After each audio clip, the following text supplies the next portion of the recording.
Yo, back again with a little bit of Disco Elysium. I thought Project Mist was going to come out today, but I was wrong. It comes out today. Yeah, last night or morning.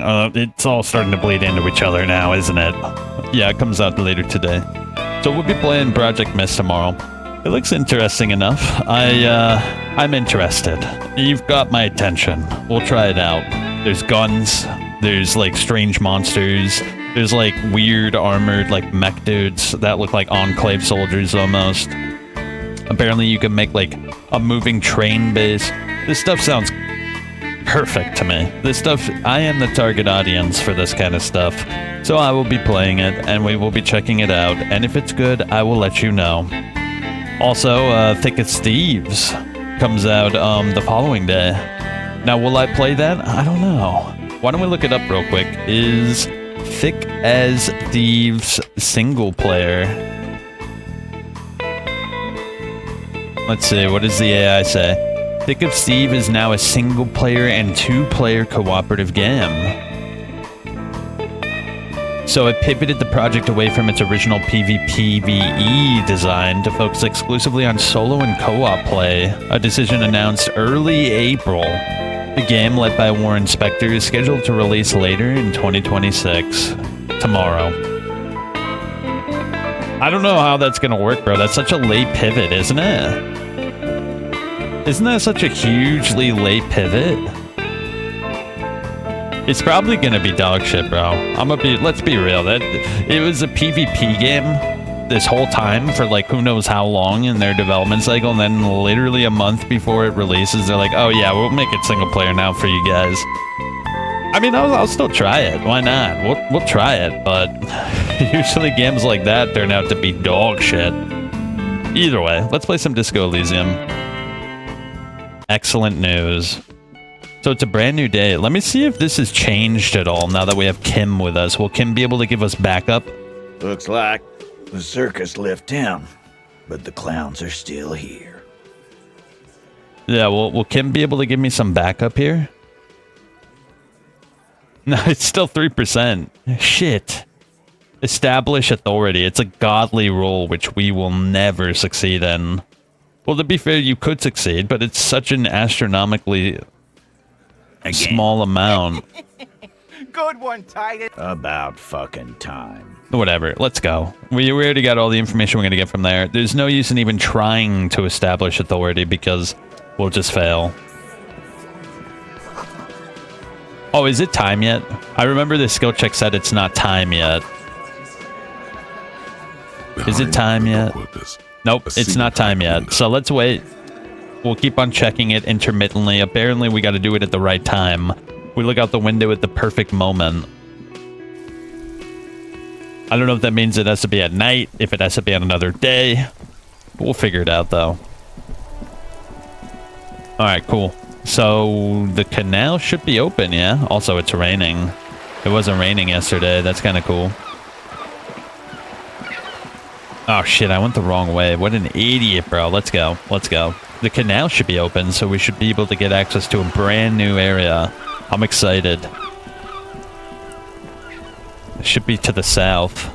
What's this? Droplets of rain fall on the white on blue police livery of the motor carriage. Wait, why am I even thinking about this? Wasn't I supposed Do to? something important? Something murder-related? There's always something important. Doesn't mean you can't take a moment to admire this piece of machinery.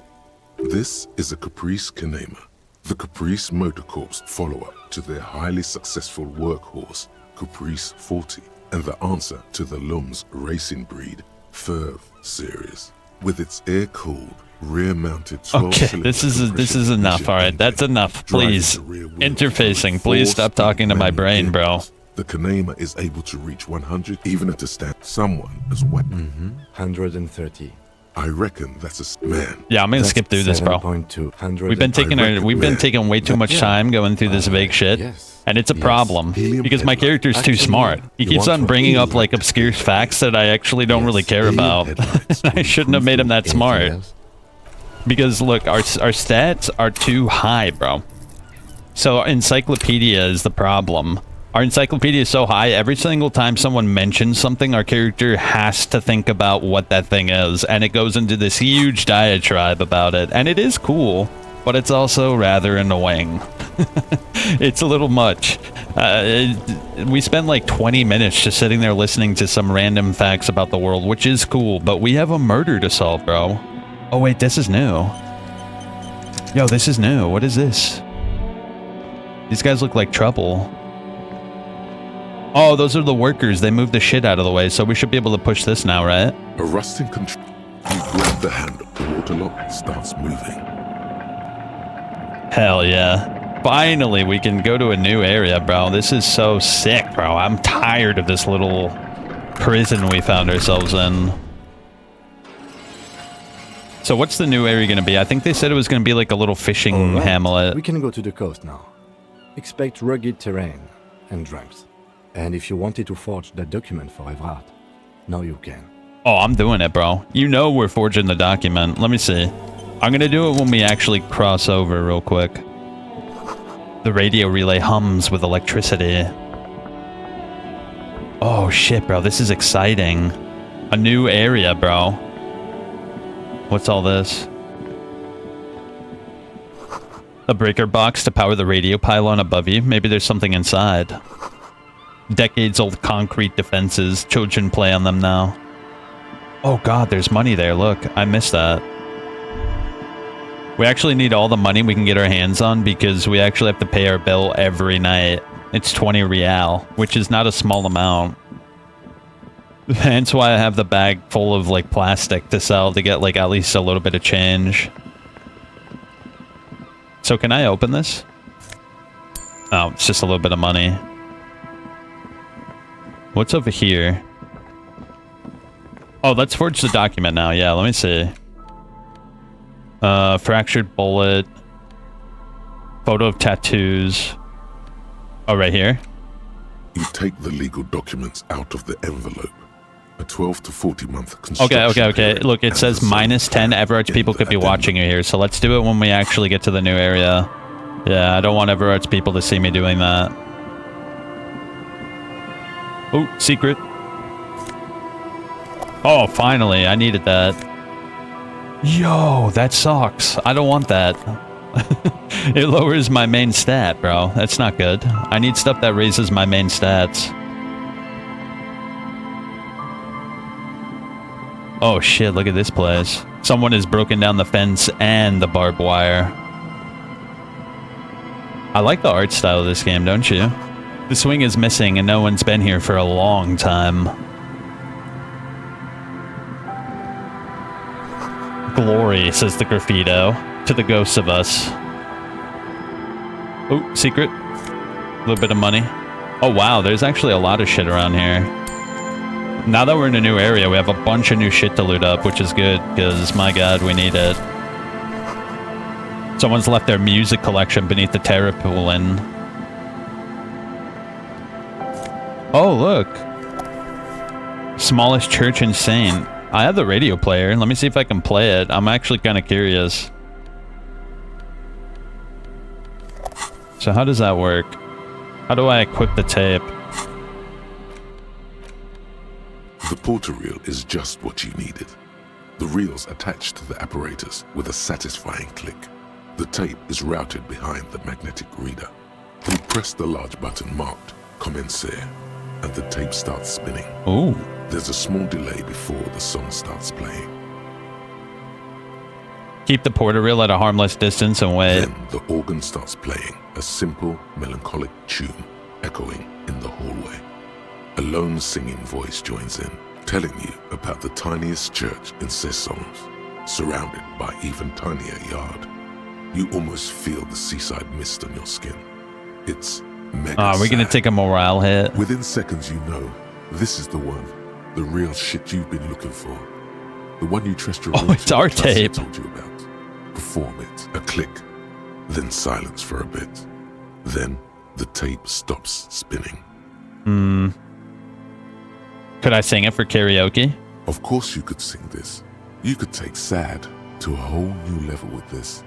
And you already know the lyrics since you've listened to it like a million times. Yup, they're all here. All 3 verses. And the B-side of the tape contains the instrumental version. It's like the world itself is telling you to do it. Only one obstacle stands on your way. What? Gart. You have to convince Gart to let you sing karaoke in the whirling. After you've won him over, you can express yourself. Let the pain out.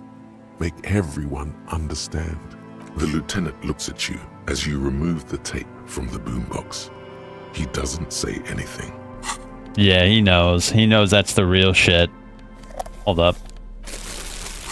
We're gonna try to do that for sure. If we fail, we fail. It is what it is.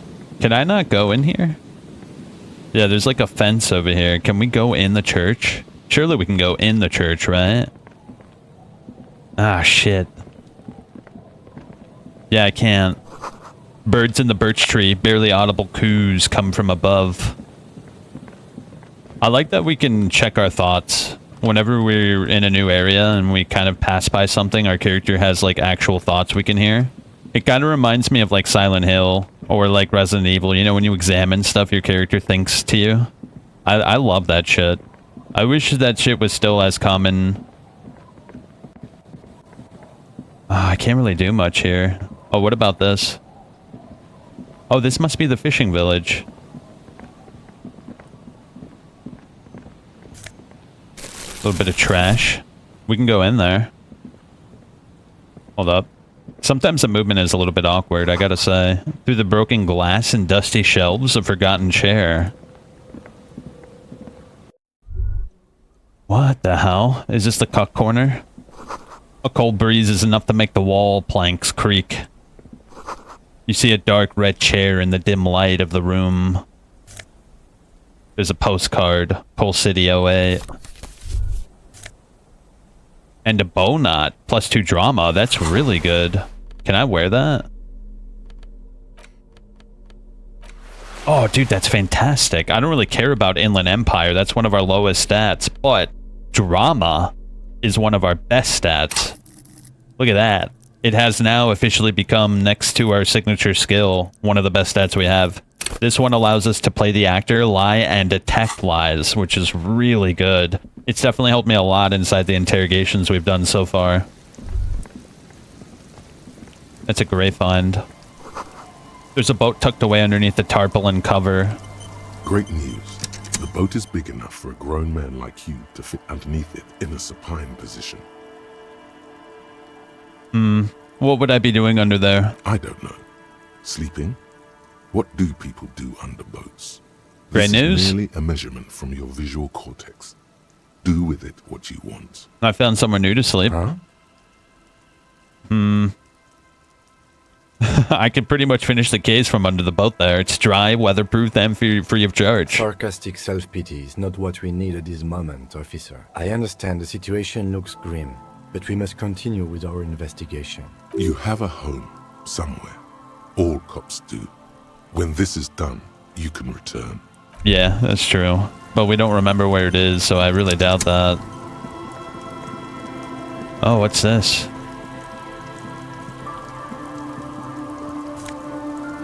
Banged up fuel canister? That's worth a lot. But maybe someone might need that. We should keep all the items, because they all seem to have a use in some way. A banged-up motor carriage lies half submerged in the icy water, slowly sinking into the Elysium Ocean. Only the cabin top, rear wheels, and the engine remain visible. Remember the tire tracks in Martinez? This is where they were leading. Really? This is where the tracks on the plaza were leading to. It appears to be so. He has a peculiar look in his eyes as he inspects the wreckage. Let's investigate. I agree. We should definitely investigate. Run your hand over the cold metal. The motor carriage is properly stuck in the ice. Getting it out would require a team of specialists. A single day in the salty seawater would ruin most vehicles, but this one looks worn even in places the salt water hasn't touched it. How long has it been here? The ice hasn't closed around the vehicle yet. My guess is it's been here since last Saturday or Sunday. The estimate is correct. The incident probably occurred on Sunday evening. Well, looks like Jacob Earl's journey came to an abrupt end here. Your mocking tone finds no response, but the motion of the waves. Enough gloating, this is serious. Quite. What is the make of this, MC? Can I see a logo? The logo is too deep in the murky water. You can't make it out, but you do see a monkfish float by. What should we do? Let's wait for the low tide and see what's inside. Great idea. Then we can get the things inside. The joyrider must have left something good inside. Guns.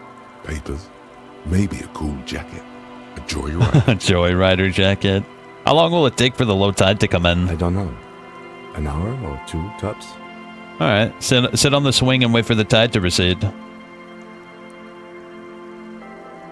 Let's see, what time is it? As you sit down in the old rusty playground, 8. the world around you becomes very silent. That's not too bad. We only lost a half hour.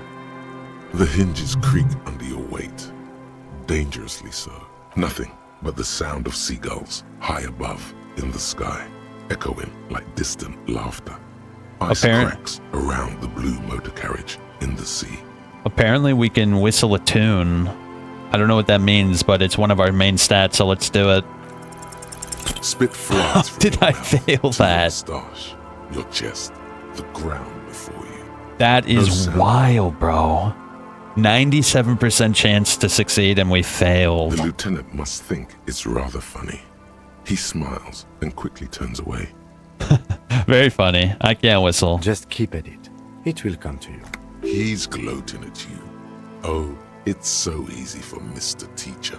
With his lips puckered, the lieutenant lets out a beautiful melodic trill that puts even the insulindic thrush to shame. You hear the sound echo on the large body of water. Clouds race across the spring sky, and suddenly you just feel better about everything. Yep, nothing better than a good old whistle. Okay. That's way better than what you did. The clouds pass in the sky, and the shadow of the swing moves like the hour hand on a timepiece. 30 minutes have passed. Okay, so we lost an hour. Looks like this might take a while. Time to present a good topic for discussion. The tide sure is taking its sweet time. I believe it's following a pattern set millions of years ago by cosmic forces. But I suppose it could move quicker, yes? Clouds on the horizon grow darker. Oh, and no. the shadow of the swing set keeps climbing. 2 You hear hours. the distant rumble of the city. It's only 30 9. minutes pass. If you had to side with either the strikers or the shipping company, who would you choose? Luckily, I am already a member of an independent organization, and therefore do not have to choose between a rock and a hard place. But if someone put a gun to your head, Your voice echoes on the water, strange and out of place in the environment. 30 more minutes pass. squint with your eyes and say, is that a number on the side? Yes, 41. What do you think it stands for? It's as if he knows what it stands for, but wants you to say it. It's pedagogical. Does he know something about the driver of this vehicle? Let me see, what do we have? 41 is his rank in the underground street racing hierarchy? Nah. Looks like a factory made a mistake and accidentally called this one a Capri 41.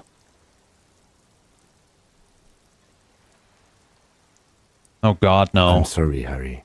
I'm so sorry. That's our 41, car. Precinct That's 41. our car. A massive pit opens up in your stomach, and the most terrible feeling comes over you. No. Just nope. Say no to this, Harry. Let's listen to our volition. No, no, Yes, no. your car is in the sea. Face it, so we can start dealing with this. God, it's mine. I drove my car into the sea. I'm afraid so, yes. It looks like you started in front of the whirling, jumped over the canal, and then drove your vehicle in the Oh sea my right here. God, bro. That's our tire tracks. That's crazy, dude. What a shit show. The badge and the gun, and now this. The lieutenant adjusts his glasses and doesn't say anything. How do we get it? Nah, it's over, bro. Look at that thing. That thing is flatter than a pancake. Well, at least I can see what's in there now. Yes. Let's go take a look. Hopefully our badge and gun are in there. That would be ideal. Well, we know our gun was sold off to the pawn shop, so it's definitely not in there.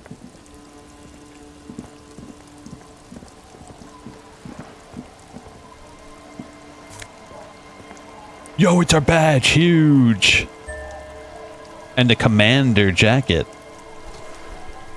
So what does this do for us? Esprit de corps and visual calculus. Conception. It's slightly better than my shirt, actually. Let's wear it. Wow. That's our police jacket, bro. We actually look almost normal. We just gotta change our stupid pants. We can wear those, but they don't quite fit either, do they? Oh, I didn't even realize that negates our stat. We should definitely not wear those. Oh, that doesn't either. Dude, we need new pants, man. Both our pants reduce our stats. Whatever, just wear those. I'm annoyed.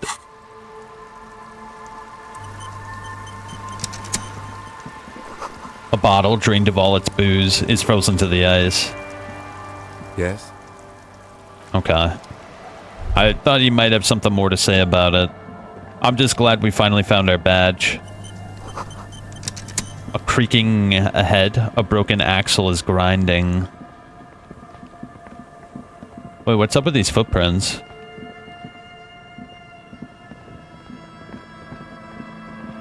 Okay. I just want to make sure... Wait, what's this?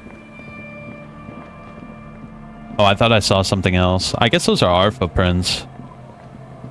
Maybe. What's this? Footprints in the snow. They lead away from the accident. Maybe we should retrace our steps if possible.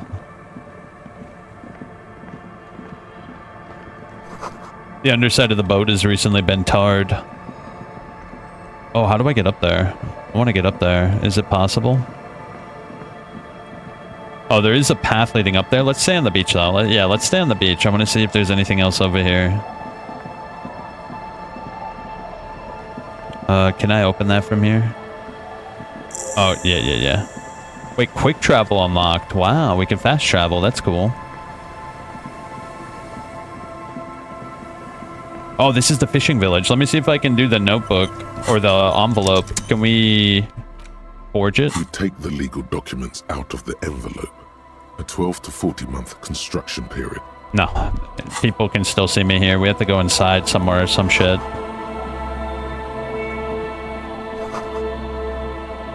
So how does that work? Do I have to like go inside of a building and hide? Does that work? Yeah, how does this work? You take the legal documents out of the envelope. We have to probably leave the area. Construction material. Whoever planned to build this building left in a hurry. Oh wow, lots of people to talk to. I'm gonna keep on looking around before I start talking to people. I want to find all the stuff, get a lay of the land. Oh, the bushes are too thorny. Yeah, I wanna figure out what's going on. Oh, I can't go that way? How do I get out of here?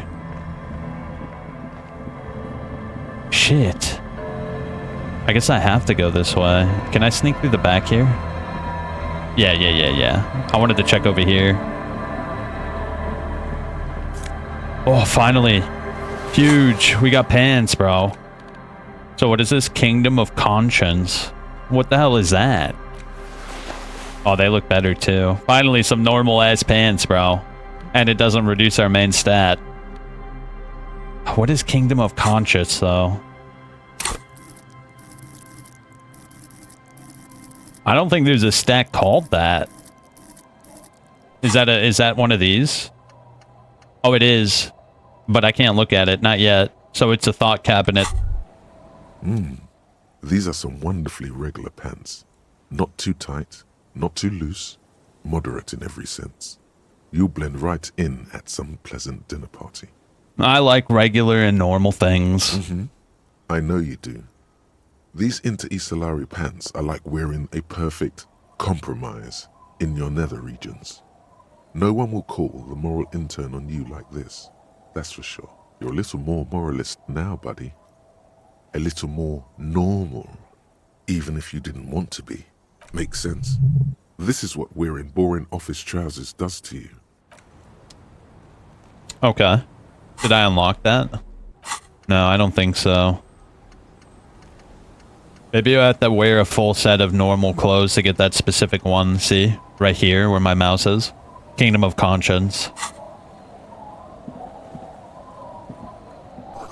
You see dust-covered linens, dried tulips on a bed.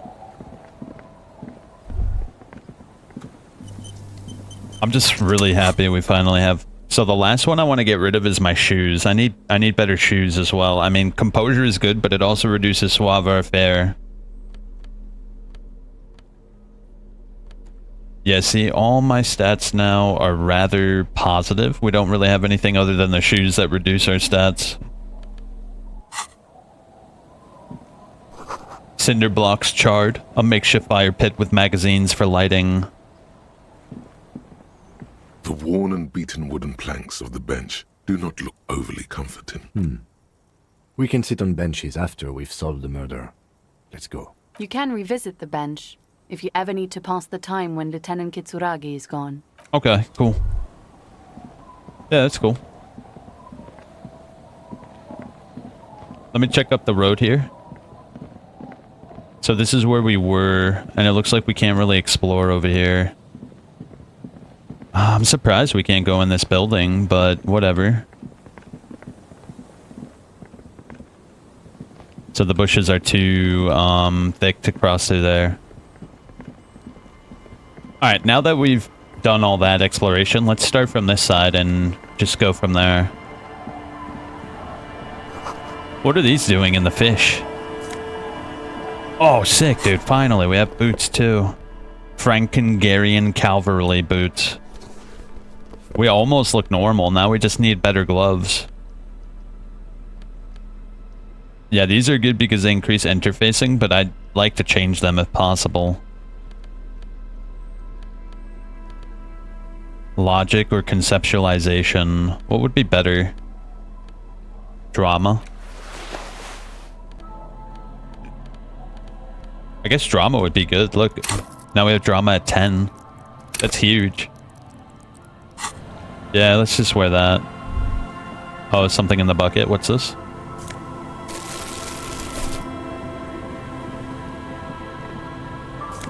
More money. This boat is freely in the water. I'm moored. The planks creep beneath your weight.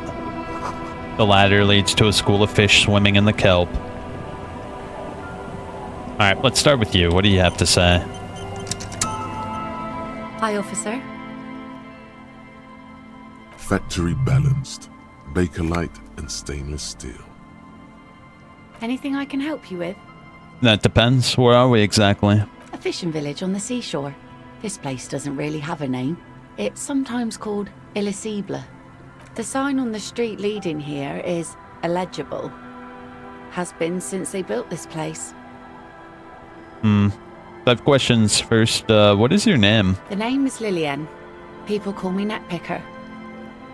Indeed, you're always confused as to your whereabouts. What do you do around here? Like I said, fish mostly. Sail the waves, take care of the kids, pick nets. Right now I'm tarring a little skiff. Is that enough to make a living? Sometimes I also walk to the beach to see what the sea has given up. The sea is full of surprises. Keep it professional, man. Don't make it sound like you're hitting on her. Okay. Well, I think I get it. Let me ask you something else. Fine by me. I'm looking for someone. Maybe you can help. Let's see. Who are you looking for? I'm looking for the missing cryptozoologist. I don't think I know what these are. Care to elaborate? People who look for animals, who are hard to find. Aha! Like snowmen. Snowmen? 2 old guys have been wandering around here, nose in sand, talking nonsense about snowmen and the like. Where'd they go? Don't really know. Further down the peninsula, I guess. I mean, that's where they were heading. Who else are you looking for besides snowmen? That's it. Well, how can I assist you then, officer? Nice sword. Point at the saber at her hip. So I take it that's your skiff? This stuff is rather unimpressive. Let's move on. I'm sure we'll be able to figure more out after we get a new person to look for. It's locked tight. You can't see in the house from this angle. Can I open this with the pry bar, maybe? Probably not the best idea, but... Nah, I don't think I can open it. Maybe in the future we can. Nothing in there. What about you? It's a babushka.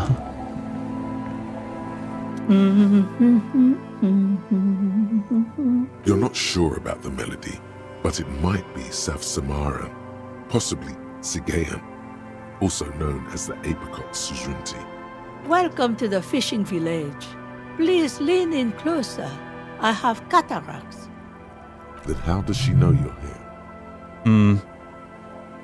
Lean forward. Oh, welcome, police officer. We don't cause any trouble around here. And we don't want any trouble either. We are not here to cause any trouble, madame. We're hellraisers.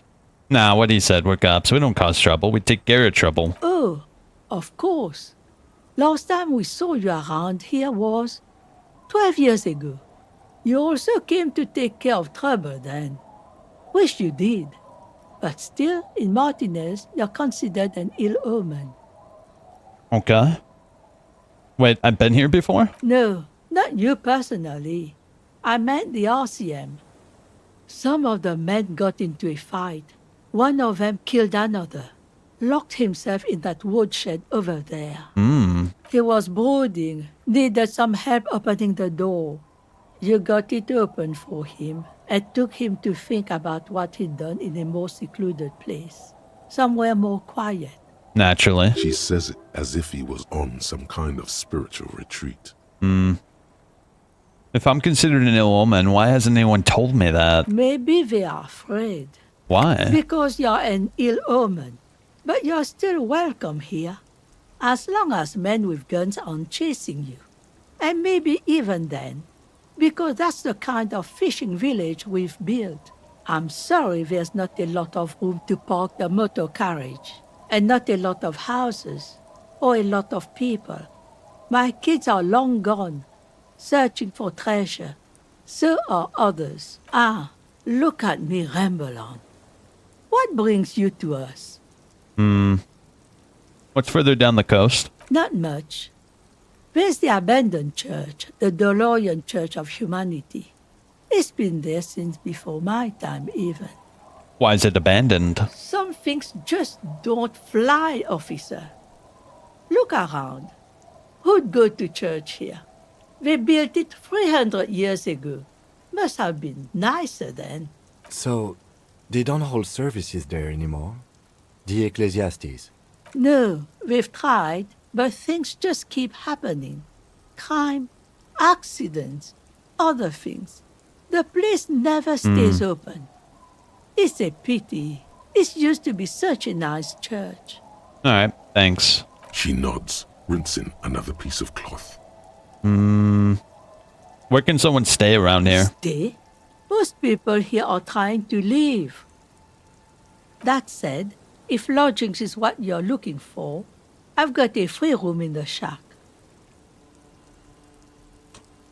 Don't know if I can afford another place to stay. I won't charge you for it. Take it as a gesture of goodwill from the village to the RCM.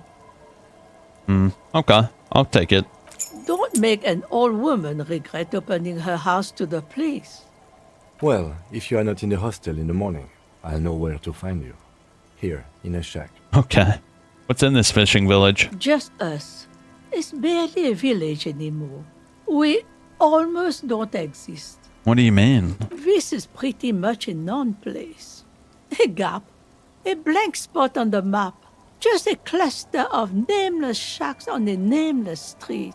The place is so pornographically poor, it's not even funny.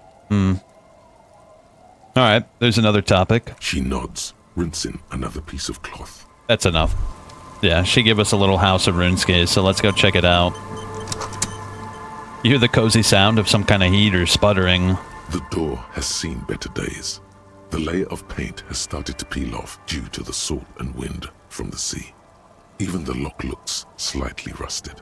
I'll wait outside to give you some time and privacy to check out your new living arrangement. But just so you know, after we are done with the day, I'll still be staying in the whirling in rags for the night. We'll meet in front of the shack in the morning. Yeah, it might actually be better for us to stay here, so we don't have to pay money. The key turns with a satisfying click. You can enter the shack now. What do we have here? Oh, wow. Way better than the whirling rags, especially after the trouble we made. The floorboards creak under your step. This intricate heat engine hums quietly, giving a pleasant warmth. Using a thermodynamic expander condenser cycle. Nice. Old science fiction magazines, books about birdwatching, and an almanac from 39. Waves, the sea, and a church. On the table, you see a bowl of water, a rough soap, and next to it, a small hand mirror. A straight razor soaks inside the wash basin. Is shaving the right call? How would you know? You haven't even seen your face. Go take a peek in the mirror, then decide for yourself. We haven't even seen our face yet. Nah, I'm good. We're never gonna look at our face. Yep, never ever gonna look at our face. I want my portrait to remain that viscous blob.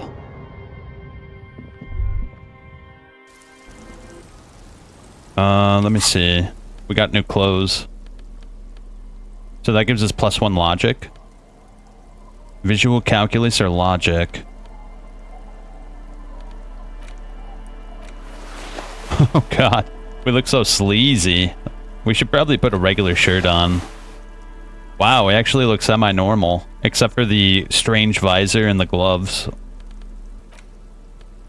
Alright, let's continue. Get mom ready. Let's get to it.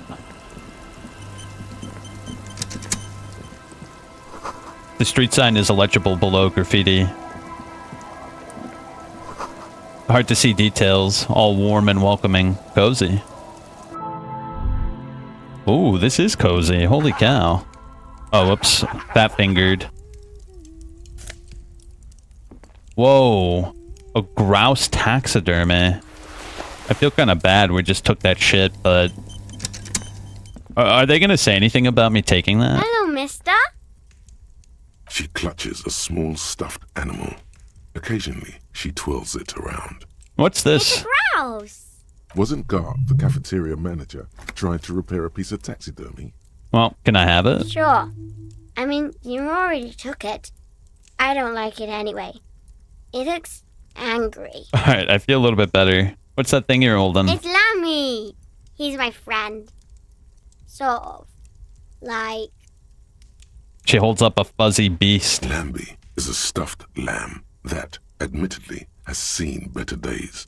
One of the eye buttons is missing, and the fur is tattered in several parts. Oh, okay. Pleasure to meet you, Lambie. Lammy usually doesn't like strangers.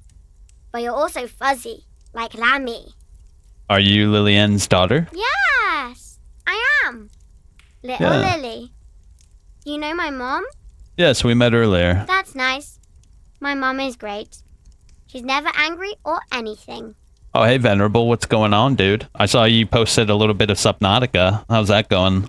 Bye! Industrial coal pellets burn with an orange glow. Oh, what's this? Oh my god, I keep on fat fingering, bro.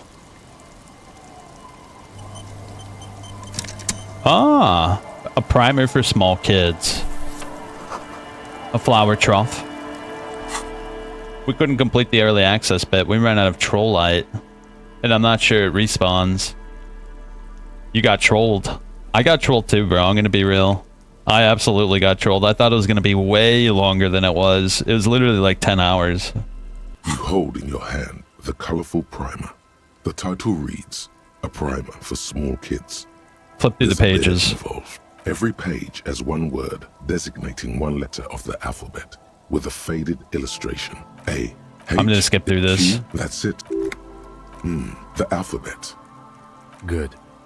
I know the alphabet now.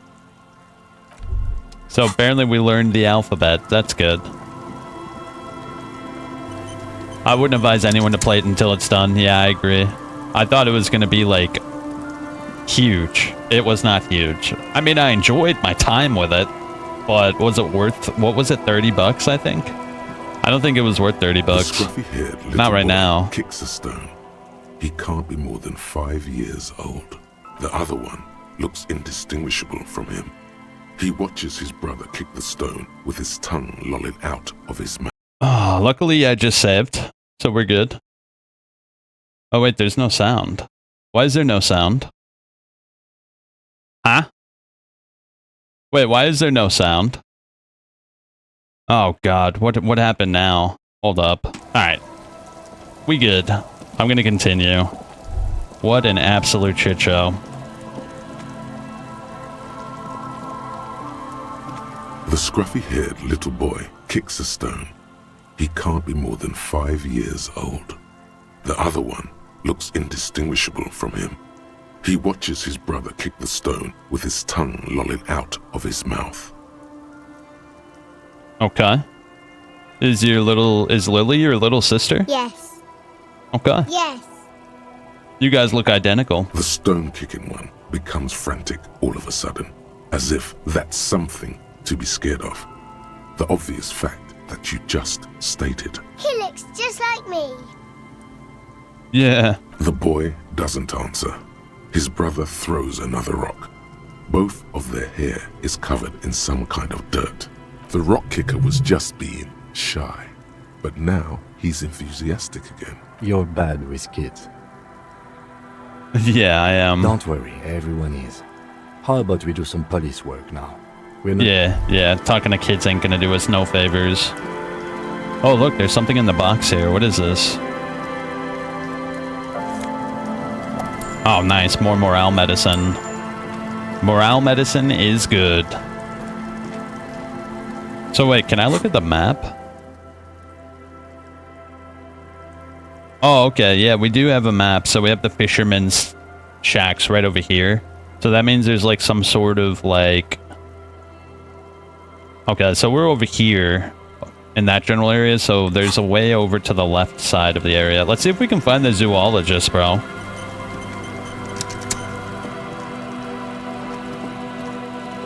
Wow, this area is huge, bro. I gotta say. I'm a little bit surprised how big this area is. Oh, I can't cross that little stream. Man, I love CRPGs, bro. Even if there's like some cringy parts in this game, I still enjoy CRPGs, like exploring and reading and all that good shit. Where the hell are we going, bro? I have no idea where we're going. Oh, is that the cryptozoologist over there? I'll check it out in a sec. I want to see what's over here. No boat in the boathouse today. This section of the coast hasn't been used in decades. Ooh, aw, that could have been good. Blue and yellow are my main stats. A shoddily constructed boathouse.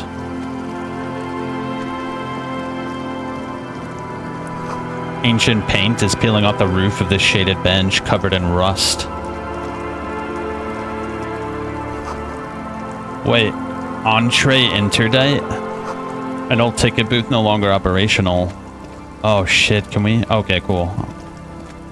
Oh wait, there's like something right here. What is that? Let me go look at that real quick.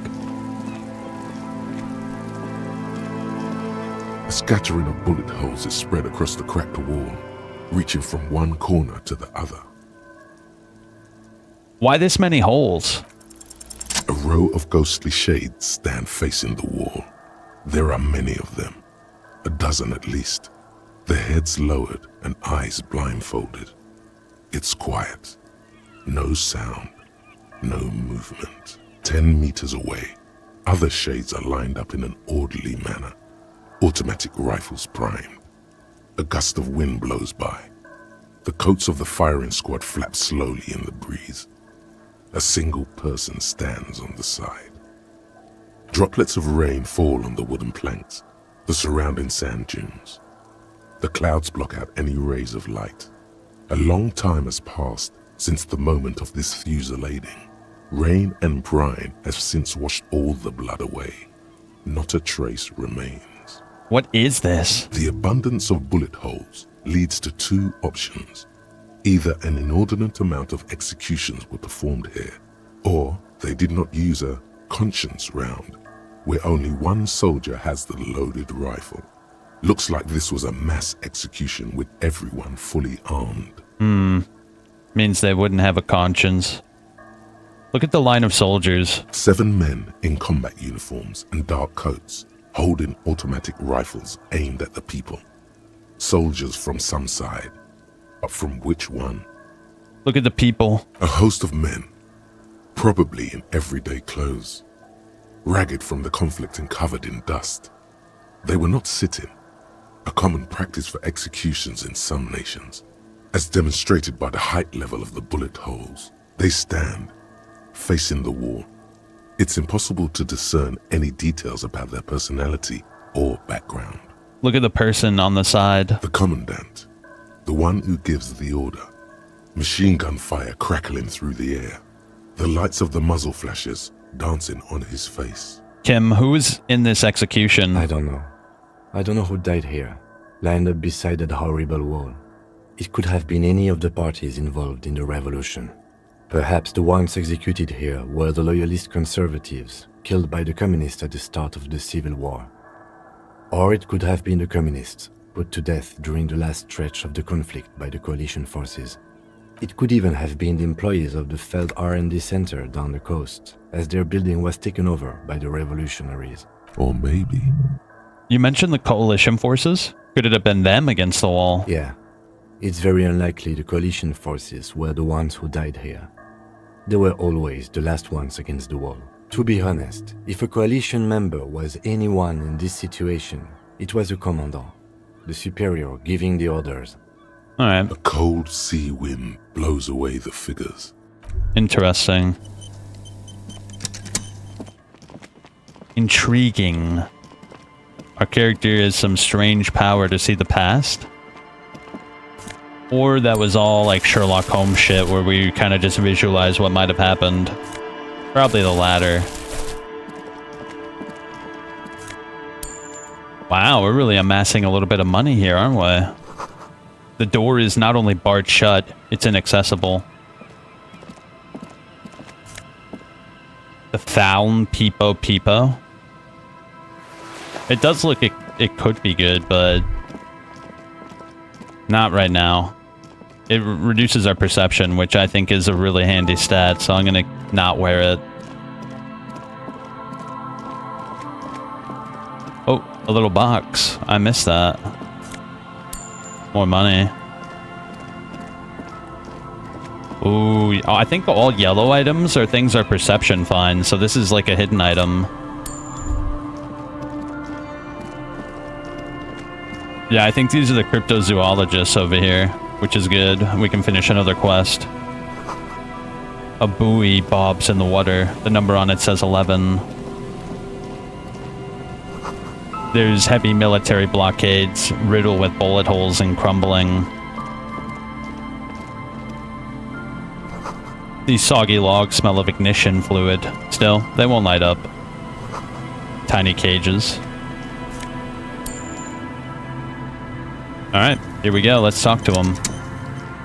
Hello, I'm Gary. How do you do, officer? Yellow man. I mean, officer. The lieutenant raises his eyebrows slightly and takes out his notebook. Yellow man. Interesting. This is something to ask him about. After a little probing first. I'm just waiting for my friend Morel to finish up with his insect traps so we can return to civilization. Yeah, I'm more of a city boy too. I like nature, just not this bloody coast. It's mostly drunks and degenerates that come here. Degenerates? This man respects authority too much. To see the truth inscribed upon thine own visage. Pretend thou art a paragon of virtue. I might be drunk or degenerate, maybe both. I can assure you I'm a by the books clean as a whistle officer of the law. I'm not even tempted to touch intoxicants. I've been tempted on occasion, but someone has to stay strong for Revacol. He shifts his gaze to a pile of soggy logs. He pronounces Revacol with a hard K, unlike other people. I don't really care about all that. Do you know about the man hanged behind the whirling rags? Oh, so that's what the RCM in Martinez is about. Great. Great to hear someone's finally taking care of that. So you do know something about it? No. Nothing. He was some kind of mercenary. But everyone here knows that. I'm just glad to hear you're looking into it. That's all. He's not feeling very comfy in his clothes, is he? Strange. He didn't kill him or anything, but there's something going on here. Is this your mug? Hold up the yellow man mug. My mug? Why would you think that? His eyes widen at the sight of the mug. He's seen it before, right? You look like the kind of guy who would have a collection of mugs like this. I can see you recognize it. It's in your eyes. I may have had a similar looking mug in the past. That's all. Alright, I believe you. You look like the kind of man who knows it's a crime to lie to an officer. Okay, I admit it. I threw the mug away in the trash container behind the hostel. I know I shouldn't have. Yellow man, I'm offended. I am very sorry. You should have heard the kids. The kids were screaming the You're not F going slur. to find me, are you? Nah, Gary, I just want information. Whew. Thank you. You won't regret this. I won't use another man's property to dump my garbage ever again. I don't know what got into me, really. Work has been stressful lately. Damn Koiko's price dumping us out of competition. What did you do, Gary? Nothing. Just answering some questions. Helping out the law. How'd you get into the trash container? I know a guy who works with the trash collection services. CS Municipal. Ooh, Subnautica He 1. gave me a master key for the trash containers of Martinez. My brother says it's really good. And apparently there's a lot more vehicles in it than Subnautica 2, which is interesting. I just don't see why Subnautica 2 has that big fat 2 next to it when the first one has more shit in it. Why would you need to get into everyone's trash? So I can use the Whirling's trash compactor to store my own stuff. Garbage disposal is expensive as hell. The damn Chimeans run it like a mob. I'm sorry, okay? I thought I could cut costs. I shouldn't have. I shouldn't have disgraced myself. Disgraced? No need for the histrionic, sir. It was, after all, just a trash container. He studies his reaction. Gary doesn't answer. Gary, did you put the clothes of the murder victim, the man who was hanged behind the whirling rags, into the trash container? Officer, please. Let me explain. It's Please not do. like that. I was only cleaning up. I live right across the yard from where he was hanged, and I saw him stripped naked. All the clothes lying around in the yard, smelling. People are animals, you know? Okay, then what happened? Then I came out to clean up the rags because no one else would. I put them into the Whirling's trash, along with a broken mug, admittedly. Okay, I was coming to throw the mug away, and, well, I threw the mug there and the clothes too. Right. It was just civic duty. Exactly. That's exactly what it was. Civic duty. As he shifts uncomfortably, a series of clicks, like the clinking of glass beads against one another as they roll across a hardwood floor. You've heard this sound before. What's that strange sound? What sound? That clinking I just heard when you moved. Really? His motions are soundless. There's lots of weird stuff out here in the reeds, though. Insects, trash. Could be the wind shifting some garbage nearby. The sound you heard was not the sound of something easily abandoned. You wouldn't know anything about the victim's missing armor, would you? Armor? No. I mean, yes. Of course. I know he was wearing armor, but I don't know anything about it. An infant could see he's not telling the truth, but he's too scared to admit more wrongdoing. There's something going on here. You should observe him more closely after this topic is concluded. Okay, let's move on. I hope I could help your investigation, in my small way. Does this mean you were in his apartment, admiring his colonial mug collection? Perhaps what is that, it would be composure? interesting to tell him. Alright, hold up. Do I have any clothes that increases my composure? Let me see. Come on. I don't have anything. Reaction speed. Oh, right here. Composure. Let's wear it. Anything else? No, I don't think so. Oh, the shoes. Let's equip those. Alright, let's try it now. Always officers. Why is he shifting around like that? Analyze Gary's composure. Is he? Are you He's kidding me, looking bro? comfortable enough. You kidding me, bro? No, I refuse. I am obstinate. Officers. That shirt looks very uncomfortable on him. Look at the buttons, barely keeping that thing together, as if something is ready to rip out from underneath. Something worn underneath it. Yes, like a piece of ceramic armor, for example.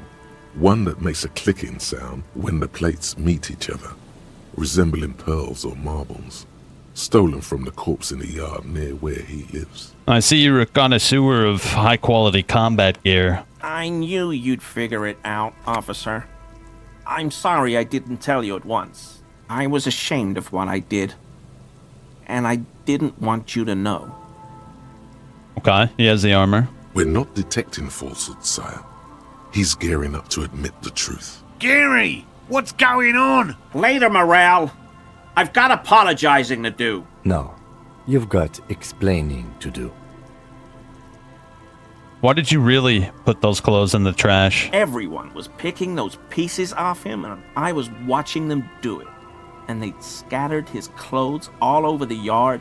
Everything was smelling. He looks at his feet. So I went there to take out the trash and started cleaning up. All those rags on the ground, him swinging up there, and I had a lapse of honor, sir. I thought, he's a foreigner. They all say he wasn't from here. Only the cuirass was left, so I stripped it off him. It was early in the morning. No one saw me. I took it with me. It was a mistake. Had I known it'd give you guys trouble, I wouldn't have... Fuck. We're detecting sincere contrition here, sire. He's not trying to flatter anyone. It's okay. It was a loose end, and you are tying it up now. I'm so fucking sorry I called you Yellow Man. CLI officers commanded the suzerain's navy. Most of them sided with the king when... They were thoroughly conservative men, he realizes suddenly. Why did you lie to me, Gary? Because I was weak. I should have told you the moment I saw you. But... The hell, Gary? You in trouble? I'll explain later. Give me the armor. He sighs again, hangs his head, and unbuttons his shirt fully. A cuirass that matches the dead man's boots comes into view. Soon it is in your hands, smelling of his sweat, but so light to hold, like a bag of cotton. Do you know who killed the hangman? I always thought it was the Union. Some Union hardasses. lynched him because of the strike. But almost everyone in town knows that. I wish I could tell you more. This is all he knows. True. Are we done, Gary? Yes, absolutely. I will never do anything like this again. So you live in the apartment in Martinez? Sure do, officer. His eyes narrow slightly. He's wondering where this is going. I think I broke into your apartment. I'm sorry. What? I had to for Mr. Clare. I'm a bad cop, I know, but I felt like I had to do it. So you work for Everard Clare? Officer, please tell him we're good. No, tell him I'll make it up to him. What have I done? Oh, shit. He'll send the muscle after me. The man looks around whispering and makes sure no one hears you talk. As he lowers his tone, he hunches his back. Really, I don't even know what it was about. I just opened the door. Whatever it is, tell him I'm silent as the grave. I was probably talking too loud in the whirling the other night about some theories. I won't do it again. If there's anything I can do to assist you, or the Union, just ask, okay? I'll try to help if I can. The weather vane has turned. He cannot be unturned. Yeah. Alright, that's enough.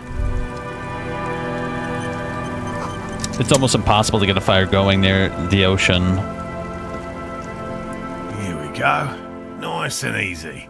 No way out, little guys. Not out of this jam. There's a cylinder on the ground in which the man is arranging some netting. It looks like some kind of trap. He notices you. Who's there? Oh, the police. Hello, officers. His self-conscious enthusiasm renders his movements ungainly. He looks like your understanding of a scientist. You must be Morel, the cryptozoologist. To what do I owe the pleasure? That's sarcasm. He takes no pleasure from your appearance. Man to man, you shouldn't leave your woman unattended in a cafeteria surrounded by communists. The lieutenant sighs at your flagrant misogyny. Oh, yeah. The cryptozoologist's companion says nothing, but nods approvingly I in got your direction. the crypto-fascist nod approval. I mean, seriously, though, those guys are disgusting. We should not leave anybody near them. So that's what this is. Lena sent you. Can't say I blame her. We've been here for days. That damn waterlock is broken. And we can't go under the 881. The 881 is a raised motorway that separates Martinez from Jamrock. The labyrinth of streets underneath it makes it difficult to pass. Not like walking over a nice waterlock. Yeah, that was me. I broke the waterlock with my motor carriage, but it's fixed now and you can go back. You broke the waterlock with a motor carriage? But there was a billboard in the canal. Not a vehicle. It said Samaran Butter. No, it was all me. I caused you delay and I'm sorry, but you can return now. Did he say we can go back now? Yes, Gary. We can go soon. If you see Lena, tell her I won't be long. Sir, your wife is waiting for you. I just have to do one more round. See if the phasmid has taken the bait. Then we're going. Okay, that's fine. I'm not going to intrude much more than that. Let me see, let me put my shirt back on. This shirt is a little too flagrant. Actually, no, the other one's better, actually. Where was it? This one? Alright, cool. I think that's everything here. We got a lot of goodies. Oh, wait, did I get that armor, by the way? Yo, I got the Fairweather T500 gear ass, bro. Oh, it's a shirt. Yo, that's huge. That increases our pain threshold and volition. I guess that's good, right? Why not? Why not? Let's wear it. We did do a lot of effort to get it. Alright, cool. What's up this way?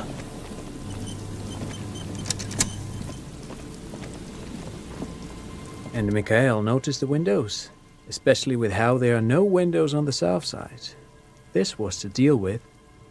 A blond man stands next to his son, pointing to the weather-worn ruins. He sees you approaching and smiles. You officers, come to investigate the historic subtext of West Martinez? I'm Tran Heilostam. You must be Kim Kituragi, right? I was just telling my son about this building. Not a lot of people realize the historic significance here. Very rich in hypertext. Nice to meet you. You and Kim know each other. No, I can't say that we've met before, but I've heard of Kim, of course. Mikhail, say hi to the officers. He rests his hands on the boy's shoulder, and the child stays hidden behind the hem of his father's coat, clutching to the worm-themed coloring book. Mikhail's a little tired today. We spent all night trying to run Orbis on his radio computer. Have you heard of it? It's a programming language used in Grad. Quite tricky, but he wanted to play this Grad-made adventure program. We've been getting really into Worms lately. The man speaks in the artificial cadence of a professor, or someone who's been on too many radio shows. But I assume you're not here for giant worms when there are so many real things to see. Just as I was telling Mikhail before, this is where the Coalition landed in '08. We could be standing on what is the most interesting landmark in Revachol West. He points to the building. Wow, get a load of this guy. He really enjoys his trivia. So do The I. Orbis programming language was named after its inventor, Victor Orbis, a cybernetician from Grad. They run Vox in the Occidental countries. You look like someone who has money. Is there nothing else? Aha! But it's not just any empty old building. Okay. What not a lot of people know is this used to be the R&D department of Felt Electrical. And Ooh. Felt, which now sells ink cartridges mostly, was once a top dog in the turn-of-the-century cybernetics boom. Isn't this the place where that weird and creepy recording was? Look at the building. I don't think I've ever heard of this Field Electrical. That's not surprising. Only a vestigial ink cartridge and ferrotape manufacturer remains. They started out as a midway electronics outfit in Königstein 2 centuries ago. After an aggressive move to Revachol, Feld became a global player in the emerging personal electronics market of the pre-revolutionary era. Okay. Still, Tricentennial was beating them in business machines. But Feld had an ace up their sleeve. Or should I say, they were developing an ace up their sleeve? I'm mixing my metaphors here. Interesting. Let's get back to this later. Martinez, possibly in this very building. That's fine. Pick your Wait, what's brain. this? If anything, this was rather one-sided. He did the talking. Oh, he said, nice to pick your brain. I'm sure we'll talk to them later. You see a once bright mural towering above you. The signage has peeled off over the years, but you can still make out Feld Electrical R&D, a slogan used to intertwine with the loops a long time ago. Now, only a shadow of peeled letters remains. It Tomorrow? says, tomorrow is just a whisper away. Looks like tomorrow never came. The lieutenant raises the collar of his bomber jacket. Oh, more money. Another power box. It charges nothing, and it's empty. Whoa! Whoa! Money! The fence blocks the path. No way on from here. Yo, we are rocking out with money right now. Bars cover the long, dusty windows. Isn't the church just up ahead as well? Yeah, this should be the church. But let's see what this is. Is this a payphone? Someone must have worked hard to smash the plastic dome. A metal payphone under a yellow plastic dome. You could use it to call someone, unless you're out of change. Who should we call? You hear the tone. The machine is inoperable. We could dial a random number, but we already did that. It's the same number. Yeah, it was like a video store where we rented like a video that was like really sad and depressing. And then we took a morale hit. Alright, hold up. Is there anything over here? This is the other path we could have taken. I feel like there's probably more shit over here, right? Okay, this is where we came from. Rust-eaten letters say Mazout. Can I get over there? What is that? Looking back at you from the rust-colored water is you. Too bad our portrait is still... Actually, no. I want my character to never know what he looks like, bro.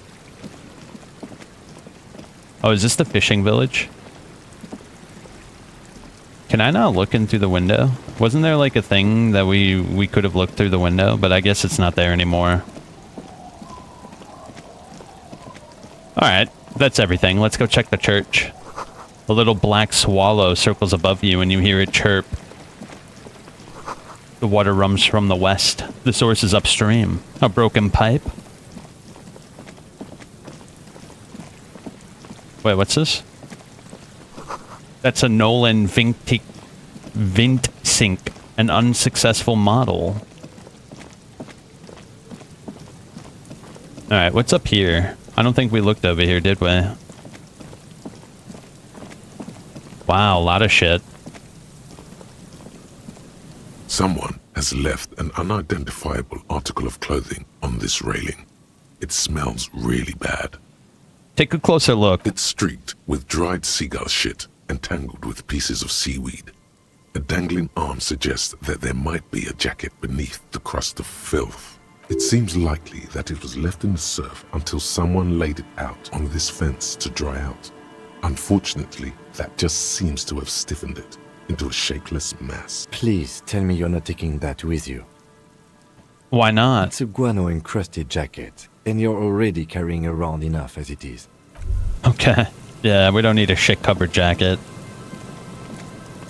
Oh, we do need more money, though. A makeshift roof. Vagrants have tried to make the boardwalk habitable.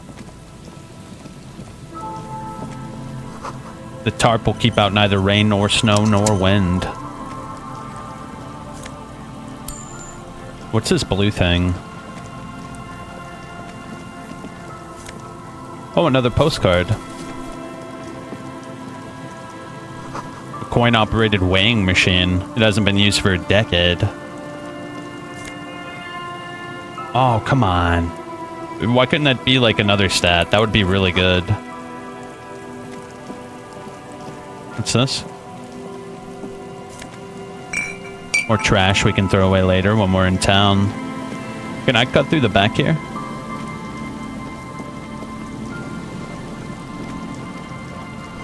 A big wine canister. It's open and empty. Careful. These floorboards look rotten and weak. The smell. It's awful and familiar. Hold on, that is awful. It doesn't help. You can still smell it. What is it? Don't you recognize it? That hideous pungency, that faintly cloying sweetness. Only death smells like that. It is death. It must be. Heads up, Lieutenant. Something's not right here. The lieutenant has already brought a handkerchief to his nose. There's some tear, an empty cigarette package, and a crumpled kebab wrapper in the trash bin. Examine the tear. 2 empty bottles of Tallulah vodka and a can of black potent porter is all you find. No, there's more in there. Livis strawberry liquor, plus some Pilsner bottles. Damn. Too. Better not pick them up. They seem unhygienic. A tragedy. He looks at the can, eyes watering from the smell. Whoever tossed it here was a heavy smoker. The brand name reads Red Astra. Red Astra is the black market version of Astra cigarettes, known for their high tar content. Examine the kebab. You see traces of mayonnaise and ketchup on it, as well as a tomato wedge. The wrapper reads Shish Kebab Revachol. Damn, that sounds good. It's no older than a day or two. No mold yet. It's hard to concentrate in the smell.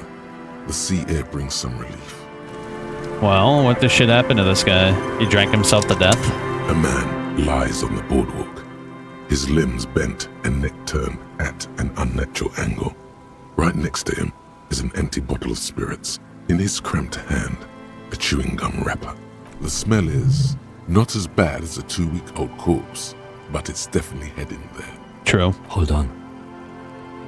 The lieutenant squats next to the corpse and examines his face. 2 bulging eyes stare back at him, void of any signs of life. Lividity is faintly pronounced. Whoever this is has been dead for 2 days. No longer. We need to Calm now. Whoops. We need to Careful. investigate. Just another day. Just another dead body. Breathe. Study the man's clothes. He's wearing mud-caked boots, beige trousers, and an old brown leather jacket with a bright blue lining. There are traces of kebab sauce on his chest. The leather jacket suits him well. It must be custom made. Search his pockets. You find some sunflower seeds and a rain-soaked library card folded into two. His jacket feels sodden and heavy under your hand. Good. We should take a look at that library card after this is done. Yeah, let's study the man himself. The man has fallen through a crack in the boardwalk and hit his head against the metal bench. Coagulated blood covers his black hair. Damn. One of his feet is still dangling through the hole. That sucks, bro. A bad fall.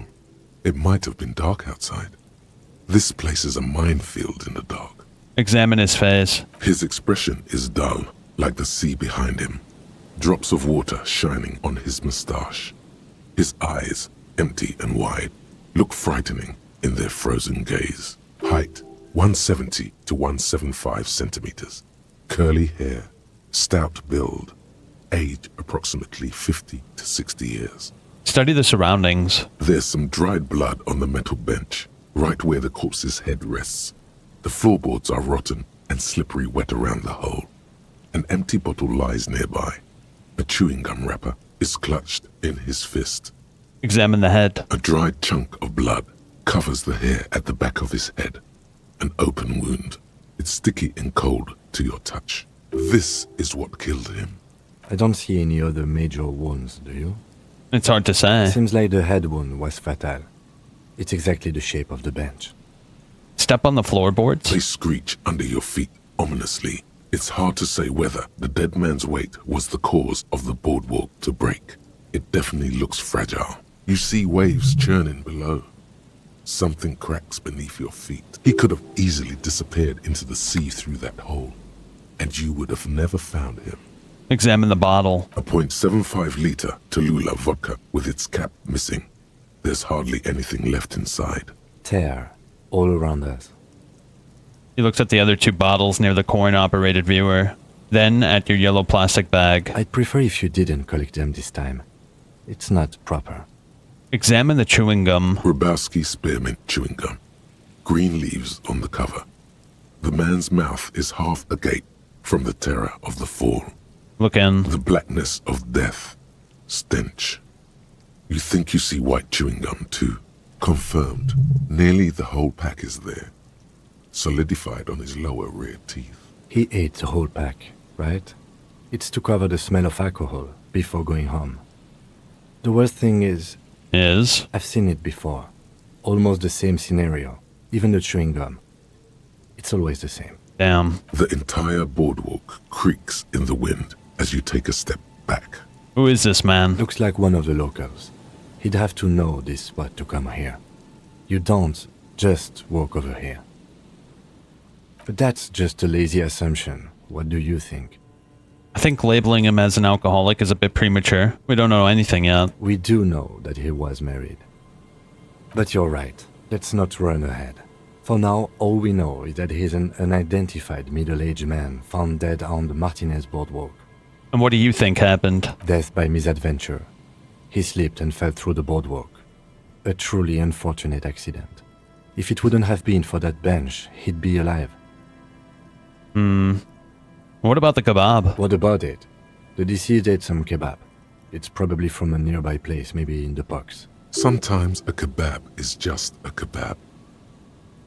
Do you think he was a drunk? Oh, yes. What about alcohol poisoning and liver failure? Some symptoms of acute alcohol poisoning could have definitely played a role here. Severe confusion, respiratory depression, unpredictable behavior. But I think that death arrived through head trauma, not liver failure. Could it be related to the lynching? No, I don't see anything that points in that direction. For now, let's treat this case as a simple, albeit sad, accident, unrelated to the murder case. Agreed. If this somehow converges later, why not? But keep it simple for now. Alright.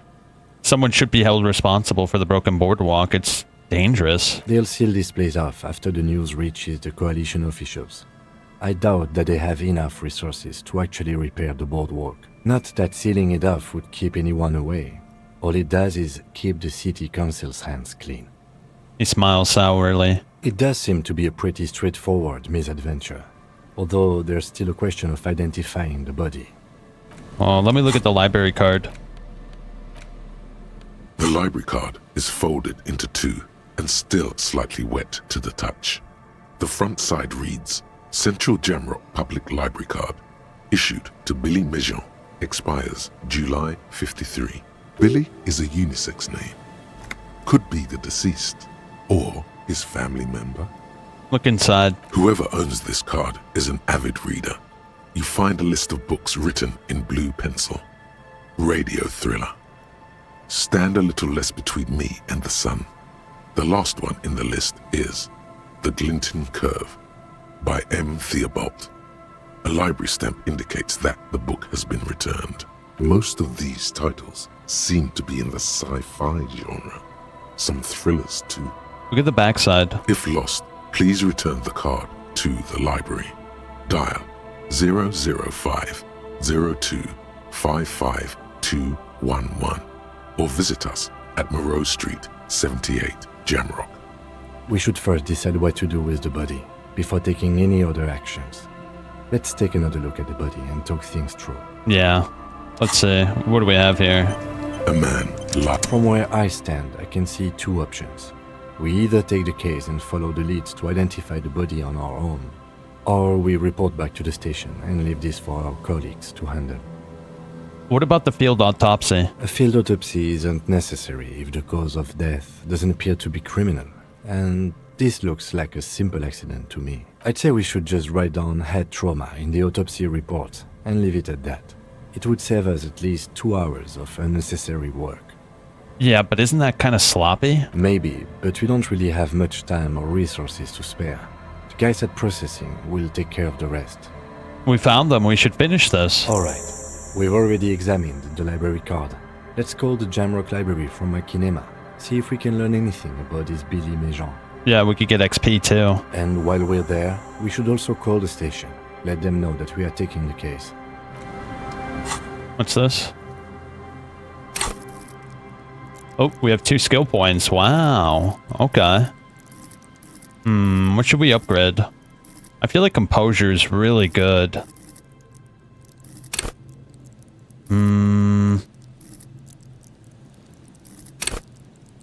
Master machines, pick locks. Perception. Ready aim fire. Oh, skill cap is reached at 9. Okay. But this can go up. Wow, that can go past 10. Okay. Shit, what do we do?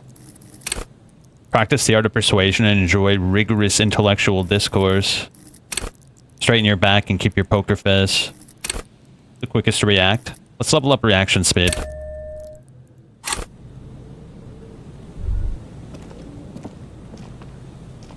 There's some tear. Okay, we already looked at that. Let's call the library and see what they have to say. There was a phone, like, literally right over here.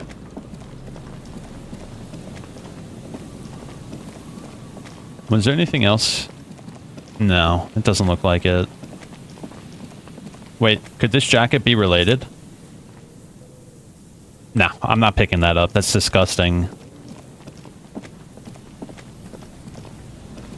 You pick up the handset. There's a tone. The machine is operable. Wait, I can't call the library? Why can't I call the library? Isn't this... Oh, we probably have to do it at the car, huh? Let me see. The library. Billy is a unisex. Whoever owned most of these titles. If lost, please return the card. 005 55211. You pick up the handset. There's a tone. The machine is operable. No, that's not the same number. I guess we have to do it at another phone. Whatever, let's go. It's not like that body's going anywhere, is it? Oh, it's the church. A kick drum pulse. The music is coming from somewhere on the ice. St. Brune, 1147. Dusty pews in the shadows. Many seem to be missing. An altar shrouded in dark. It's too dark to tell. Well, I should probably equip my flashlight then.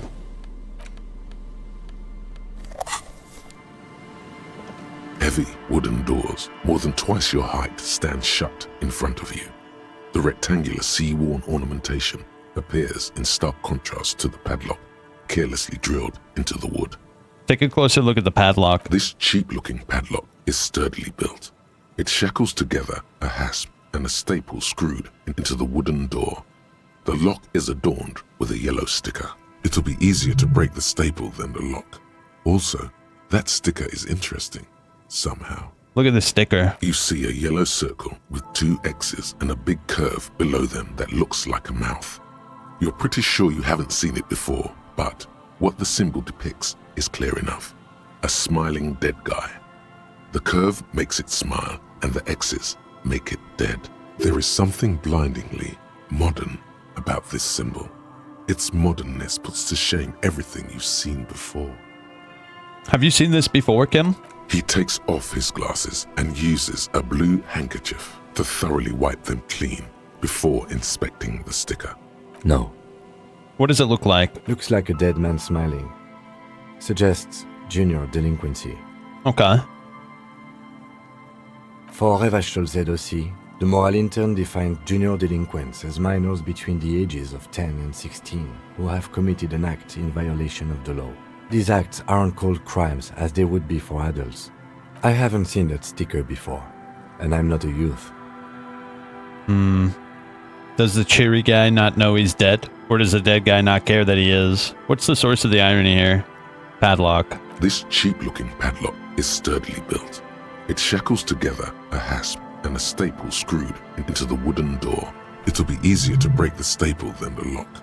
Also, that sticker is interesting. Ooh. Somehow. Try to peel off the sticker without ripping it. There's nothing like the sound of a sticker unpeeling. Now it's stuck to your thumb. Shake it off your thumb and throw it to the wind. Put the sticker on your ledger, right on the cover. Voila. Looks very modern. You're part of the future brigade now. And so is your formerly humdrum ledger. Neon, baby. Rattle the doors. Nothing happens. Only the sound of the padlock. I don't think that's going to work. Inspect the carpentry. The carving on the door is block-like and angular, like the church itself. 2 large beams shoot downwards, sinking into the wood before they reach the threshold. Run your hands over the beam. The surface is smooth from the wind, but moist to the touch. Inspect the staple. The padlock passes through a staple that's been hastily attached to the wood. Should you want to get through, it might be easier to just pry the whole thing off. Okay. It'll be easy. Let me get the If you pry bar really out. think we should get in there, we need to find some other way. Yes. Let me get the pry bar out. Heavy wooden doors, more than twice your height, stand shut. The padlock, should you want to... Maybe we should circle the building first and look for another way. Okay, let's listen to Kim. He's probably right. I'm actually curious what's in there. Oh look, more beach. What is this? A hidden rock? Ooh. Oh look, there's a bunker. What's this? The barrel's been recently discarded and smells of fuel and oil. The chain trails off into the ocean to who knows where. Rusty gears. They turn the whole machine. An old door, worn by elements, guards the depot. The wind has blown a sand dune in front of it. The door hasn't been opened in a long while. You see a handle. Oh, I want to go in there. Interfacing. Open the door. 3%. What is this? It's military. A service depot of some sort. To service what? Probably something that is no longer there. It may have been used to service an aerostatic battleship in the atmosphere, or a fortification, like a sea fort in the bay. Hold up. Do I have anything that increases interfacing? Reaction speed. Perception, composure. No, I don't have nothing, bro. An old door, worn by. You rattle the handle a Hold bit. up. Let's see if we can open it like the container. I'm dying to see what's in there. Probably so. It may have been used to serve. You rattle the I'll try handle a 2 bit. more times. If it doesn't work, we'll come back far into the future. An old door, worn by. You rattle the handle a bit. Last try. We'll come back in the future when my stat is higher. An old door, worn by. You rattle the handle. Yeah, that's not happening. We'll come back. We'll come back. It's a ret check, so you can't retry it. I'm sure my interface will go up over the course of the game. Rhetoric. There we go. Now there's a shirt. Where is it? Let's equip it, yeah. It's a nice, normal, white shirt. I really need better gloves, though. Oh, can I not? Oh, we can go over here. What is over here, anyway? Does this lead somewhere? Someone made a campfire a long time ago. Rusted, broken control box for the radio relay. It's too rusted to climb. This relay tower coordinates boat traffic in the bay. Barely.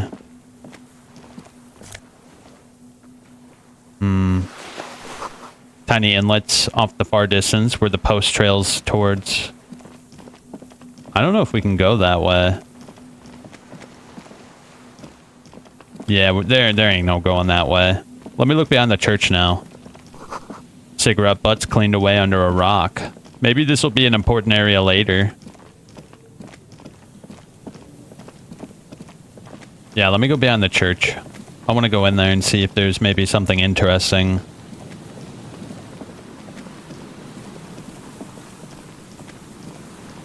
Come on. Oh, maybe the other side? Yeah, let me check the other side.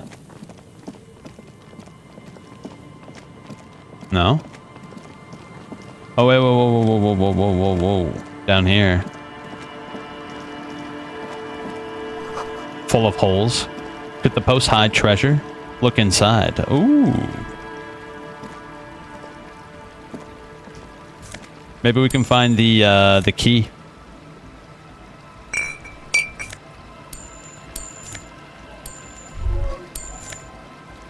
Morale medicine, that's good. Wait, there's something over there. What is that?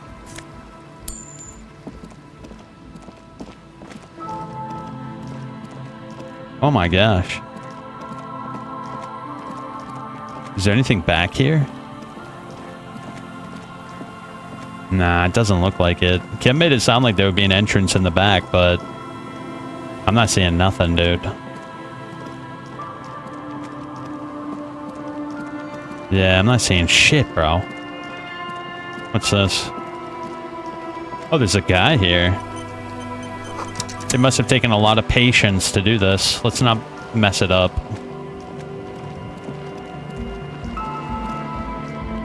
The tent is just tarpaulin fabric covering a pile of stuff. The flap is open.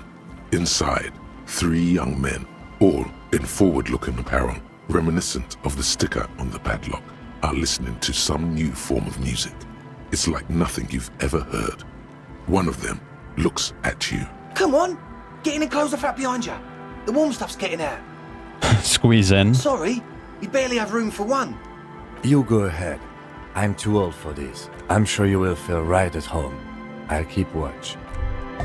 Oh god. What is going on here?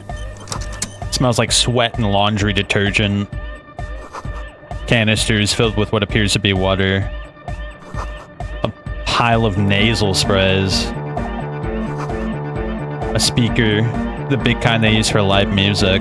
You see a youngish man bleaching the tips of his hair with a toothbrush. He puts the toothbrush down and extends his hand in greeting. Hello, I'm Andre. It's a pleasure to meet you. There is definitely something futuristic about his hair, aggressively so. You get the sense that this is what the future will look like. Imbecilic, yes, should the future ever come. It will look deeply imbecilic, like this guy. Shake his hand. His grip is strong, sweaty, and warm. He's trying to project and inspire confidence. Okay. Oh wait, what's this? Warriors, hey fella, the second game they are making isn't made by people who made the different devs. Wait, what's this? The second game they are making isn't made by the people who made... Oh, are you talking about Subnautica? Yeah, I heard that the guys had a huge legal battle. This is my posse, Noid. The young man with earrings looks at you suspiciously. And Egghead. Egg! Together with a Settle Burger, who's out there right now, doing some seriously progressive sonic experimentation, we like to think of ourselves as music venue organisers. Why are you here? You see, we've been all over Jamrock North, prospecting for real estate to establish a new venue in. Also for talent. Yeah, thank you, Egghead. And while there is no shortage of raw, unfettered talent spinning tapes in Jamrock, we've had rotten luck with the real estate part. Place is a shithole. Oh my god, look at Noid. Looks like a bundle of trouble. I apologise for my friend Noid's potty mouth. I realise this is not how you speak to a police officer. He has authority issues. There's no need. This place is pretty bad. Which brings me to the problem of occupied ecclesiastical property. I bet you've noticed the derelict hive of narcomania on the coast. What are you talking about? I'm talking about the church. And I'm not exaggerating. Even a place of spiritual refuge can become a magnet for all sorts of dopeheads and burnouts if left unattended. Dopeheads! Burnouts! He angrily spits on a screw and then starts cleaning it. Well, I'm sad to say, that's exactly what happened. Sad because we were just about to put matinees on the map with one of the maddest dance clubs in Jamrock. Nah, strike that, in Reversholt.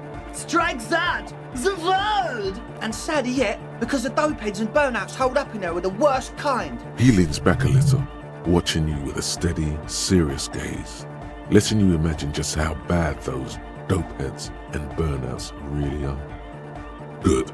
This calls for an opinion. You're an expert in those. What's this? I won't stand for narcomaniacs of any kind. Not on my watch. Yes. And the worst part is, they're also spooky. What exactly do you mean by spooky? I was hoping you would be the judge of that, officer.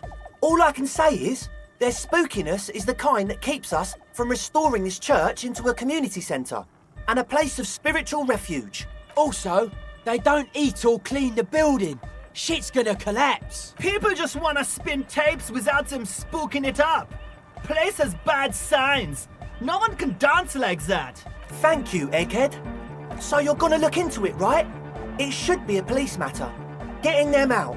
Whatever spooky stuff they're doing, I'm sure it's not what the Ecclesiastes meant their property for. I'll look into it. Tell me more. All right, man. Did you put the padlock on the door? Yes. I asked Noid to install a measure against more drifters wandering in. It's a temporary fix, just something to contain the situation. He locked the dopeheads in the church. I had to do it in an hurry. Not my best work, but it should hold for a while. How long have they been in there? Not long. Like a week, maybe? This is cool. Taking initiative like this is proper citizen behavior. I endorse it. Thank you. We just thought it was the right thing to do. I need the key. Of course. Noid. All right. Reaction speed. Be the cool cop and catch the key as it flies towards you. You sense the trajectory of the little piece of metal and plastic. The object makes a small ringing sound as it approaches. Just the tiniest chime to your left. Catch it. Ka-ching! The key hits your palm. The speed freaks nod to you approvingly.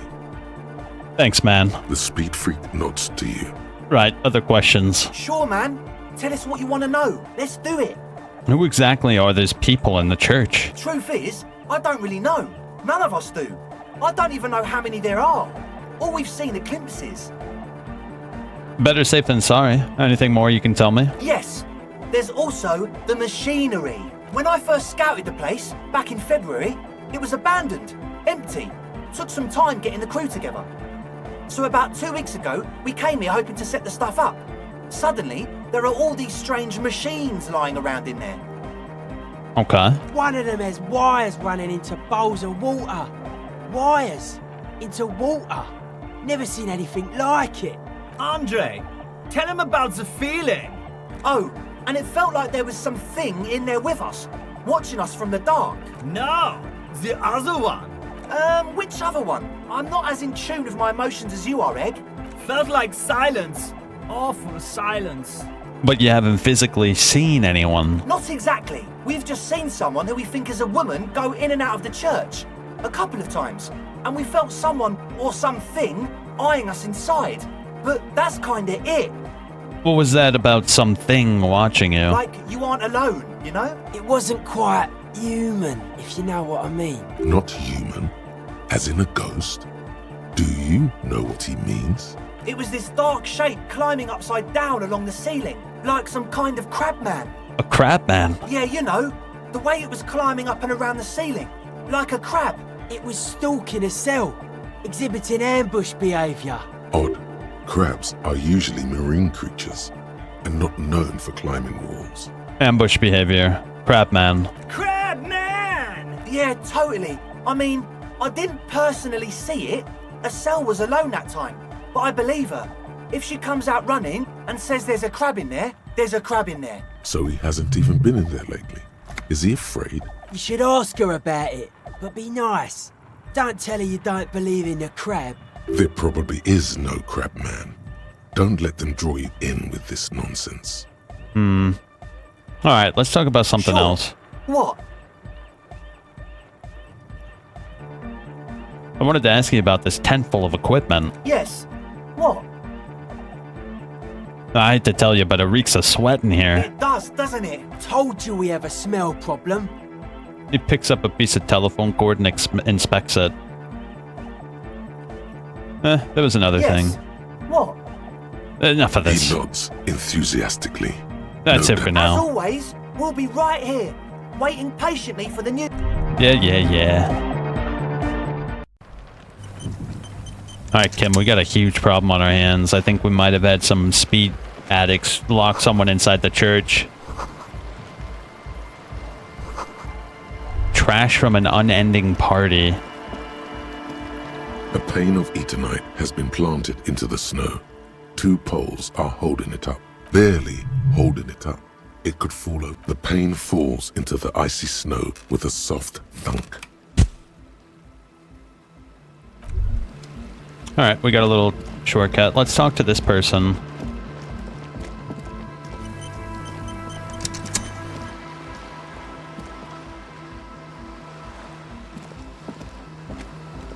A shaggy-looking girl in her late teens or early 20s kneels on the ice with an electronic contraption in her hand.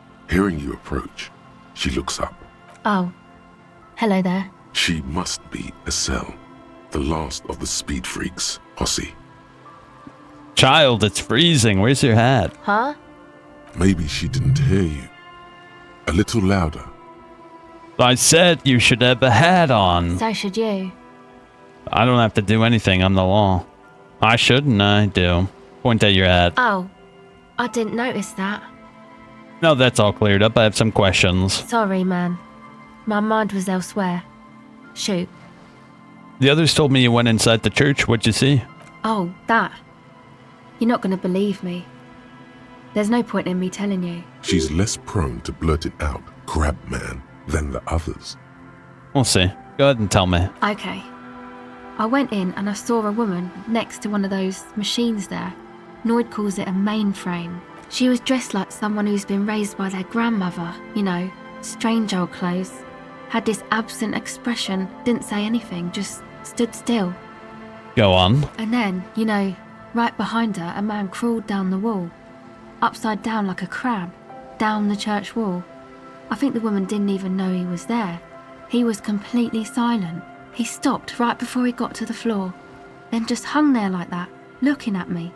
Right at me. I fucking turned around and walked out. End of story. Like a crab, you say? What did this crab man look like? It was too dark. I couldn't tell exactly. Come on, she obviously could. She already went into detail. Come on, quit stalling. What did she look like? He looked like a banger, okay? He was all muscular and stuff. Had a mesh tank top. I know it sounds ridiculous, but that only made it scary. Yeah, that's terrifying. A crab and a banger? Yes, a banger. As in a mess gang member. I know what it sounds like, but that's what I saw. You were wrong. I believe you. Why? What would you stand again? Nothing. Anyway, what else? What are you doing out here in the cold? Recording, I guess. What are you recording? I think I'm recording cracks in the ice. But there's no way to tell. Not without headphones. I think I just recorded your footsteps too. Not sure how that will sound. What happened to the old headphones? What happened to the old headphones? My boyfriend sold them. What for? I don't know, man. Things. Just stuff you need for life. A lie. They were probably pawned off for something suspicious. And what are the recordings for? The musicians in the Elysium used them for making music. They looped the stuff, cutting the tapes together. They make music out of cracks in the ice and keys jangling. Crazy sounds like that. It's hard to explain. Just nod. Anyway, I thought I'd make some too. It's supposed to be, like, a music place anyway. I don't really know what I'm doing. They use synthesizers too. I don't have a synthesizer. The sharp drop in endorphins is almost visible. Like a warm blanket has fallen off her shoulders. The wave of chill. The quivering jaw. Indications of a drug high. Take this, you're cold. He takes off his jacket. No, man, fuck that, I'm cool. I'm sorry I said that. I'm sorry about the fuck. It's okay.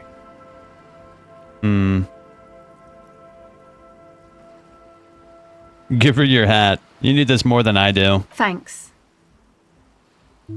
You said it's supposed to be a music place. Did you mean the one Andres got planned in the church? Yeah, the boys think it could be a place, like the Elysium or something. Stupid. It's really not going to be a Elysium, that's for sure. And who are these boys? The boys. Yeah, Andre and the guys, inside the tent. And why is that? Why are you freezing out here while the boys are inside? They got too much stuff crammed in there. No room. Like what? Didn't you see it yourself? It's mostly music stuff. Like this tape recorder, but bigger. Why just not leave it some outside so you don't freeze? That stuff is more expensive than I am. More expensive than any of us, really. Doesn't matter. I can take the cold. Alright. Go ahead. Empathy. The tape recorder lies on the ice like a discarded toy. Pick it up. Nah, my stats are too low. Alright, that's fine. Okay. Let's go check the church. I'm dying to see if there's a crab man with like a banger mesh shirt. What the shit does that even mean? Did that plank lead anywhere? No, it's just like a little shortcut. Alright, let's see. We should be able to open the padlock now. Heavy wooden doors, more than twice your height. The lock turns easily. You hear a click as the shackle pops open. Let's go. A great whoosh of air rushes into the dark innards of the church, as though rushing to fill a great vacuum in the heart of the city. Oh god, look at this. Impressive. It's not that dark in here though. At least... I guess it is a little bit dark. This is our first chance to see what the religion of this world looks like. This grotesque wooden figure looks half finished. The figure was added later. It's not part of the original church. More of the forked lighting pattern you saw outside. Bark beetles? No, it looks intentional. Some long forgotten style.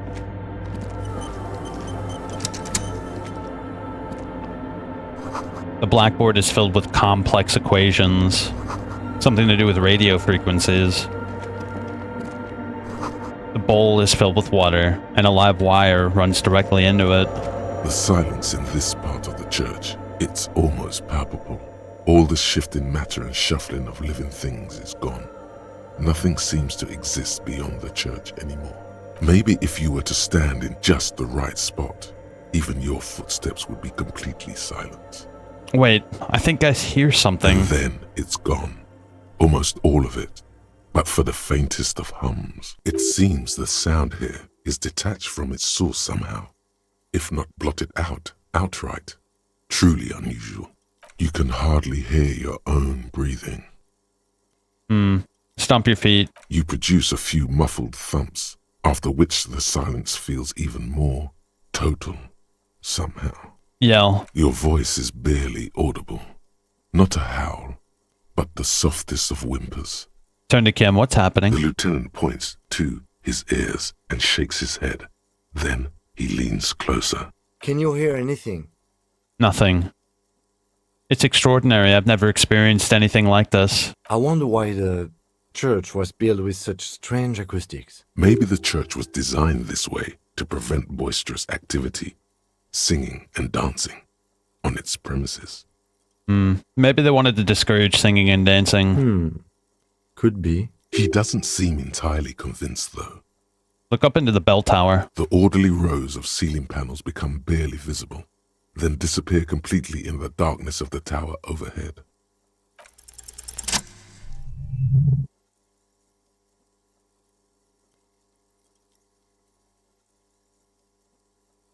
No crab man, right? It's like there's something moving up there. A shadow has emerged from the tower and it's making its way toward you through all the other shadows. Follow the shadow's movements. It's not a shadow anymore, becoming more substantial as it gets closer.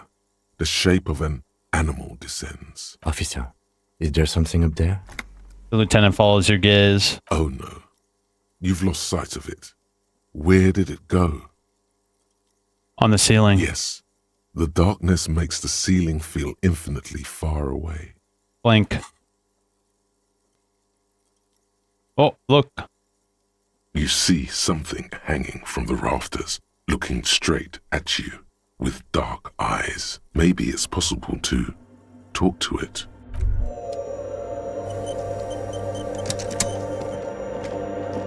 I'll talk to it, but I'm gonna look around first.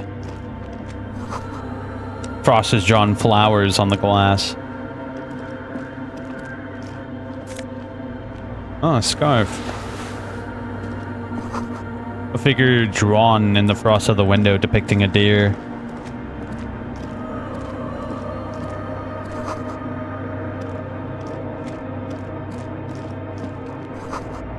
A spider has spun its web around a wooden carved pillar. Wow, shoes. I'm gonna put them on.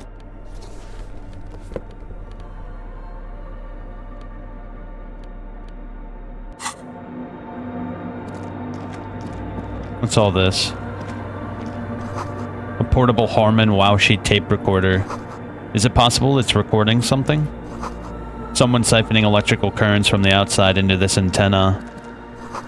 2 decks of reel-to-reel tape spinning on empty. Alright, let's talk to the thing. What is this? The shadow is a man. A man made of the same stuff as the carpentry of the building. He is studying you intently. The crab man. Say nothing. Be quiet. The man leaned forward a little, fixing you with a steady, unreadable gaze, then speaks. Habitual alcohol use has made you into a scared little pussy, Holmes. But don't worry. Everything's gonna be all right. You come to the right place. That accent is Villalobos, a peninsula in Mesk and a district in Jamrock. There's a sizable contingent of Villalobos-speaking Mesks in Rivershaw. The right place for what? Here you can receive the mother's love. And when you're ready, she will take your hand and lift you out of the despair at the bottom of that bottle. This man is obviously a habitual narcotics user. Do we really need to question him? I'm a policeman. I need to talk to you about police things. I don't know. Anything about alcohol use? Oh, yeah, sure. You don't know anything about alcohol use. You got it all under control, Way. I could smell the control all the way over here.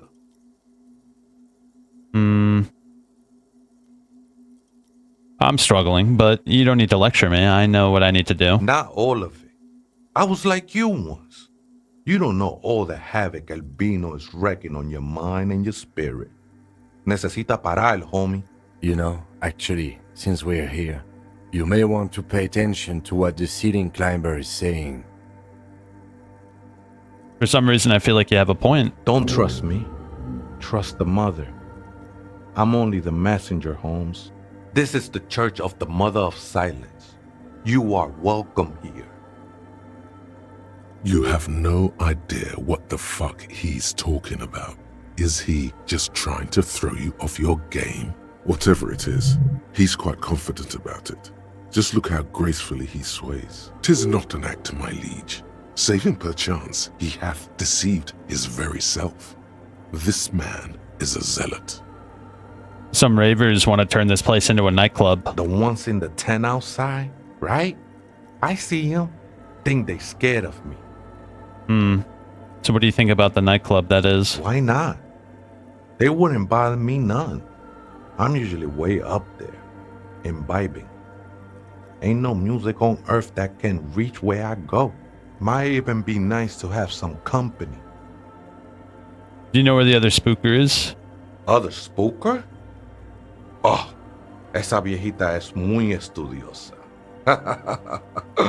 Don't know, Holmes. Viejita is Grandma?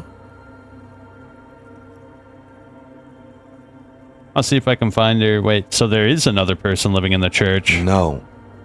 I just call her viejita because of her clothes. She's actually quite young. Or maybe not that young. Age is just one of the many masks we wear. Thanks. I'll see if I can find her some other way. You just have to wait until she comes back, or search through her radio computer. Do you know... Okay, thanks. Yeah, that's good. So what's this big hole in the wall?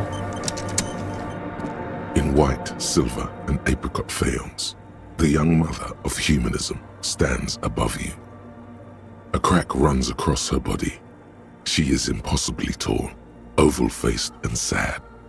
A dark and radiant majesty. This is her innocence, Dolores Day. Dang, bro. Cradled in her arms are a pair of glowing lungs, clearly visible from underneath her flowing dress. You should kneel. Why not? Your knees touch the floor. The floorboards are hard and cold. There you kneel among the snowdrifts, diffuse light falling on your hands from beyond the glass. Close your eyes. The world is silent, but for the creaks and cracks of the massive wooden structure behind you. It covers you from the wind outside. The ocean feels distant, its ebb and flow blocked off by the centuries-old pinewood sarcophagus around you. Open your eyes. The woman looks down at you kneeling. She towers among her followers, architects, laymen, courtiers. There is a sad smile on her lips and a glint in her green-blue eye of what? Compassion? Remorse? She acknowledges the passing of someone who is still alive. She acknowledges the passing of someone still alive. In mourning? As that terrible word passes through your mind, the lieutenant draws an X-shaped cross from shoulder to shoulder.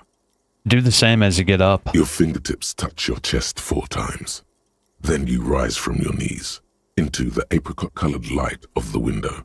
Above you, the woman still smiles her distant smile, sundered by the crack in the glass. Visual calculus. Reconstruct the cracked glass. A jigsaw of broken shards falls into place in front of you, a ghostly reconstruction of the stained glass window. Before it was shattered, there was an older woman beneath the younger one, and a text, a light motif below them both. What shattered this mosaic? Unknown. A motor carriage? A gunshot? Someone falling into it? Or maybe just hooligans looking for something to break. Who is the older woman? The escutcheon on her throne says, Irene the Navigator.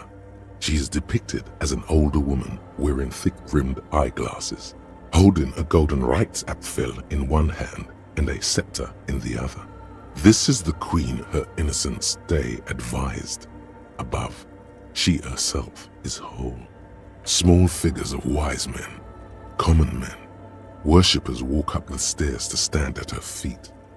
Secret servicemen, Theriers, stand in a row guarding her. It must have taken years to produce this work in all its dizzying detail. The motto. What does it say? Below both women, in luminous black letters, Après la vie, mort. Après la mort, la vie de nouveau. And then along the left side, Après le monde, la gré. Après le gré, le monde de nouveau. After life, death. After death, life again. After the world, the pale. After the pale, the world again. This is the great leitmotif of humanism, a summary of the effect of the discovery of this isola, the Insulindian, on human thinking. A tremendous sea change akin to finding life after death. Lieutenant, this used to say after life, death after. Death, life again. After the world, the pale. After the pale, the world again. This exaltation is common in Dolorian sacralism. In the early years, it was even incorporated as the RCM slogan. No more, however. Why? It was deemed subservient to use a strongly moral intern-related motto.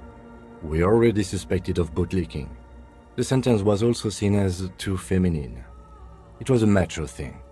What is the RCM motto now? Justice, union, prudence, and force. Not very feminine. Not at all. Step back. The mother of humanism towers above you, a wax painting on a cracked pane of glass. Nothing has changed in her expression.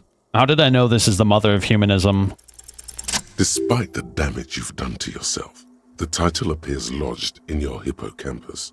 This is her innocence, Dolores Day, the innocence of humanism, internationalism, and the welfare state. Perhaps the most famous human being ever to have lived. No amount of Commodore Red can wipe her sad smile from your brain thing. It has survived the deluge and haunts you still, and will haunt you forever, as it haunts all men. Was there something terrifying about her? Terrifying is a term too emotionally charged for your semantic memory, or what remains of it. But although she is often considered to be the greatest human being to ever live, there was something ominous about Dolores Day. Constantly surrounded by her Theriers, she was the most socially secluded and least self-aware of all the innocences. Some modern thinkers would consider her a war criminal for the campaigns she waged against the Mesk state. And then there were the resettlement programs. What happened? The Mesk state tried to detach itself from innocentic rule. Parts of the world were experiencing whiplash from accelerating into secularism. Her mandatory education programs and mass resettlement of upstream Marguerite were problematic as well. Dissenters were suppressed by a military force she called the Army of Humanity, suggesting those who fight against it are not part of humanity. She adored chess, yes, but also military war games. Dolores Day often holds a tiny tin soldier between her index finger and thumb in icons such as this. She was also blonde, the blondest woman you have ever seen, with green eyes the color of the Pacific, mare interregnum. Little is known of her Marchese husband. It's as if he vanished from history after completing his role, which was to introduce Dolores Day to court. In conclusion, yes, there is something lonely, paranoid, and even terrifying that people seldom mention, but feel when they think of her. This subtle terror is part of her iconography. Officer, You've stood there for over 5 minutes. What are you thinking of, if I may ask?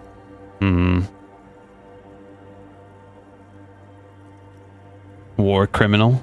She's beautiful. Is she somehow connected to the case? She's been dead for 300 years. I am almost 1,000% certain she isn't connected to the case. None of this is, in fact.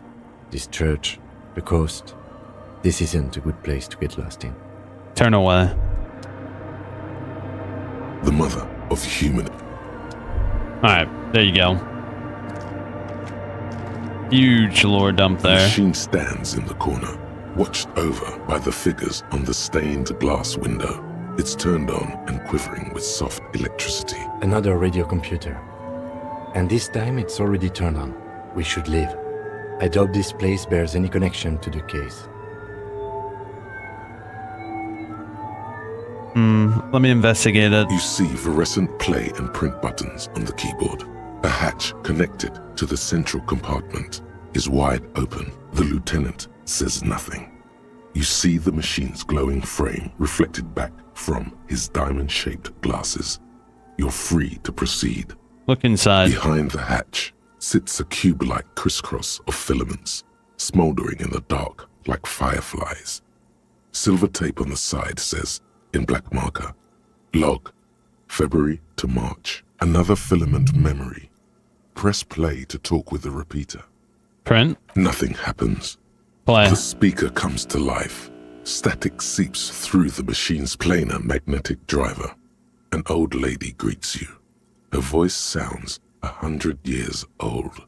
Good afternoon. Oh, it's her. Accident on Saint-Brun. This is the East Insulindian Repeater Station 1. Please repeat. Is this the personal log? It's the same old woman you spoke with through the radio computer in the doomed commercial area. I looked inside the cord, but the tape on the filament said log. Good. Please repeat the password. Let's look around. There's no use trying to guess the answer. I don't know. Received. I will fortress accident. Is there anything else I can do for you today? Yvonne, it's me again. How are you? Good. Thank you. Please repeat. Is this the personal log? Thanks, but I'm finished. Goodbye, fortress accident. The machine's keyboard is still illuminated. There's a huge secret with these things. And we've yet to find the password for any of these things. Is there nothing The machine's else? keyboard behind that, another filament memory. No, not that I could tell. Alright. I'm a little disappointed whoever was here didn't come out. I didn't miss anything either. We examined everything. Alright, well, let's continue. Let's go talk to the punks real quick and see if they want to move in. The guy didn't say he cared. So we might as well let them move in, right? Who cares? I certainly don't. It's not like I live here.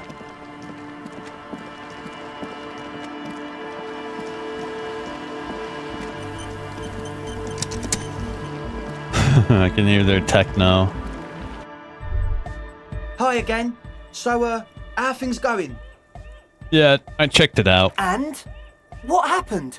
I talked to the crab man. Oh man! Who is he? What did you think? Seemed okay, to be honest. Very spiritual. Really? Huh. Interesting. What's he doing in the church? Just preaching and praying from the looks of it. No matter. Is it? Yeah. Noid is right. Let's get back to the point. What are we gonna do about him? These guys will never catch him. You will never catch him. There's nothing to do.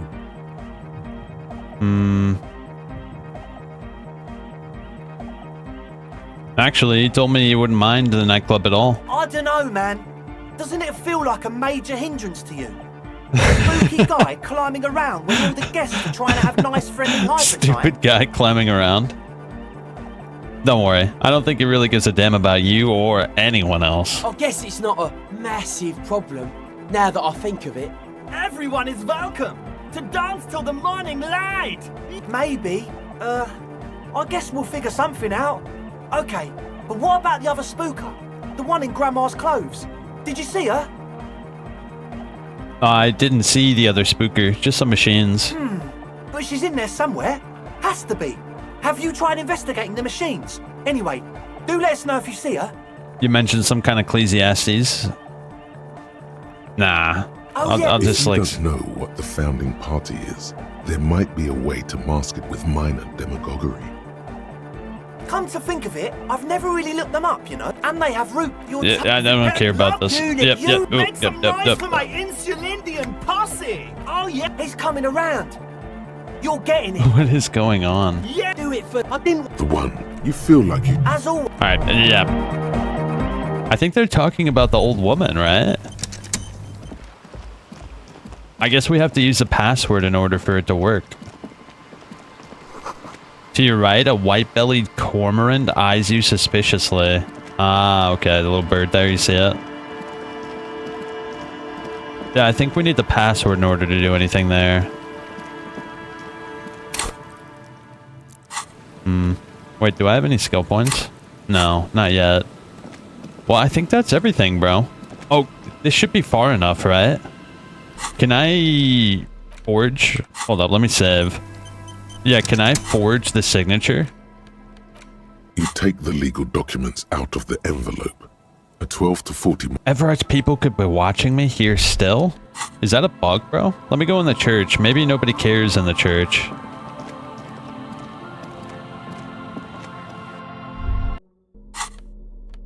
You take the legal documents out of the envelope.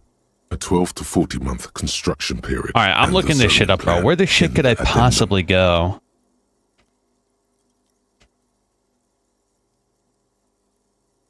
Yeah, what the shit is up with this? Where can I possibly go? I feel like the church, the fence on the ice, or the shack with the red chairs should all work, but they don't. You just need to go into your own shack in the middle of the village. Oh, okay. That actually does make a little bit of sense. Yeah, I feel like the church should work too, but it is what it is. Let's go to our shack. That's a bit strange though, right? How would anybody be watching me in the church? It was locked up and there's like only like a crackhead in there.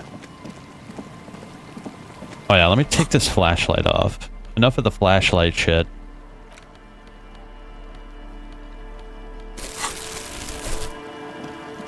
Let's go to our house and forge the signature. It should work.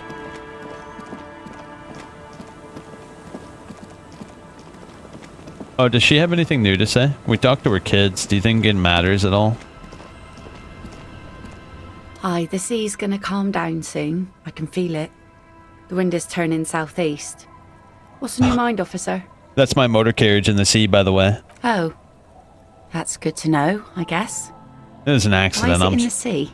I'm sorry. This calls for a funeral, if you ask me. You're suggesting we honor the carcass of my former carriage? Aye. Feels deserved, don't you think? Falling in the line of duty like that and all?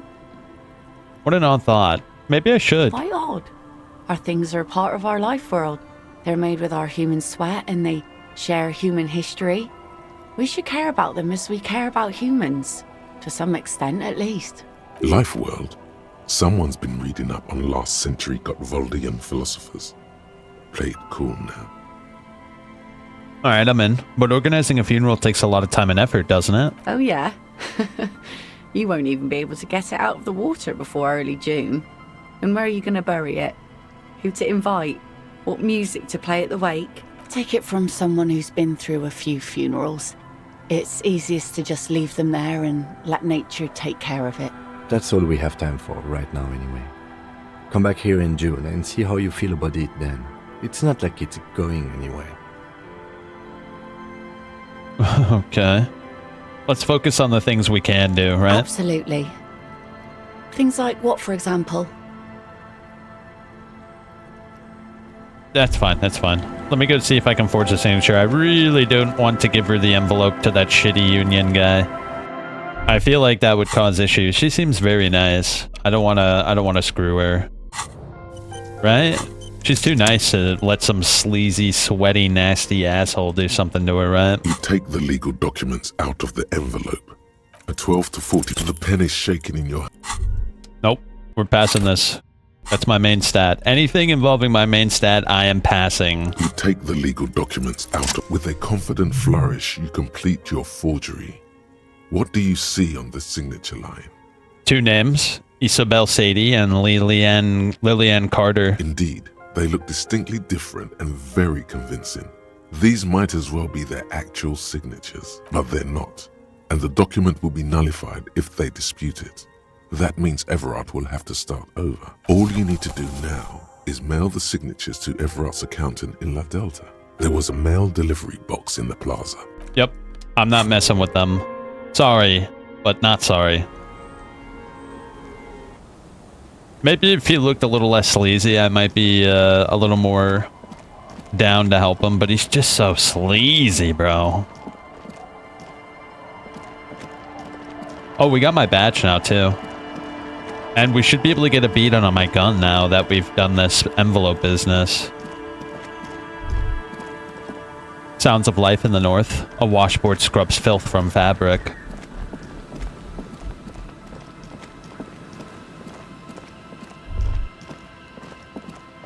Yeah, so I think once we get my gun back, I'm gonna do the boat chick with my badge, because we got my badge back.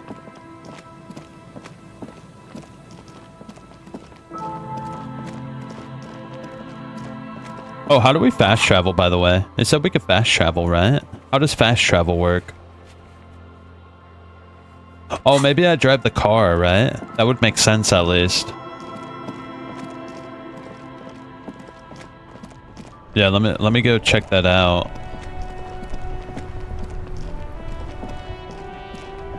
Let me deliver the mail first. Come whatever may. The dented yellow mailbox greets you with Drop its the white graffiti. envelope. You drop the white envelope in the darkness. It lands with a soft thud on what sounds like a couple of letters. About a week's worth of mail as collected in there. They'll empty this very soon. Probably did the right thing. You can't trust that slug Everard. You know he's going to play you somehow. See, even logic, my inner logic is telling me I did the right thing. All right, let's go back to Everard. If we don't mention anything to him, he won't know before it's too late. True.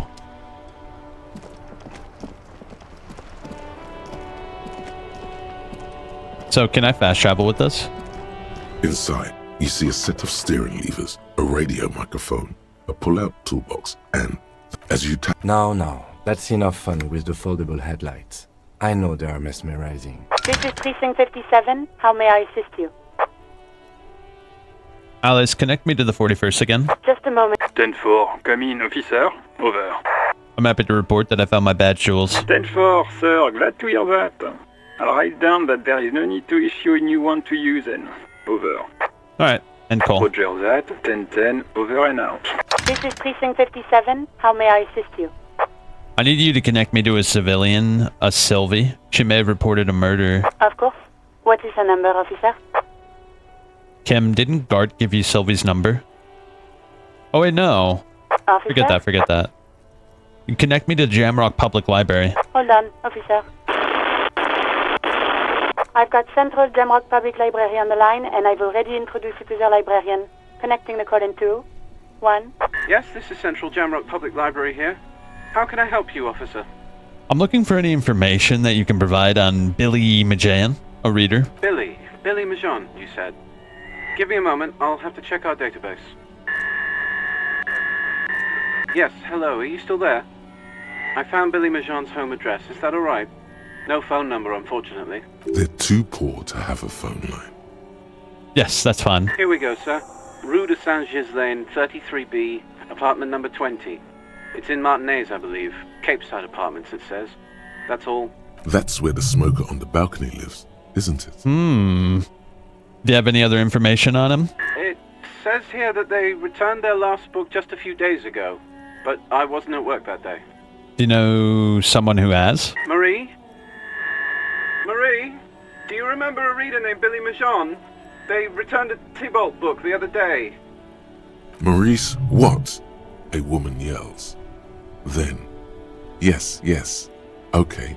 If it was the police, she starts explaining something. Yes, it was my colleague Marie.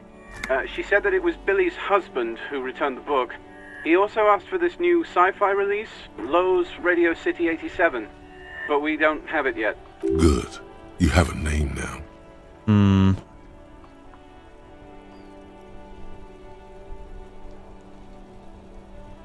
Do you know the name? Sorry, no. Marie only knows him by sight. Can she describe what he looked like? Marie! She said it was an older man, and that she's pretty sure he'd had a drink or two the last time she saw him. What was he wearing? 1 second. Sorry, Marie wasn't really paying any attention to that. Thanks. Happy we could help. Goodbye, officer. Anything else you need from me? I need to report a dead body on the Martinez boardwalk. One moment. Can you please describe the body? Age, sex, cause of death? An unidentified middle-aged man. 170 to 175, dark hair, medium build. Looks like he slipped. Fell through a hole in the boardwalk and hit his head against the metal bench. We suspect he might have been inebriated when he fell. There were bottles all around him, and traces of vomit on his shirt. Any signs of violence? Seems like an accident. No field autopsy necessary. You can hear her quickly typing in the background. What about his belongings? Did you examine his clothes? He was wearing boots, trousers, and an old leather jacket with a bright blue lining. I found a library card from his pockets. Any information on the library card? It's from Central Jamrock Public Library. It belongs to someone named Billy Majan. Good. You have a lead. Do you and Lieutenant Kitsuragi want to take the case, or should I assign it to someone else? We're taking the case. I have assigned the case to Lieutenant Kim Kitsuragi. Please follow up on this library lead to identify the man. We'll send someone to take the body to the morgue. That's all for now. Thank you for reporting in. Is there anything else I can do for you? Could you run a serial number from a pair of armored boots for me? Sure, officer. What's the number? And the make of the armor, if you know it. The make and model of the armor is Fairweather T500. Got it. I'll contact the ICP database immediately. Call back tomorrow. Hopefully they'll have dug up something useful by then. The International Collaboration Police, ICP, is an inter-Isolari law enforcement service, the crown jewel in the moral intern diadem, alongside EPIS and the coalition government. I'm done. 57th, over and out. In the cabin. There we go. We got a lot of shit done just now. Let's go to the sleaze book and tell him we got our letter sent, and maybe we can get a lead on our gun. I'd very much like to get our gun back. I feel naked without it. I feel naked, and I don't like it. Oh shit, not this asshole. We're not messing with that guy.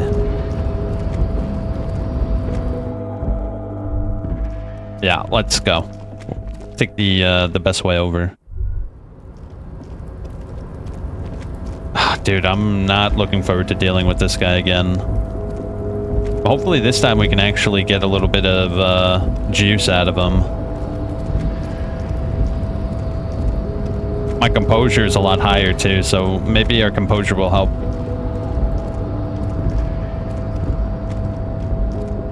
Yeah, let's say. Do you have anything different to say, by the way? Oh, hey, mister.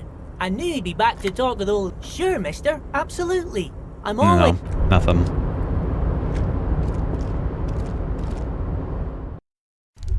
Alright. This asshole again. I really don't like this guy. Mr. Dubois, I hear the meeting with Titus was a glowing success. That's such a relief. Titus can be a handful sometimes. Now, what can Everett Clare do for you today? It's done. I mailed the signatures you asked me to mail. The Golden Boy returns once more. Wonderful. Simply wonderful, Harry.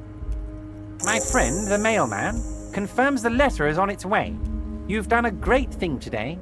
You've given the children of Martinez a future and proven to be a true man of the left. I can finally trust you now. You're in my inner circle. You too, Mr. Kitsuragi. We can talk about anything. The strike, the murder, your lost gun, nothing is off the table. See? Forging that signature really paid off. Damn straight. Well done, sire. By guile and deceit, you're in. You don't know his full plan. Perhaps he expected trickery. Oh. Perhaps the signatures weren't important. The point is, do not think you're ahead of him. Thanks, Logic. I needed that. Can I get my gun now? Harry, I've got to be honest with you. Your gun was found 2 days ago. Withholding this information weighed heavily on me, but it had to be done. What a slimy bastard. Where is it? An old woman has it, and let me tell you, Harry, word on the street is she's a character, so watch out. This must be the woman who bought the gun from Roy. The one he described as terrifying. So the gun's still with the woman who bought it? Yes, the same one. I see you've done your research. The pawn shop made the gun easy to track. Crazy stuff, Harry.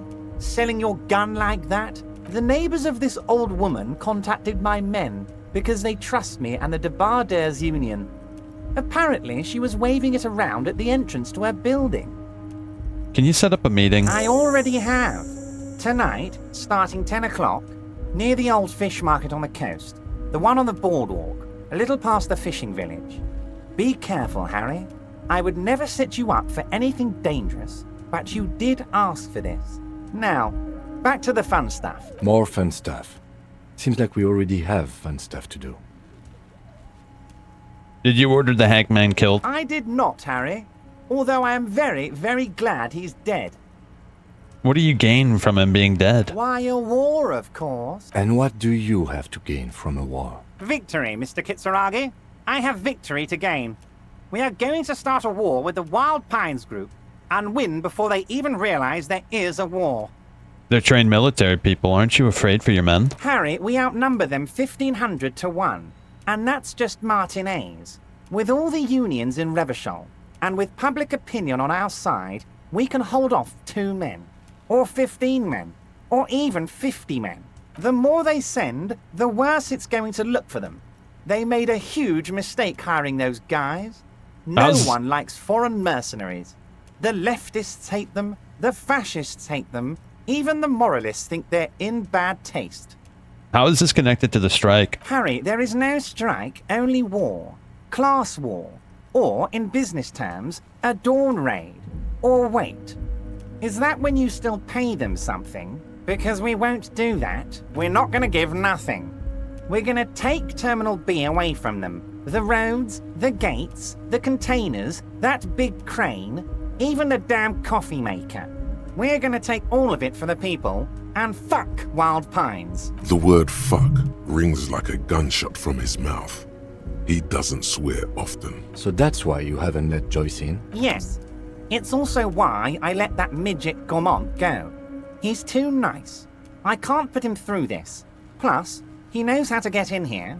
That woman can't tell her tits from her asshole. She has no chance. Why are you telling me your plans? Because we're friends, Harry. Besides, it doesn't matter now. You can go tell her if you want. It won't change the course of events. We have a significant head start. It's already happening. He looks at the swordfish clock and nods. And how are you going to fund your new independent harbor? Oh, you mean what sort of goods are going to be flowing through? How am I going to replace all the contacts we'll lose once the poo-poo hits the fan? The clients will ditch us. Harry, we've thought of everything. Clients would take a well-known multinational conglomerate over a local mobster any day. Everything? We've been running back channel negotiations with all the major clients. I think the company will be unpleasantly surprised to see how many of them stay loyal to Martinez and to the new competitive contracts we can offer. With renewed zeal sparked by communal ownership, the men will be shipping those containers double time. You'll be surprised to see how fast things go without parasites latching on. We'll have our hands free to pursue bold, exotic new revenue streams. But aren't you a parasite? That's drugs. Drug trafficking. Drug trafficking? Don't be stupid, Mr. Kitsuragi. There are perfectly legal, 100% ethical chemical factories on the Samaran Isola. You don't need to be colonialist about it. All they do is produce components to keep the pharmaceutical industry running. That's people's health we're talking about. Old grannies, little babes, people with disabilities. God, that sounds shady. The company thinks transporting these chemicals in bulk looks bad, has bad optics, may be illegal in some countries. The Debarders Union, however, we're all about the large volume column. In bulk shipping, Large volume column is a major buyer. A shark. We're gonna transport the living daylights out of those materials, Harry. So your sick kid can get his Benefed, and your wacky uncle doesn't have to come off risperidone. Benefed is a children's cold medicine, usually apricot flavored. And risperidone is used to treat severe psychosis. And the kids on the street can get speed and pyrrolidone. I'm an old-fashioned guy, Mr. Kitsuragi. I sometimes grab a beer with the boys, but I have no idea about the things you just mentioned.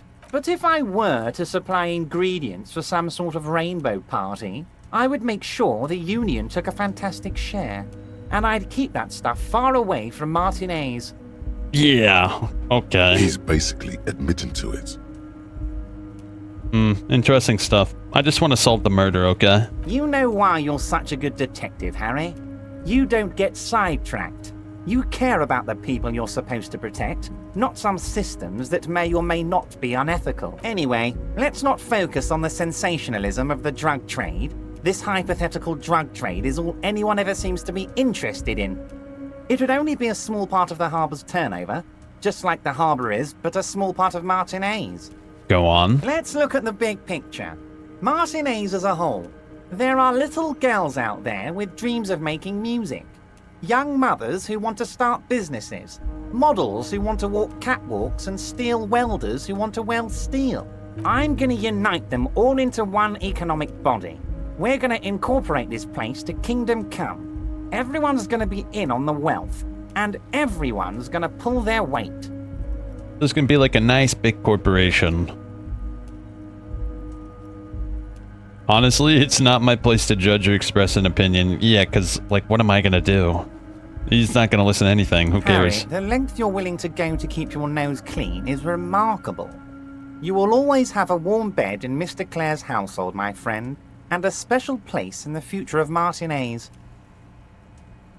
How many of you guys are in the Union? 2,372. Plus yours truly, of course. 2,373 is a sizable contingent for a labor organization in Revachol. It doesn't sound like much at all, actually. But it could cause damage. Can I ask you about specific Union members? We're way past specific Union members now. This is the big time. We're talking about the future of Revachol here, Harry. You can bother Leonard with that. He loves to run his mouth on such matters. But I'm in big-time mode, Harry. There's something different about him now. He's more vibrant, more alive in his big-time Big-time mode. Great, Harry, He's great. been living like that for 20 years. We've truly built a bridge between Martinez and Jamrock today. We have united the RCM and the Debarders Union. Suddenly there's a sadness in his tone. This has been so great. I'm sorry we don't have more fun things to do together, but most certainly, Harry. Nothing brightens my day like brainstorming these things with you. There was a bullet in the hangman's head. So they shot him. He sounds pleasantly surprised. He was shot in the head before he was hanged. How odd. I don't know what to say, Lieutenant. They told me they hanged him. A hanged man is what I saw when I took a look into that yard. It's impossible to say if he's telling the truth, sire. What I do know is, the case is in safe hands. If anyone can get to the bottom of this shot and hanged man, it's my two little policemen. Godspeed, policeman. By all means, Harry. What's on your mind? That's it. I don't want to talk to this guy any longer. What an absolute sludge bucket. At the very least, we have an appointment to get our gun back. That's primarily my biggest worry, because I have a feeling things are going to get a little interesting soon. And now that we have our badge, we can talk to the girl, the one who works at Wild Pines. She's their enemy, and I'm definitely going to tip her off about it because that sounds interesting. Doesn't that sound interesting? Shit, I took the wrong way. I always, whenever I'm in an RPG like this, I always like to pit all the factions against each other, if possible. I like playing both sides. I think it's most interesting to play both sides.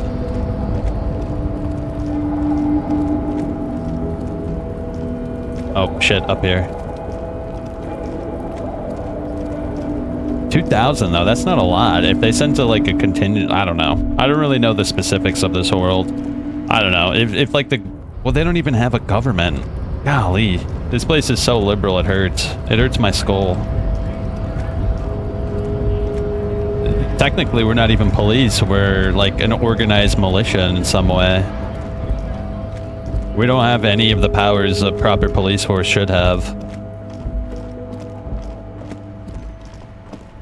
Yeah, we certainly don't have any power to influence this in any way unless we can get to the bottom of the murder, and then once that happens, maybe then we can start taking heads. But unless we've solved the murder, there's nothing we can do about it.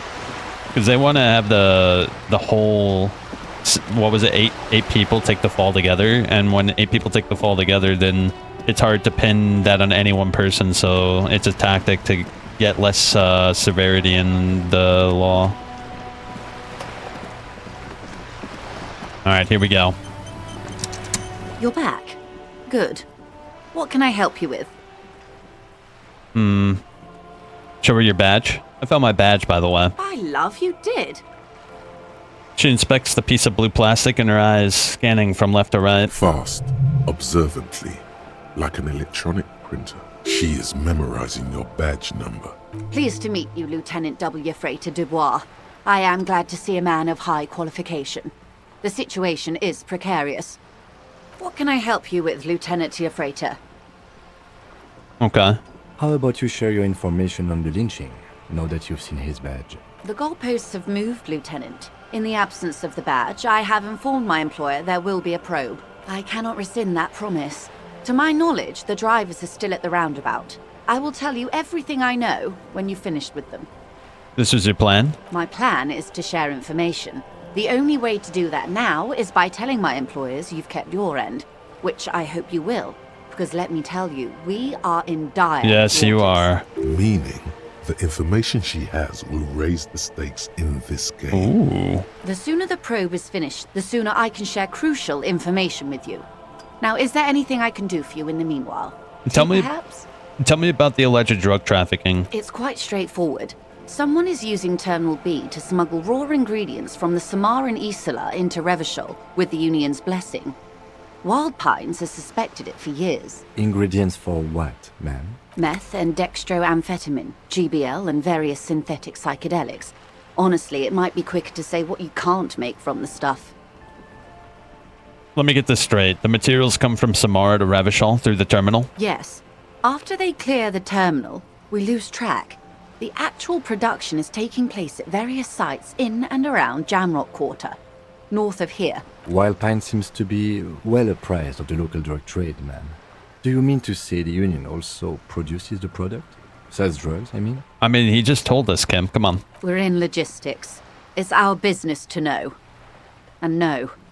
As far as the company knows, the Union does not produce it. They transport the ingredients for a cut. And you want us to investigate? Yes, but you won't get anything out of Evrat and the Dock Workers Union. Well, we kind of did. Still, The handoff. The motor lorries at the roundabout. Am I going to need bolt cutters for this? Unlikely, officer. I'm talking about the lorries. Once the ingredients reach Jamrock, they're distributed to a network of local manufacturers, well beyond our grasp.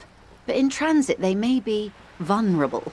How convenient that they're stranded like beached whales at that roundabout. Perhaps you've noticed that a number of lorries are tangled in a traffic jam at the roundabout just now. Interview the drivers who are still hanging about. One of them might be waiting for a crucial shipment. Okay. Her irises are light green, like the river Esperance in bright daylight, upstream where it's clearer. Or the Queen of Humanity. I'll be explicit. If you find this driver, I will share company secrets with you. Yes. Uncovering Union secrets could also give you an upper hand when dealing with them. Is it no coincidence the lorries are stranded there like that? No. We asked East Motor Track to raise the drawbridge.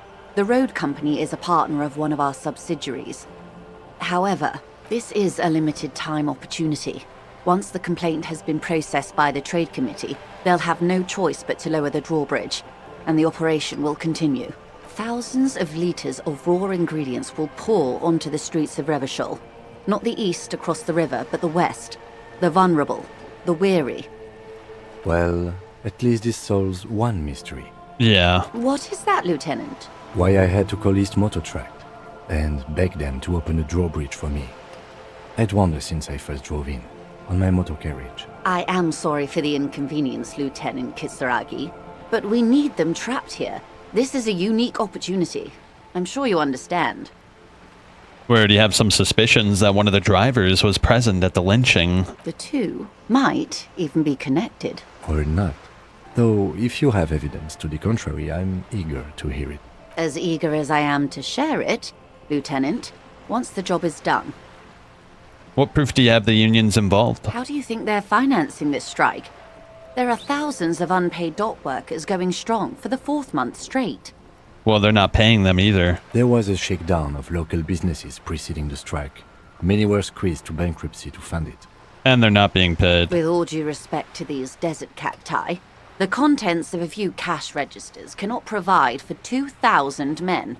The local businesses can scarcely provide for themselves. So you think the strike is being funded with source ingredients for drugs? Precisely. Smuggled out of that very gate at night, most likely, then loaded onto lorries and driven to Jamrock.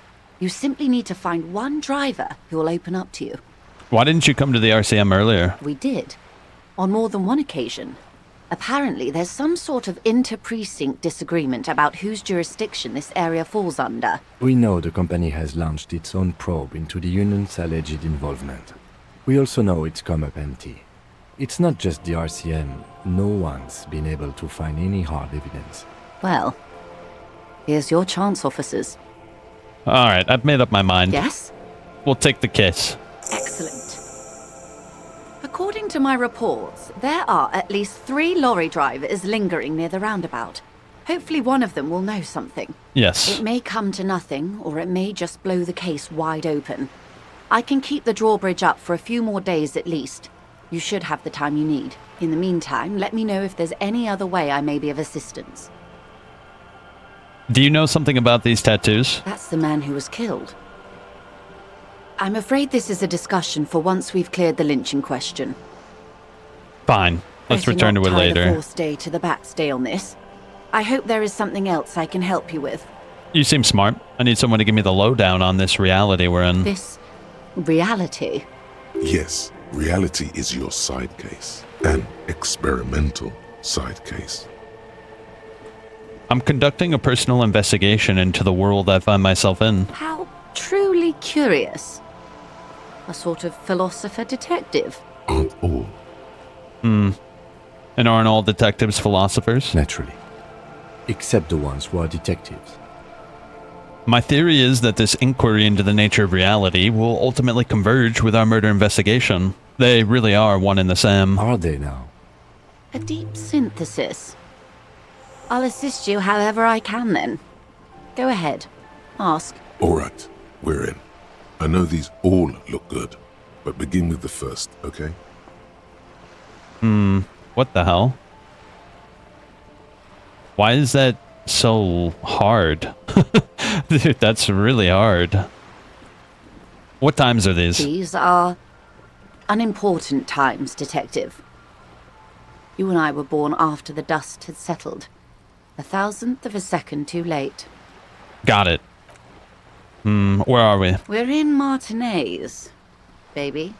Baby? A casual term of endearment popular among the 50-plus crowd. It's a disco holdover, pay it no heed. Okay, I'm a disco holdover myself. Aren't we all? She refers to your corresponding ages. And what is Martinez? Martinez is a district of Revachol. A very small district tucked away near the industrial harbour. North of the 881 and Jamrock. You would be excused for not knowing about it. Unimportant, they say. Forgotten, even. Shelled to smithereens during the Revolution. It has its charms, just not this time of year. You mentioned a sea. What sea is it? It's not really a sea, it's the Bay of Revachol. And the bay feeds into the ocean. Are we near the ocean? Yes. We're on an island in an ocean. The world's largest body of water.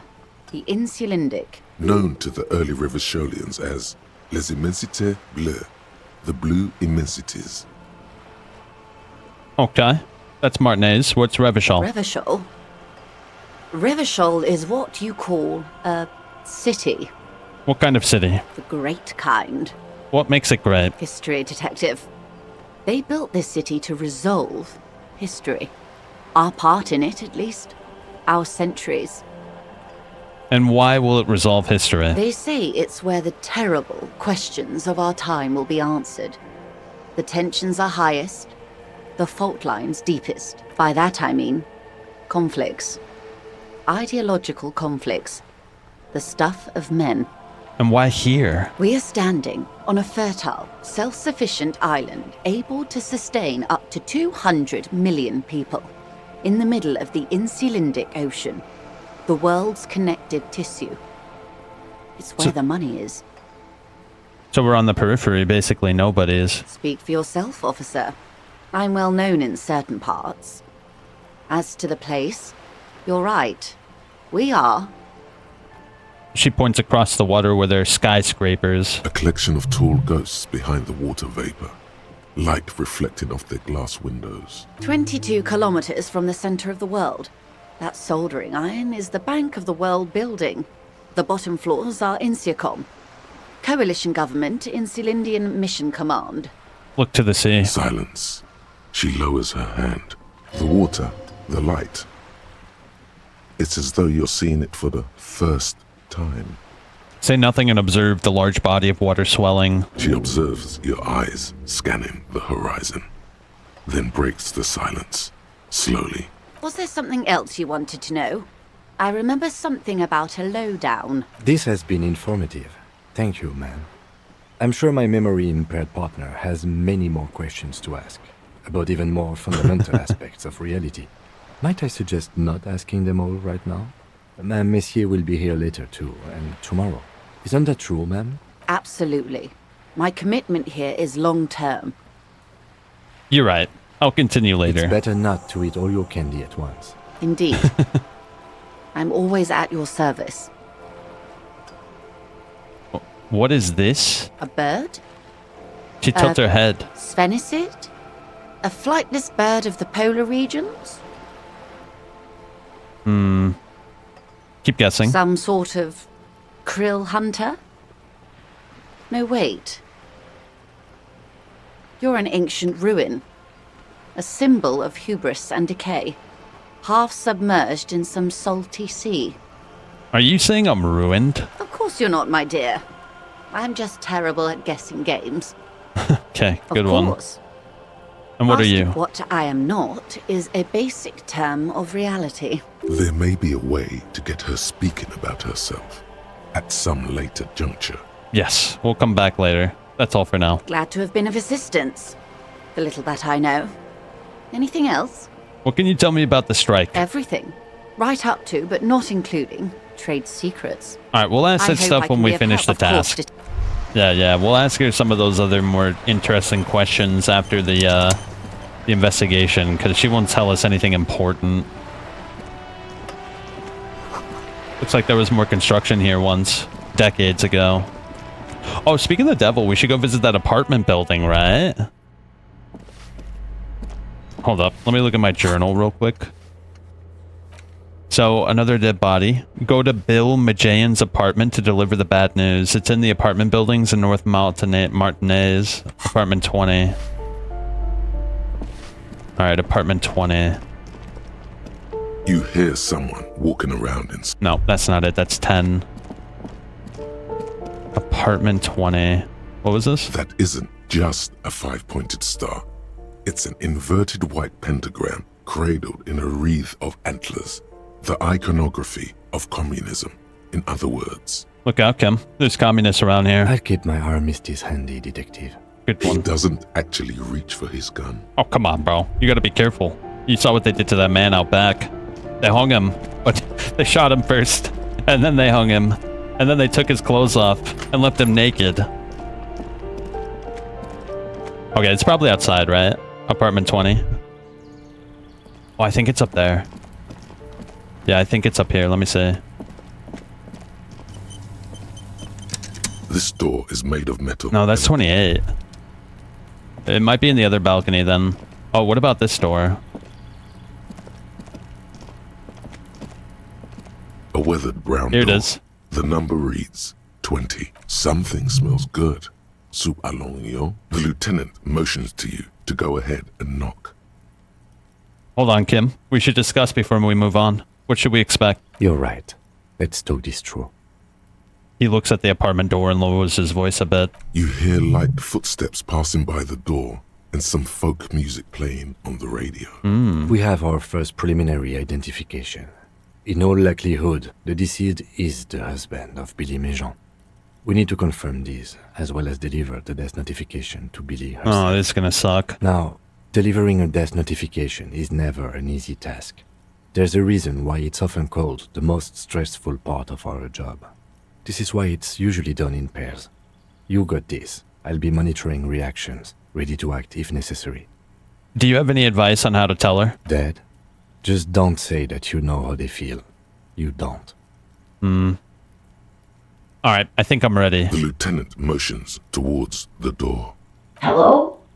Who is it? And someone turns down the radio. Is this Billy Majane's home? This is the police. Please open the door. The police? A moment, please give us a moment. Tidying up. Nervously. Come in, the door is open. Oh, jeez. This is gonna be depressing.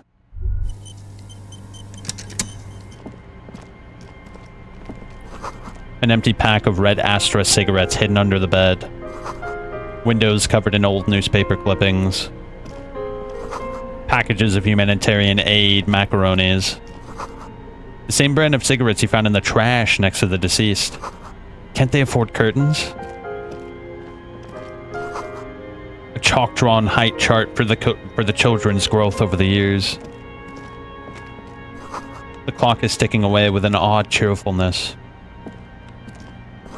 Posters of contemporary pop stars adorn the walls. Textbook for high school mathematics, trigonometry mostly. Alright, let's do this. It's you from the book stand. Did you come to bring my cockatoo back? Aww.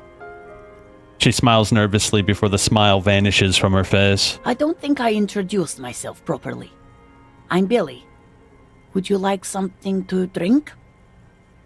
Tea? Lemonade? We're out of coffee. The lieutenant has taken off his foggy glasses and is busy cleaning them in his handkerchief. For now, you're on your own here. Condensation from stepping inside. Thanks, but I'm alright. Is this about Victor, my husband? Is he in some kind of trouble again? I can come pick him up in the station if that's what. She stops in her eyes, trying to read the answers from your face. Keep it together. You don't want your body language to tell her the news. Sorry, I'm rambling. It's just that Victor often gets into all kinds of trouble. So, how can I help you? How about some small talk before you break the news? You live here with Victor, your husband, right? It's me, Victor, and the kids here. We have 2 daughters. Ah, man, that Jenny sucks. and Jolie. Where is everybody? I don't see anyone home. The girls are staying at their friend's place tonight. And Victor is out. Damn. Out. She swallows visibly. Like a rock. Where? He has a problem with drinking. And so he disappears every now and then. He's probably in the parks drinking with his friends. I sent him to the library a few days ago, but I guess something came up. She smiles sourly. So she's the one who wants all the books.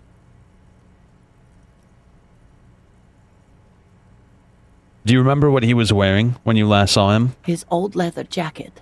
Can you describe it? It's just your average brown leather jacket, but he bought it as a teenager, so... No distinctive features? No, well, the lining is hand-sewn. It's blue. I tried to make the thing more weatherproof since he's running around with it in the middle of winter.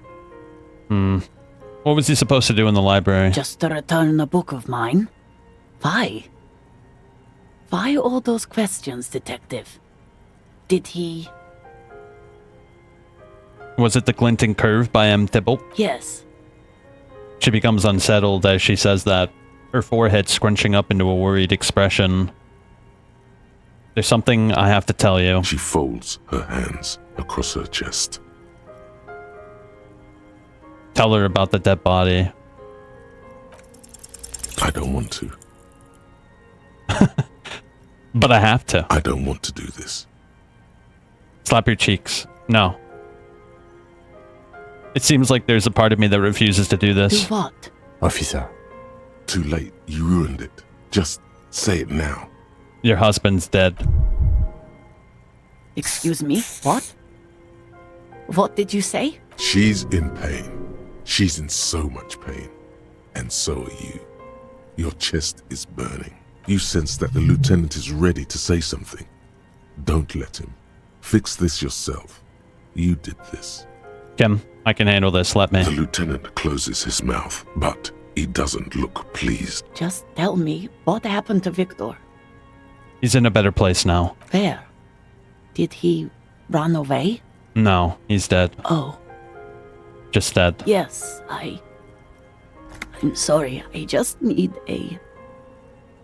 I don't know what to say. I guess what I want to know is, how did he die? Trust me, ma'am. You don't want to know. No, let's tell her. He fell and smashed his head against the bench. And you just found him there? Lying in the cold? She shakes her head. How long had he been there? For a few days. She doesn't reply. Her eyes well up with tears as she struggles to keep it together. You hear the clock ticking in the children's room. Is there anyone we could call for you? A friend, a family member, someone who could be here for you? No. I just need to tell my girls. The air gets sucked out of her lungs suddenly. Unreal. God. Should I call them? Should I tell them to come home? Yes. All right. I'll call them. She breathes in again, trying to steady herself. Just tell me, what do I need to do next? Where is he? Can I see him? For God's sake, lie. He's in the morgue. And who should I contact? He was taken to the city morgue. The local coroner will be contacting you shortly to arrange the funeral. Here's his number, in case you want to contact him earlier. He hands her a leaflet with the morgue's contact. Is there anything else that the RCM could do for you? No, I'll call you if something comes up. I'm still a bit... Sorry, I couldn't do this. I have a brain condition. A brain condition? You know what? It doesn't matter. I'll just leave. Again, if there's anything we could do for you, then don't hesitate to call the RCM, ma'am. She just nods, distant and inconsolable. The bed springs rattle beneath her as she begins to shake. I'll take it from here. Thank you. She points at the front door, breathing fast now, holding herself back. We should step outside and talk. Set the library card by her and leave the room. Well, that sucked.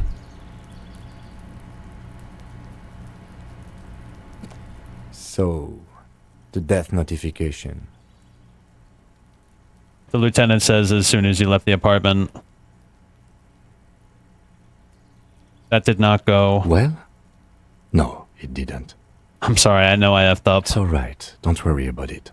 I'll call the station when we're finished with the day, and let them know the name of the deceased. What about Billy and her kids? There's not much we can do for them anymore, I'm afraid. That's it? That's it. We should get back to our case. There's nothing more we can do here. Right. Let's get back to it then. And, officer, I've seen worse. This wasn't the worst I've seen, okay? Now let's go. Wow, Kim is so good, bro. He's very supportive. Our character is such a bag of sludge, and like, Kim has been so hands-off.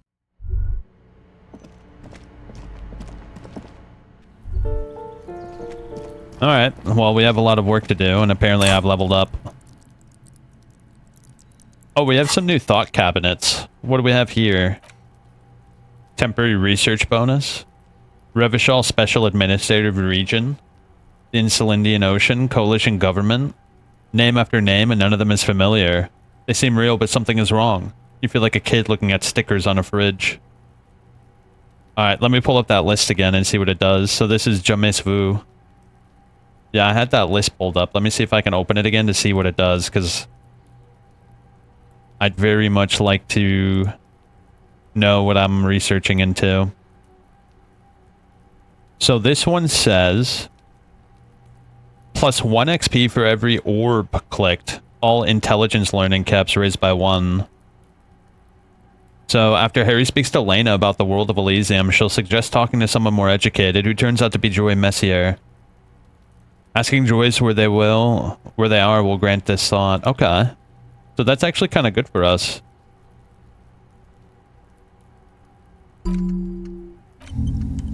We'll get an XP for every orb we click. That's really good, actually. That's actually insane, bro.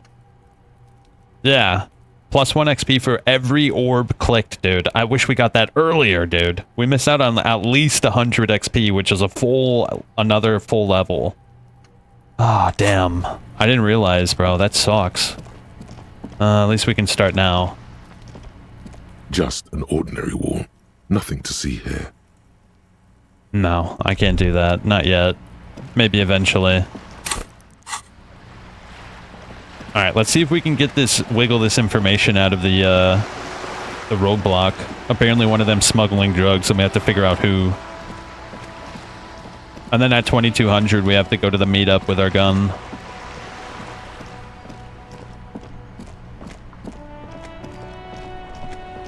Oh, I'm gonna make a hard save, by the way.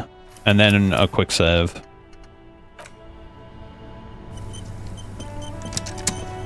Alright, here we go. Let's give him a talking. Still here. Stuck in this damn jam, my man. What's up? You seem like a man who knows about drugs. Ah, man. Me and narcotics go way back. Had some good times surfing the psychic waves of my own consciousness, you know? But those days are behind me. There are other addictions in my life now. Why the inquiry, my man? Let me be straight with you. I'm trying to figure out who's smuggling drugs out of Terminal B. We have a credible lead, sir. Someone on this roundabout is waiting for a bulk shipment from the harbor to load it on their lorry and drive it to Jamrock. Not me, man. No way. I don't need any trouble. Shit's bad enough anyway. This jam's got folks up in arms, and I'm afraid it's headed toward a conflagration. Who do you think could be conducting the drug trade, then? Look, man, I try to stay away from the criminal underbelly of Revachol. I'm a guest here. You really need to find another man to probe with those questions. We wouldn't say he's lying, sire. Yeah, our drama is really high, and it detected that he wasn't lying. Yeah, that's good. It's definitely not him. Why would my drama lie to me, bro? Look at how good our drama is. It's our highest stat. Shit, where was that old woman?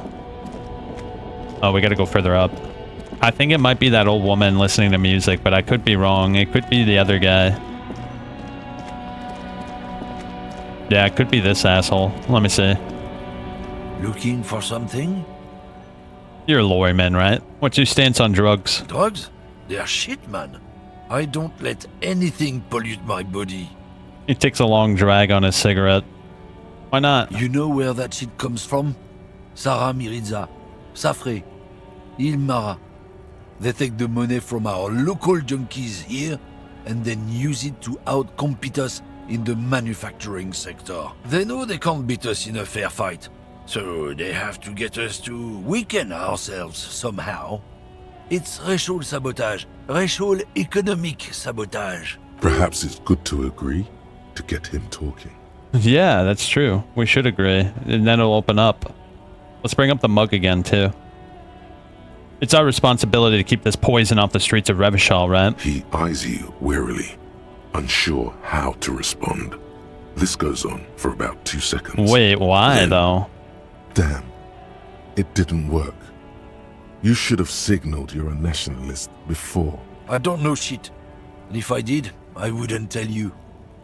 So why are you still hanging out here? Most of the other lorrymen have left. What do you think? I can't leave the lorry unguarded. Stuff's been getting looted lately. It's those little kips sneaking on at night. If they touch my stuff, the bosses will be on my ass like ass cancer. There was a bunch of spilled boxes in the back of a big lorry nearby. I did see one lorry with the trailer doors open on my way here. Do you know what happened? The man pulls on his cigarette furiously, probably still thinking about mosquitoes and ass cancer. If it's not you, then who's running drugs? Isn't it obvious? Fucking Sealang, that beady-eyed South Samaran. His little side business is a scam. I wouldn't be surprised if he was peddling drugs as well. Wait, the street vendor south of here? That guy's a lorry driver? Of course he's a lorry driver. What? He tell you he's just some simple businessman or some shit? He's selling his employer stuff after he broke the seals on his Humanox lorry. His tribe are natural liars. It's in their blood. He's your man, alright? 100%. I wouldn't be so sure about it. Not until we've heard what Sealang himself has to say. I guess we need to pay him a visit. Guess so. What about that big truck with the crates open? I gotta check that out. Where was that? It was a little bit further back, right? I didn't think I could check that out. A lorry stuck, the window, fumes of heavy fuel oil waft over you. Likely. There he is. Okay. Where was that? I actually don't remember. What's this? Didn't we already look at this? Yeah, we already looked at that. Is there anything I can examine from this? They said there was a big lorry with trucks or boxes out and about.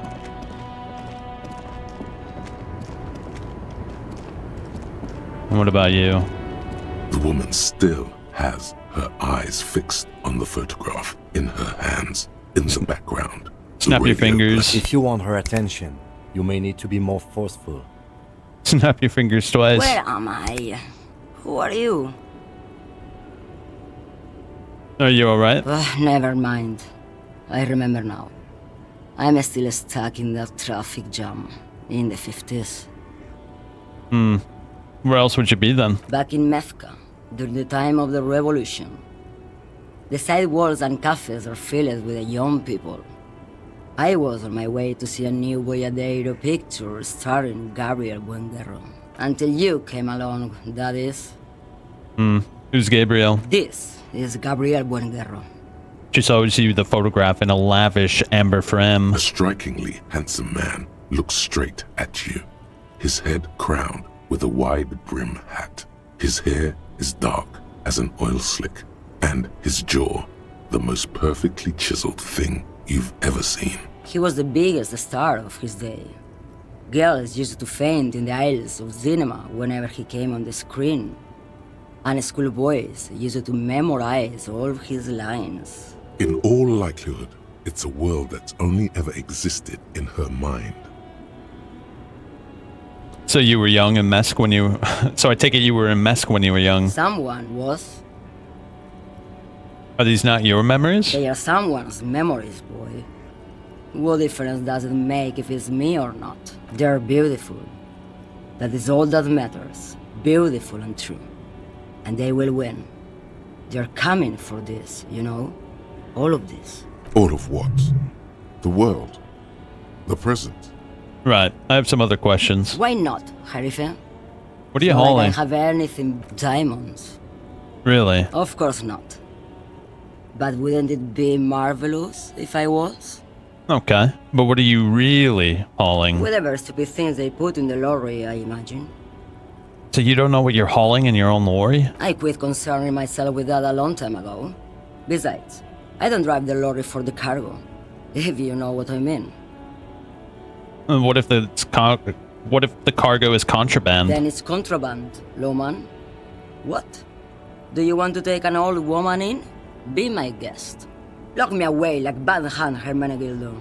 Bad Hand? Hermenegildos's bad hand strangled 300 people. What can I say? Some people just really like strangling people. You seem like a woman who knows a thing or two about drugs. What do I need drugs for, lawman?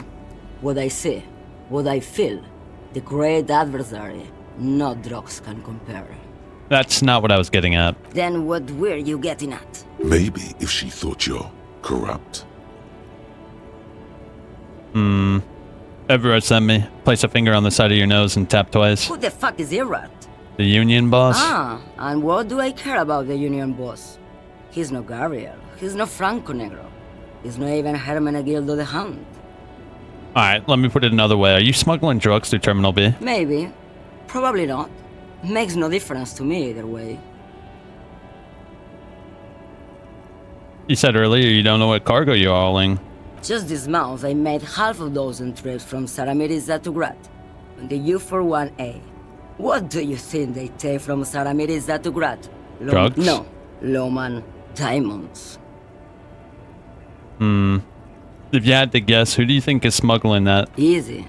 He's the skinny man who thinks he's a poet. Never trust a poet. Also, he's the only one I can see from here. That's correct. There is no visibility of any of the others. Okay. If you're not involved with drug trafficking, then why are you still waiting? Where do you want me to go? This isn't so bad. I can listen to music, or the seagulls. Look at all the colors and the futures of this world. It's a good palate cleanser, this jamboree. Or I can just relax and let my mind carry me back where it will, to the Great Plains. I think we're done here, no? He closes his notebook to stress it. Yes, go. Enough jamboree. I need to get back to Mesky.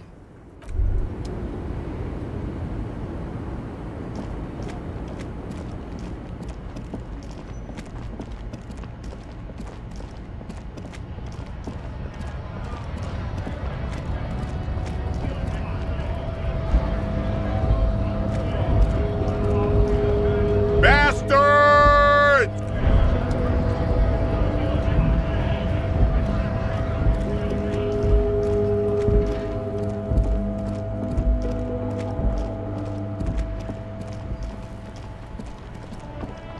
Still here. Stuck in this damn jam, my man.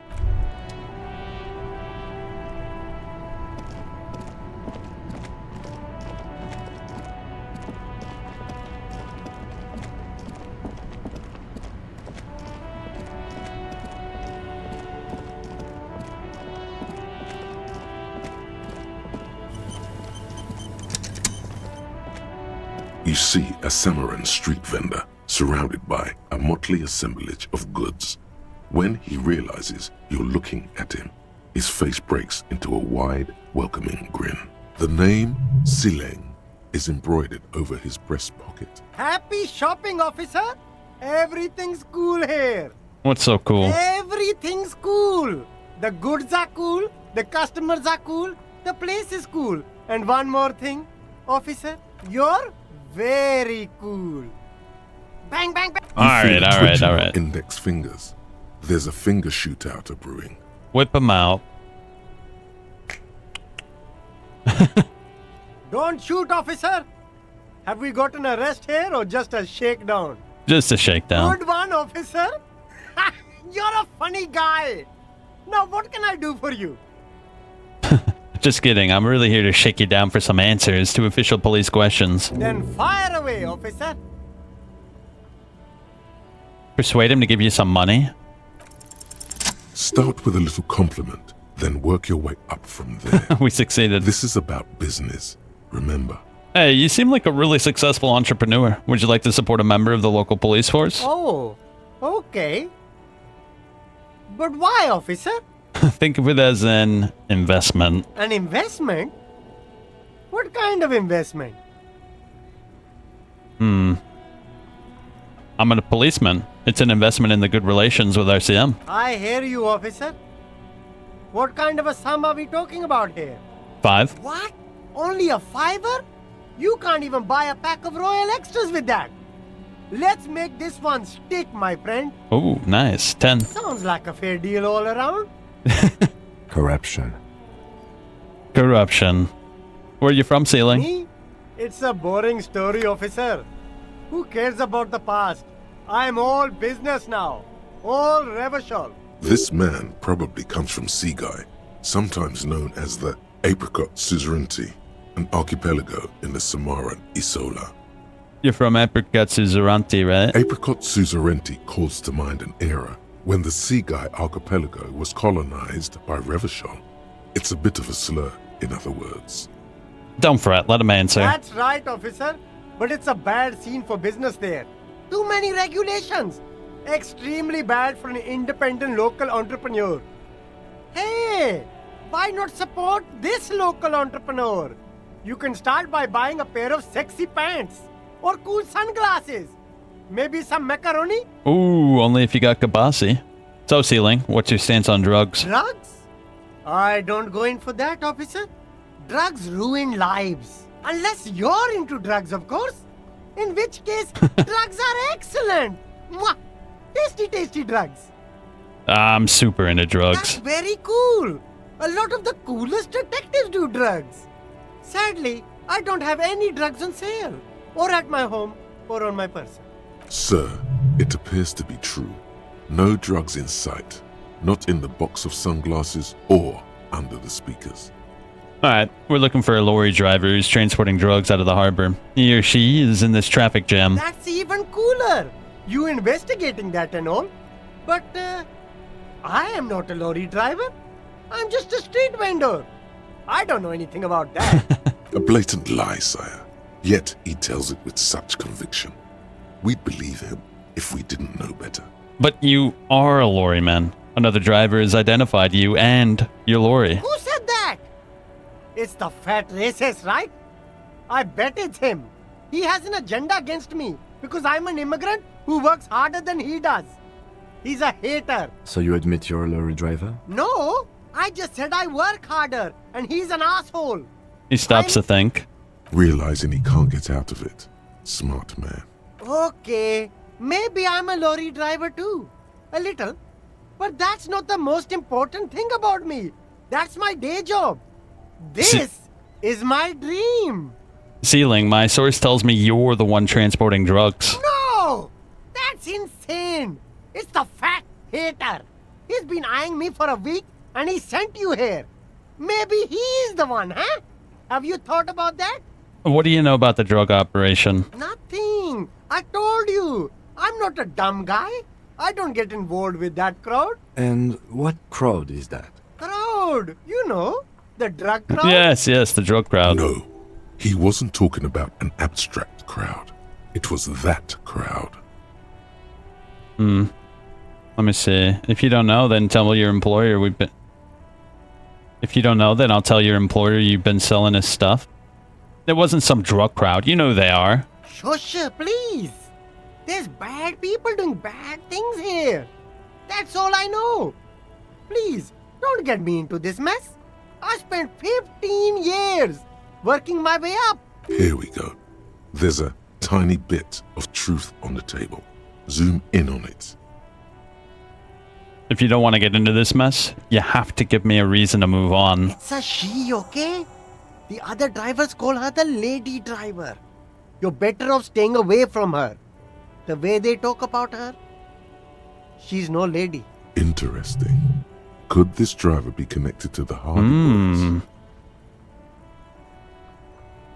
Is it the lady driver, the old woman back there? I don't know. Maybe. If she is, I haven't gone near her. I don't get involved. I told you. He's not ruling her out.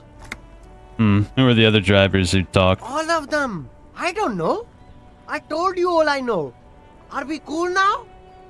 I really want us to be cool now. Who exactly is talking about this lady driver of yours? The racist or the other one with the tattoos? All of them. Even the ones who've left. I don't hang out with them. I don't remember who has tattoos. Could she be associated with the Hardy Boys? I don't know. I'm not local. I don't know anything about that. Alright, we're cool. All right. I scored. Let's cap this off with a purchase. You can walk away from here with funky sunglasses, detectives. Both of you. You deserve it. You know what? Let me look around. Is there anything I actually want? I'll buy something from him. Why not? You keep coming back. That's Nah, good, that sucks. officer. Keep browsing. No. You gotta have something good if I'm gonna purchase anything, buddy. The shine on these sunglasses lasts a lifetime, officer. 100% guaranteed. Abort. These are hideous.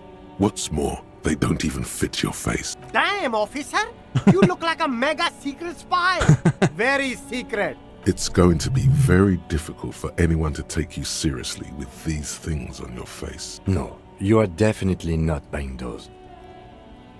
You're right. I'm too sensible. Are you sure? But they look so good on you! You Yeah, should those think had this through, stock. officer. Bro, look at that. -1 logic? No way, bro. That's like one of our main stats. Is that everything? Oh, what about this here? Come on, give me something good, bro. The speakers below are banged up and worthless. Oh, the those are speakers good. triumph over them. But they're the star 50, of the bro. show here. Nah, I ain't spending 50 on that. Hell no. 50 bucks? Yeah, right, though. Let's get out of here. Now we have a new line of questions. Let's see if we can get anything out of these other bozos. This could be a good start. Still here. Stuck in this damn jam, my man. What's up? I heard one of the drivers is a woman, but I don't think she's here. Do you know this lady driver? I don't want to talk about that. I don't mean to pry, but I need your help. She may be involved with the drug business. Man, I was hoping it isn't going to be her. All I can say is, she isn't around here anymore. She isn't some evil drug trafficker. And I don't know where she is.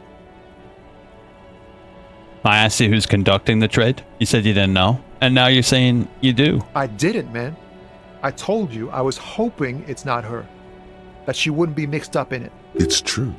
We would of course lie. But a kind heart is tricky. Bah. Emotional rhetoric. He knew something and he didn't share it with you. That's a fact. Who is this person? What's her name? Thank God I don't know.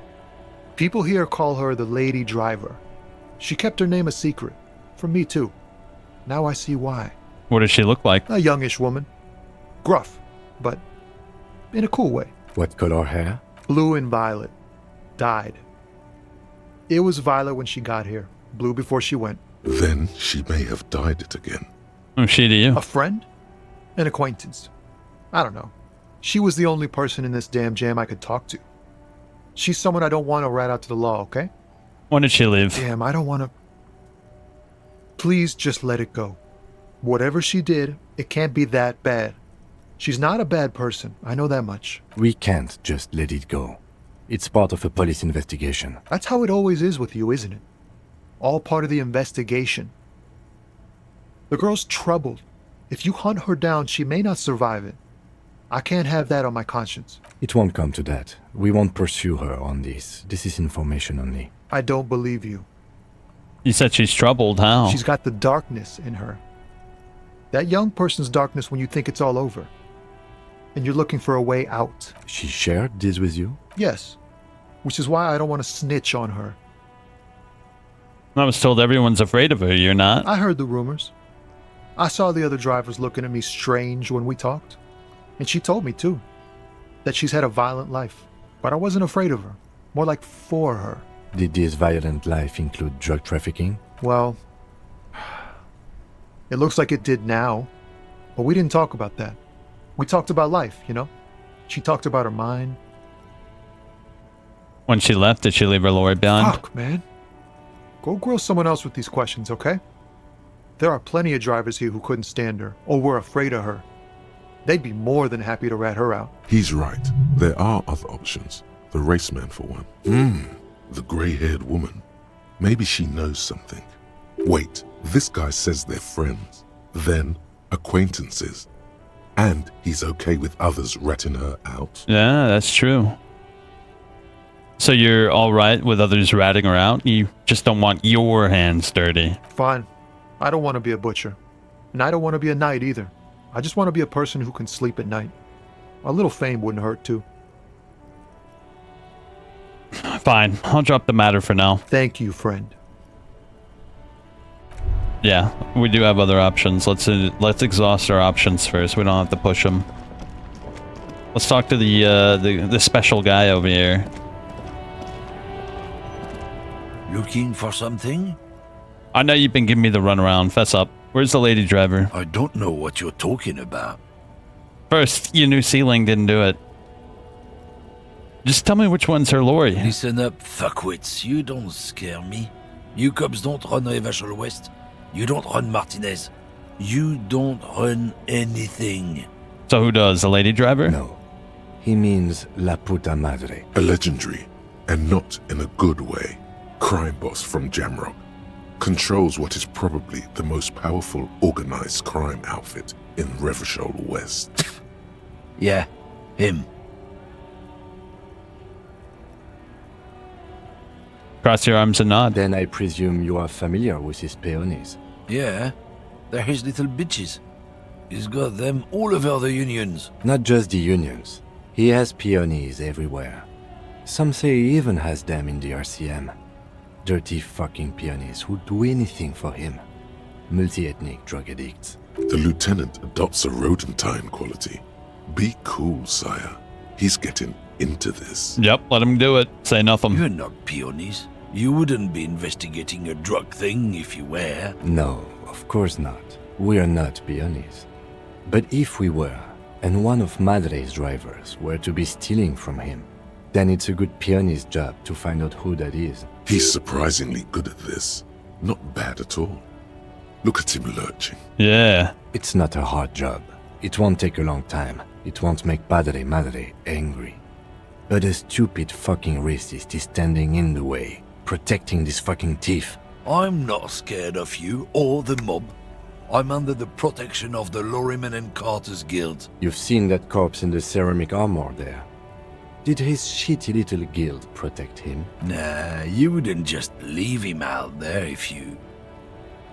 He tries to light a fresh cigarette, but his hands are shaking now. The sentence simply ends. The lieutenant turns and gives you a barely perceptible nod.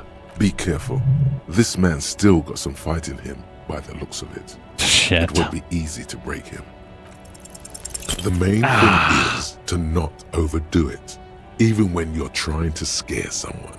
And, of course, what social sensibilities you're bringing to the table. Remain sensitive. People are watching. Look, I'm sorry. Can you just tell me what you know?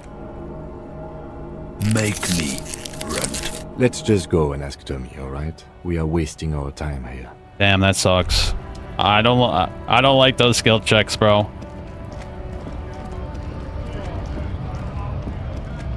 We might have to force him, dude. I don't want to. Well, let me ask the old woman. That's our last hope.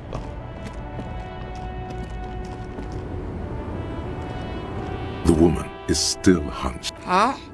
What is it? What do you want? Are you the lady driver? Did you just call me a lady, Herife? I was told the woman driver. You're the only woman here. I'm not that either, Herife. I've gone too far from it all to remember what was between my legs. It doesn't work like that on the long haul. So you're not the driver everyone's terrified of? I'm only terrifying to small children and to those who used to know me. Yeah, it's not her. Believe me. Then who's the female driver I was told of? How should I know? Do I look like I spend a lot of time with the other communers sniffing around when I have my movies to go to? Nah, Oh, she doesn't know. She doesn't know. We might have to force Tommy to tell us, man. That kind of sucks, but it's our only option. Yeah, my character's just not very intimidating. Nothing we could do about it. Nothing we could do about it. Let's go force Tommy. It feels kind of bad, but whatever. Still here. Stuck in this damn jam, my man. What? I thought you were a different kind of cop. Where's the lady driver? Here. He takes a key ring from his pocket, then looks at it before giving it to you in silence. The keys to a motor lorry. Pretty complex. Looks like a chain lock. Her lorry's still here. Down past the statue of Philippe.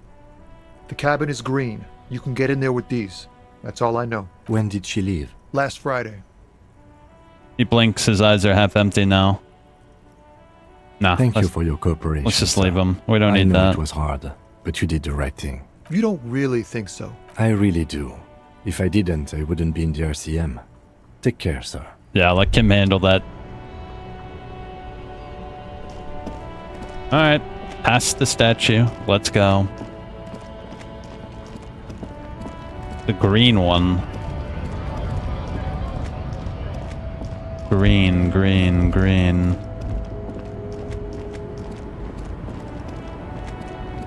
Oh, there it is. Found it. This screen found A to Z Contemporain is parked in the shadow of the ruins looming overhead. This is the one our man pointed to. Unlock the door with the key. You push the key into the lock and turn. It makes a cracking sound. Then the door pops back a few centimeters. The smell of cigarettes and perfume welcomes you. The cabin inside is plastered with old movie posters. Actresses smile from the walls. There's a radio transmitter in the front and a toolbox tucked under the driver's seat. Some tools lie scattered near the pedals. There's something odd about the passenger seat. The seating fabric has been pulled tight over the lower side of the seat where the toolbox should be. Peel off the cover of the passenger seat. Voila! A stack of neatly folded papers has been stashed behind the seating fabric. You see 3 maps depicting a large metropolitan area. It's Revachol. Some of its routes and highways have been outlined with a pen. Bonne prise. The lieutenant commends you as you shift through the treasure, well worn and folded in neat squares. Fold open the topmost map. This large map displays the elevated motorway called 881. The intake leading to Martinez is marked with a blue X. There's another X on the off-ramp at a place called the Old South. Toll booths at the intakes are marked with a circle. It looks like there are scant few ways of getting onto the elevated motorway that runs over Jamrock. And this person knows them all. Hold open the second one. This municipal map from the 30s displays a complex system of storm sewers underneath a sub-district called the Pox. Old military hospital, right adjacent to the 41st precinct. Look at the third one. The final map displays a labyrinth of service tunnels left over from the construction of Motorway 881. A few routes have been marked with a pen, where the tunnels and sewers surface near the eminent domain and a traffic island in central Jamrock by the lake. These service tunnels were probably used during the construction of the foundation beneath the motorway. Looks like the smugglers have infiltrated the road network belonging to East Motor Tract. The smugglers have infiltrated the motor tract. So it would seem. The RCM patrols most of these auxiliary roads, though apparently not all of them. Where does the contraband end up? Hard to say. This distribution network looks certainly large, yet still vague enough. It doesn't reveal much about the besmertie behind it. Who do you think's behind it? It's definitely not the Union. They just do some logistics. This operation has spread everywhere in Jamrock. If it's that widespread, then Madre remains the most likely suspect. Here's bad news. There have been attempts at a serious investigation before, but they haven't ended well for those involved. Alright. Best not to disturb the scene. I'll have forensics go over the lorry and pick this up later. The stack of maps looks just like before. You wedge yourself under the steering wheel to get a better look. Seems like the few tools lying around here. A hammer, a pair of pliers, a rusty wrench, but one odd detail does catch your eye. A piece of sandpaper has been glued to the throttle. Sandpaper adds extra grip. Looks like they glued sandpaper to the throttle. Sandpaper? A novel technique? The sandpaper would also rub off on the pattern from the driver's right boot sole. Yes? He likes where this is going. One of the footprints at the crime scene had an aberration. One sole was smoother than the other. Which means that the missing lady driver was present at the lynching. His eyes light up behind the prescription lens. The missing 8th Hardy here? And she's also the one running the drug trade. What a handful. Now we know for certain who's the missing 8th person at the lynching. Do you think that Hardy and his boys could also be involved in the drug operation?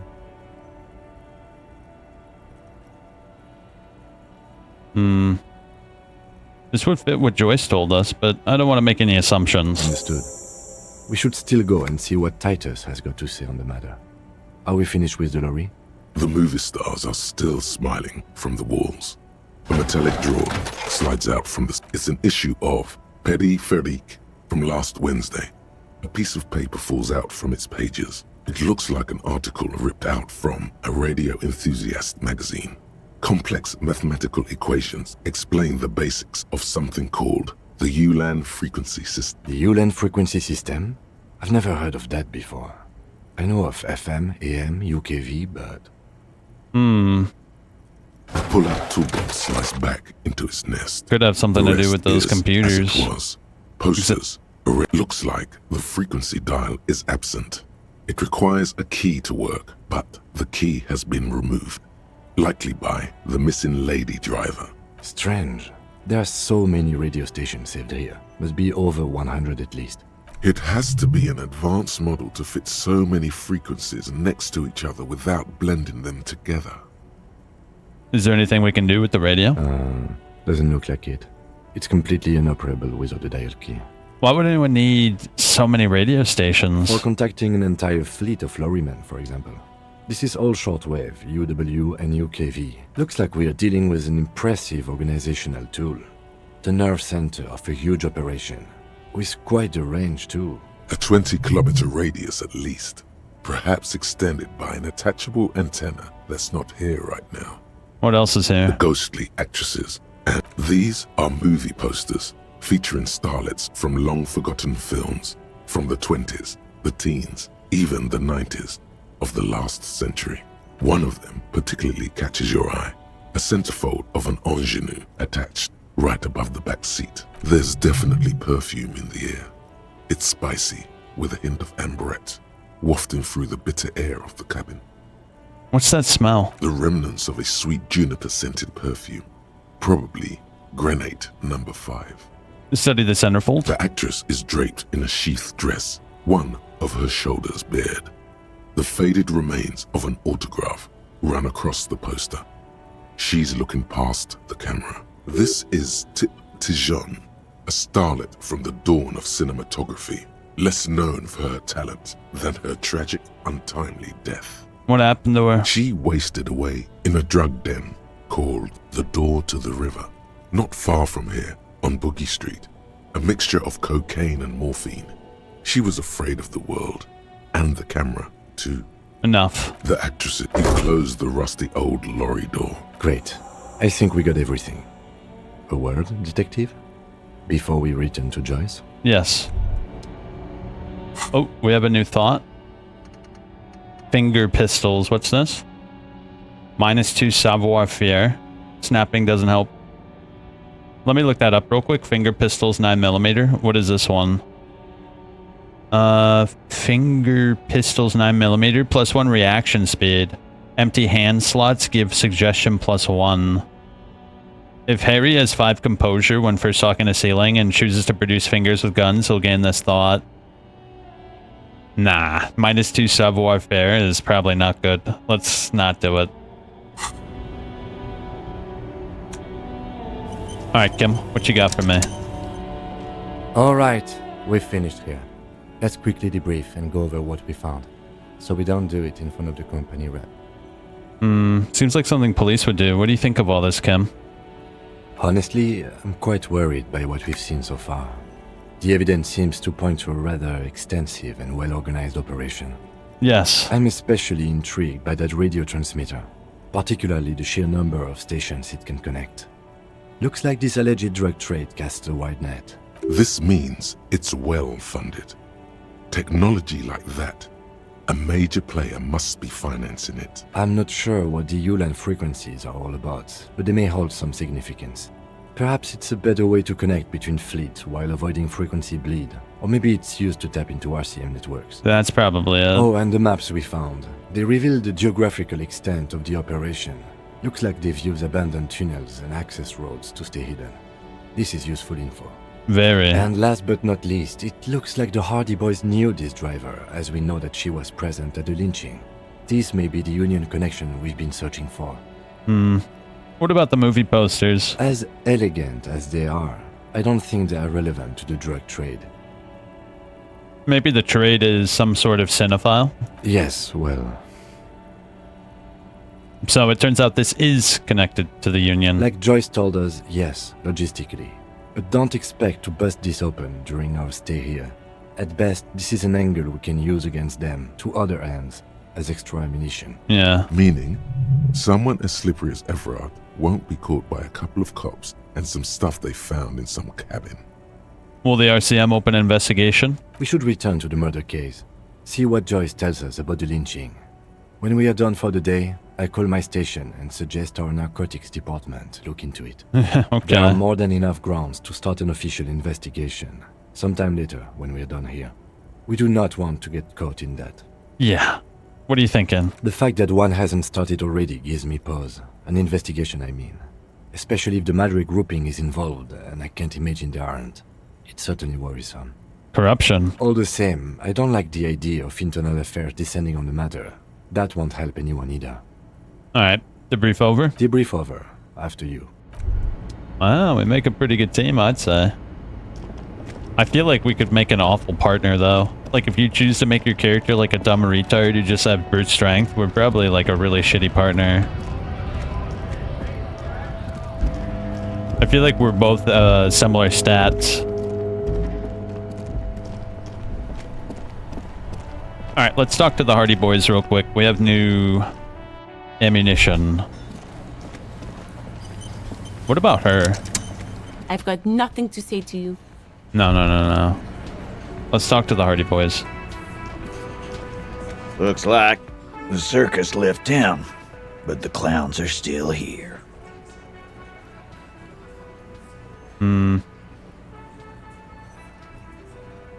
Guess what? I've connected to you.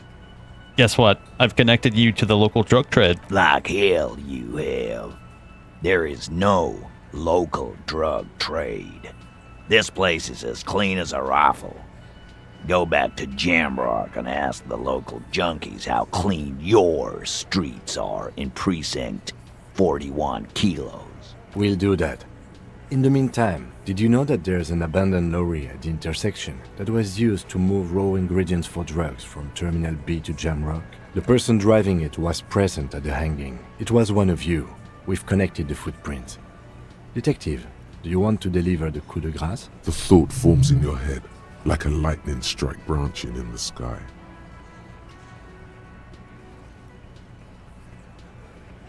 You're right. There is no local drug trade, except you. That's a mighty interesting theory. I guess that's what you would need to do, theoretically.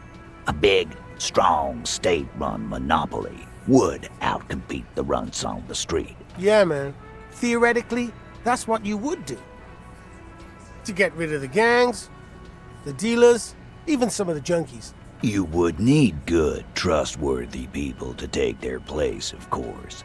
Hardy men to run such a monopoly. For the good of the community, of course. Yes, but that just sends everyone else to Jamrock, doesn't it? You've just diverted the flow to Jamrock. You've made it our problem. We haven't done anything.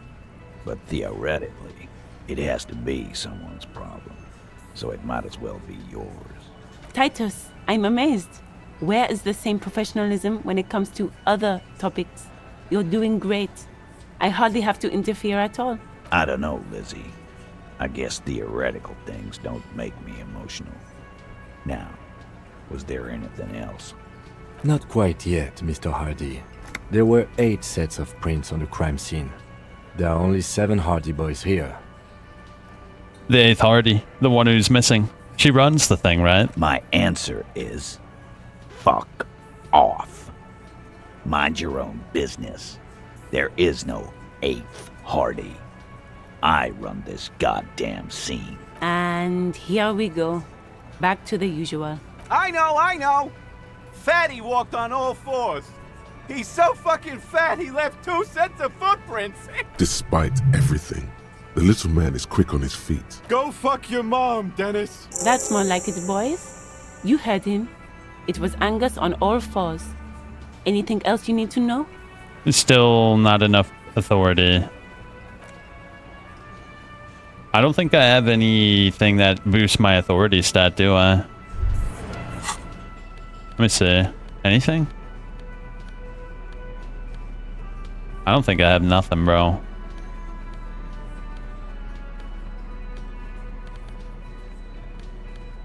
Nothing. Yep, nothing. Well, it's fine. Let's go talk to the girl. We're still building the case. We can always build up more. Now, what do I want to build up next, though? Shit. This is tough. What do I want my next big stat to be? Creativity, see the art of the world. Reconstruct crime scenes. Make laws of physics work for the law. Rhetoric. Practice the art of persuasion. Encyclopedia. Logic. Deduce the world. See and hear. Smell everything. Let no detail go unnoticed. The quickest to react. An untouchable man. I don't know. I kind of like reaction speed, but let's just boost... Oh, the skill cap's been reached. But it should go up after we're done with that research. Maybe we should get our rhetoric up so we can persuade people. Alright, let's go talk to the girl. We got a lot of pertinent information. We know who the driver is. Maybe she can tell us who the actual driver is. Do you think it's that girl on the balcony? I don't know. She didn't really seem like the type, but we could talk to her real quick, just briefly. She's in the same area.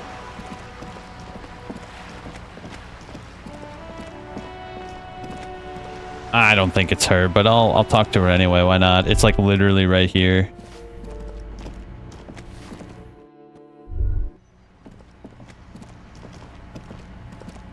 Hello again, officers.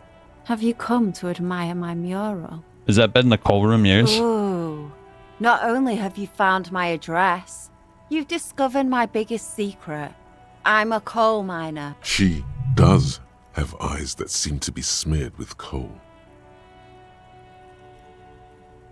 Really? You're a miner? Yes. I keep hoping a shaft will collapse on me, but somehow it never happens. It's not the nicest place, but I guess it'll have to do. It doesn't have to do anything at all. Nothing does. Like me. Right now, I'm doing nothing at all. The inspiration will come to her once hell is set loose on the streets. It's too calm right now. Don't you have a real home? Does anyone in a city like this? Shoot, Piggy. That's fine. There's nothing else there. Yeah, let's go talk to the girl. We figured out who the lorry driver is, who's trafficking. We can get a lot of information out from her, I imagine.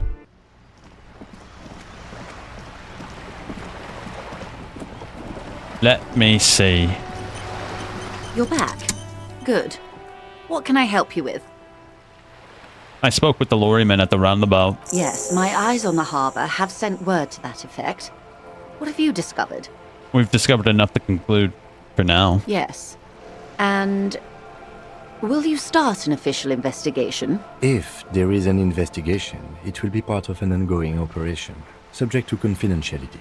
I am sure you understand. Of course, detectives.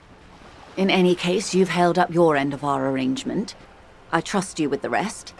Now it's my turn. I wouldn't normally break protocol like this, but the situation demands it. If you don't solve this murder, I'm afraid we may have a bloodbath on our hands.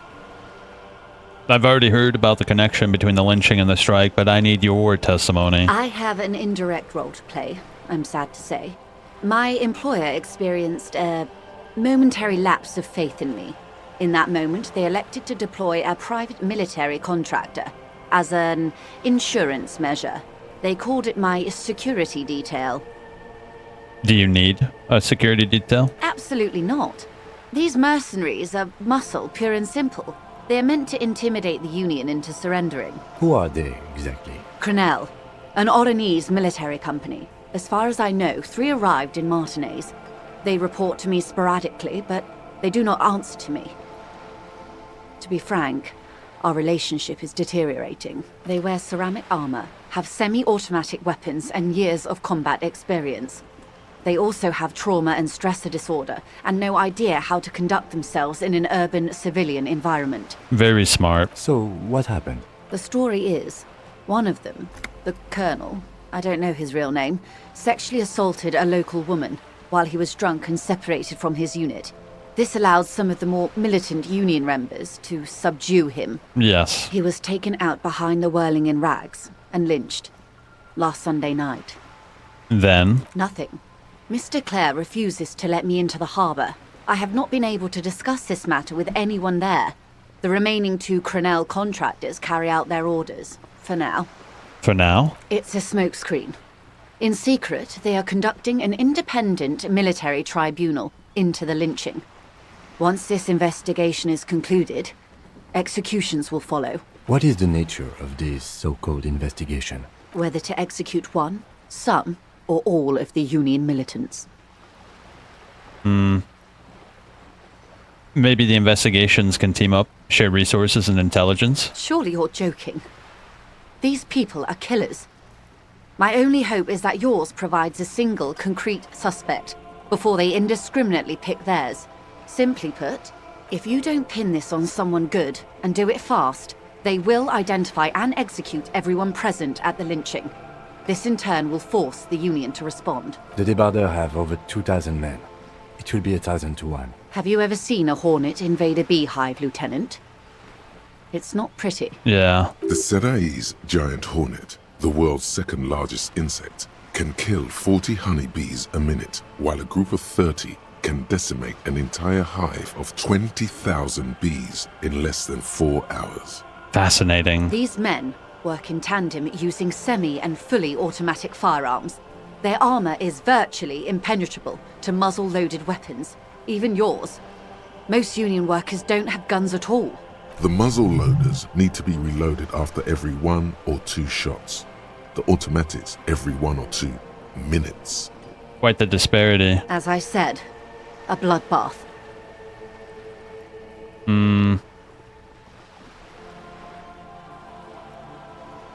Isn't this a pretty bleak scenario? Many bleak scenarios have already come true, Lieutenant W. Frater Dubois. All we can do is keep the rest from going the same way. One single concrete suspect delivered into civil court, and I may be able to defuse this situation. What can you tell me about Crenell? Not much. Their public resume is relatively good, as far as private military contractors go. I believe they were once called Downwell. They boast a long list of clients: Saint-Baptiste, Welchman-Lorenz, Eintracht. A warning sign, however. The operations concerned all take place in third or fourth world countries. Guarding facilities, escort missions and such. Meaning they're used to operating in war zones. Yes.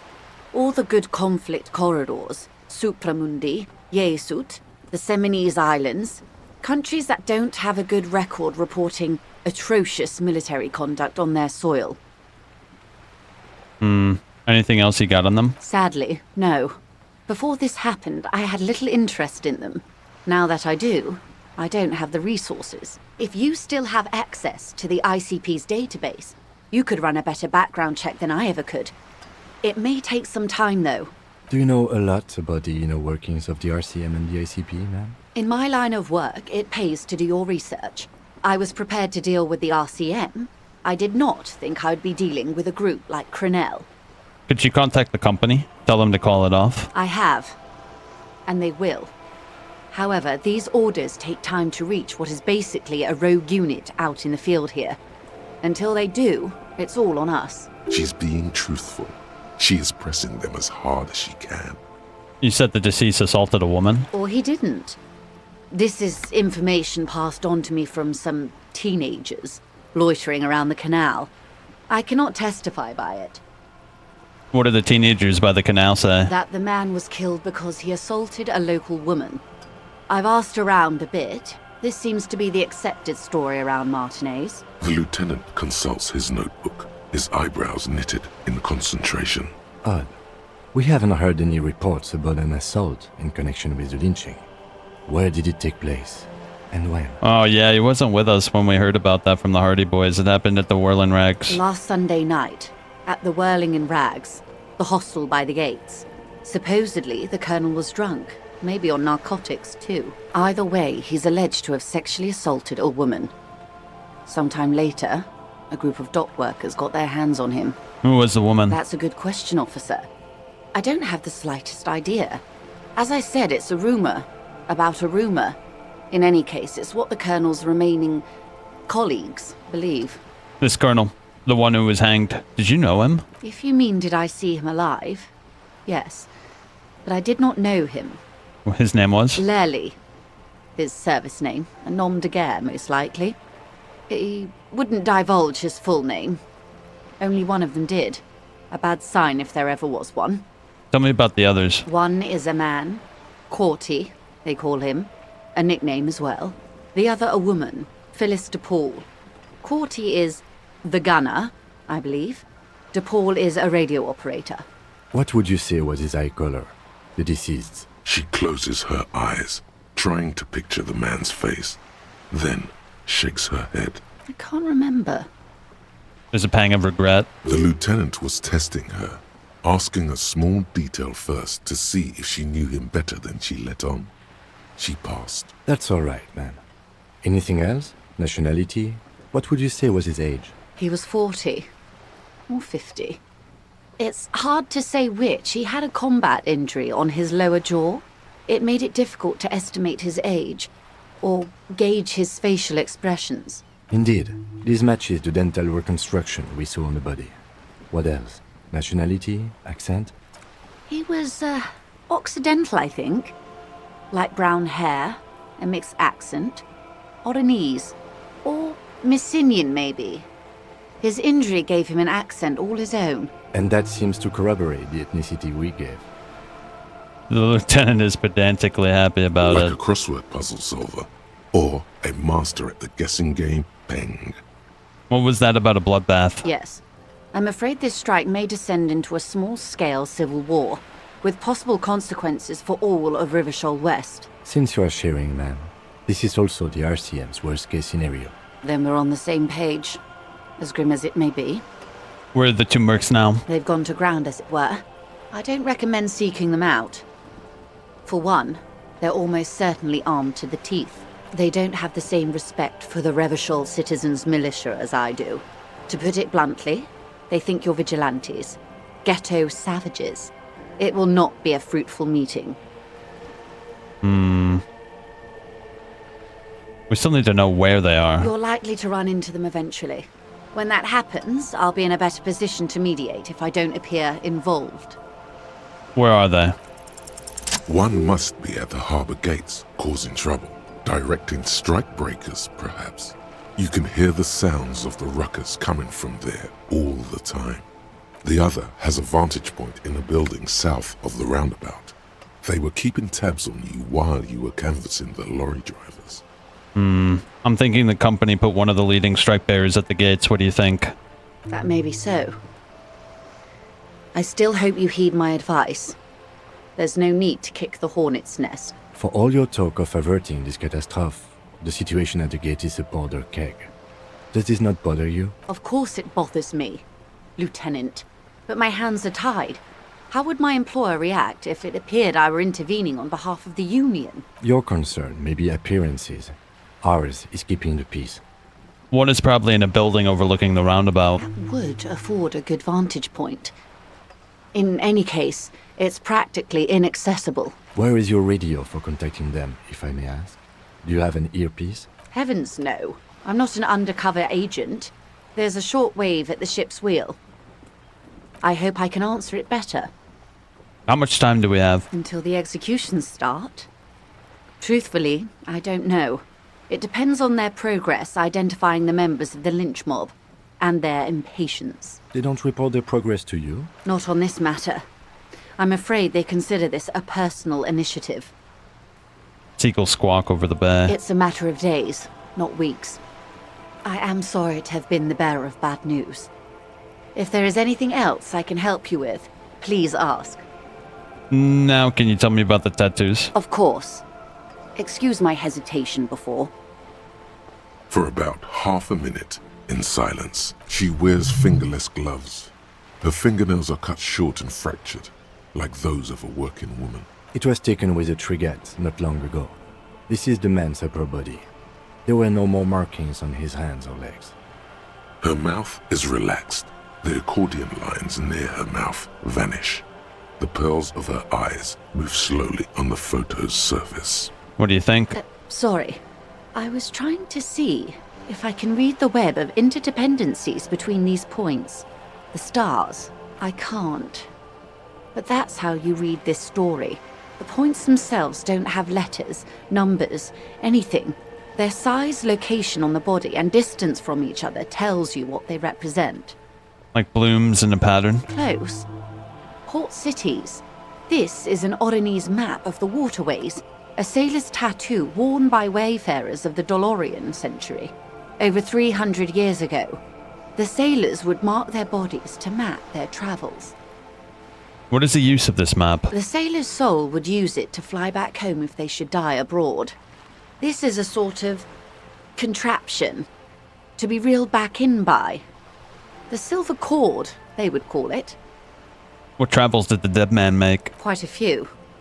Vredefort, the Oronese capital, traditionally stands on the right shoulder. He started somewhere near here, I think. What next? Then he made his way to the Preto Grande, through what I think must be the Stutz Canal, an artificial channel through the Occident. From the Preto, he sailed to the Insulindic Ocean, first the Semines Islands, then this. What is it? Revachol. Those are the two constants. Vredefort on the shoulder, and Revachol in the heart. They started the tradition of these maps right after the discovery of Insulinde, at the dawn of the Interinsulary Age. The old world passing by, and the new world already here. You said you can't read it. I can't. This man was no sailor, and these are no ports. I can understand geographic fragments, but not their meaning. Vredefort? Vredefort has a military academy. The Semines Islands saw a recent conflict. In Revachol, he was executed. Maybe it's a record of his military career. That makes sense to me. We have no more use for a map of the waterways, just like we don't need sailors the way we used to. This is what the custom would morph into on the Occident. Mercenary tattoos. For all the boys looking for adventure, a blood spatter on the seas. Who could tell me more? His platoon members? The other contractors. Though I do not suggest you go and show them that picture. This man was their friend and comrade. Surely there are other people to ask about the tattoo. This is not necessary to complete the task, officer. It's a dangerous side task.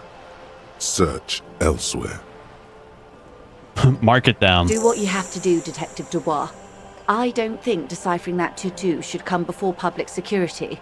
But if you should wade into the mob to find out, I couldn't stop you. We will be careful, ma'am. That's all. Is there anything else I can help you with?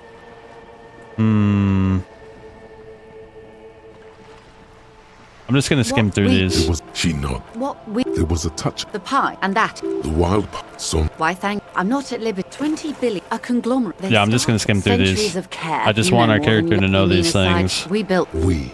All the best. Before a company getaway. What we... Oh, shit. She not. Why, yes I am. Of course there are. Yes, we are. Technically. Okay. If I haven't... Actually, it's for... Neither is... You need to. Before you do, it would be pertinent to ask. Oh my. The... Detective. Then what 33A? This... She take. Okay. Of course. Nothing. As they... The thoughts happen. It doesn't. My. Except... Of course. Oh, God. Lieutenant. I told you. Your marble. It was quite a while ago. Officer. The crowd, her nonchalance. The boat. It's a pleasure. My sloop. I'm enjoying this. Good. More lessons in basic reality. Oh, what's all this? My favorite part of the day. Go ahead. Ask me anything. Man, that's still so high, bro. Glad to have been of We're not assistance. gonna be able to do that for a long while. Hey. Look around. Hey, yes, you. Word on the street is you're ready to start building communism again. Again? Yes, you're ready to start building communism again. You've built it before. They've built it before. Hasn't really worked out yet. But neither has love. Should we just stop building love, too? It's worked out really well for me. Good. We need tender men like you building. How come there's word on the street? Keep saying things like, down with the bourgeoisie, eat the rich, sodomize the landowners, impale all people who have more than 25 real in their pocket. Literally murder all human beings, regardless of their political beliefs. I haven't said anything like that. Okay, not in so many words, but don't deny it. You're about to rip off that mask of social democracy and reveal the monstrous seven-eyed lamb of global communism that will devour and masticate mankind. Everyone can see that. So tell me, do you have any questions before we fire up the big communism builder? Or do we get right down to it? Nah. Very well. No objections. It's mathematically impossible. Let not failure ensnare you any further, beautiful pixie girl. Anyone? Anyone else? There's no one. Okay then, lie down and let the water carry you downstream. So that should have been a thought cabinet, right? Let me see. Where is it? I want to see what it does. Where is it? Opioid receptor antagonist? Where is it?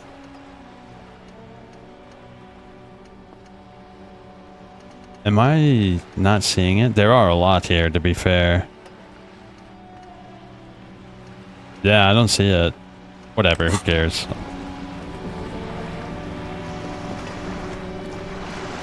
I'm not internalizing any of those things. Race theory or communism. So what's next on our list, bro? Ask the scab leader about the tattoos. Confront the pigs and get your gun back. Someone's been running around with your sidearm pretending to be a police officer. You must meet her near the old fish market at 2200 and get your service weapon back. Just walk past the fishing village until you see the boardwalk. 2200. Alright, let's go over there. I want to get my gun back.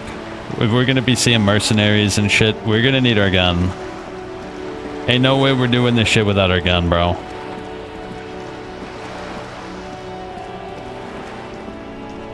Yep, it's almost time too. And there's a bench over there. Ah, shit. So apparently there's commotion on the bridge over here. I'm gonna try to avoid it for now, though.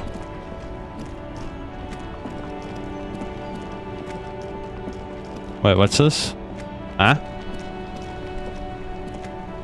Oh, did I internalize that thought yet? 5 minutes. We shouldn't examine anything until we get that, because that gives us 1 XP per dot, which is pretty big. That's a huge, huge, huge amount of XP.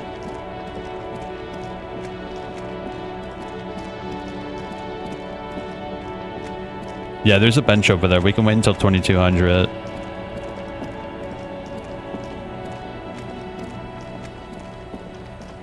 Oh god, if I can walk there. The movement in this game stinks. I don't like moving around in this game. It's very stinky.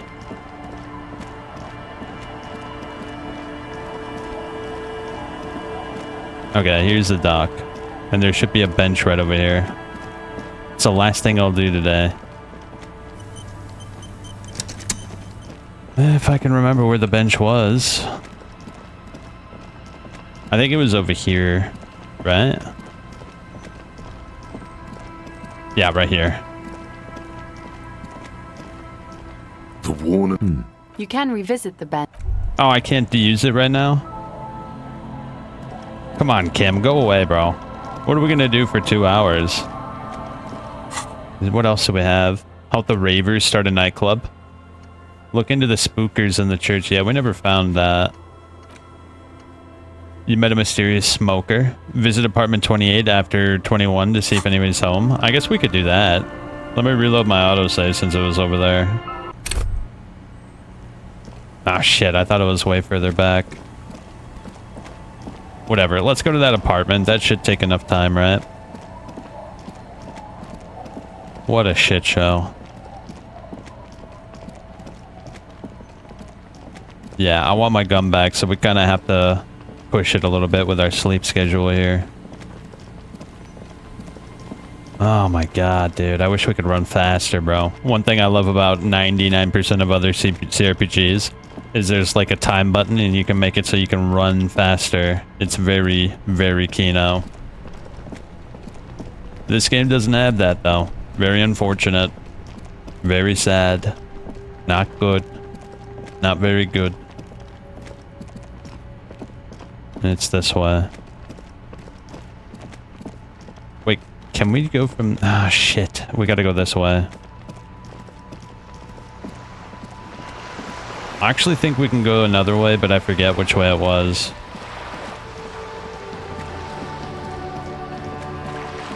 Wait, what time did it say it was? Sometime after 2020. Damn it, bro. Ask Kuno what he knows. I never did ask him, did I? Call Alice back in a day for info about the armor. You know what? We can tell her that her husband's gonna be alright. We should tell her that her husband will be alright. Seeing as it's not 2100 yet. Bro, time goes by so slowly, bro. Come on. Stupid Kim is here with us, bro.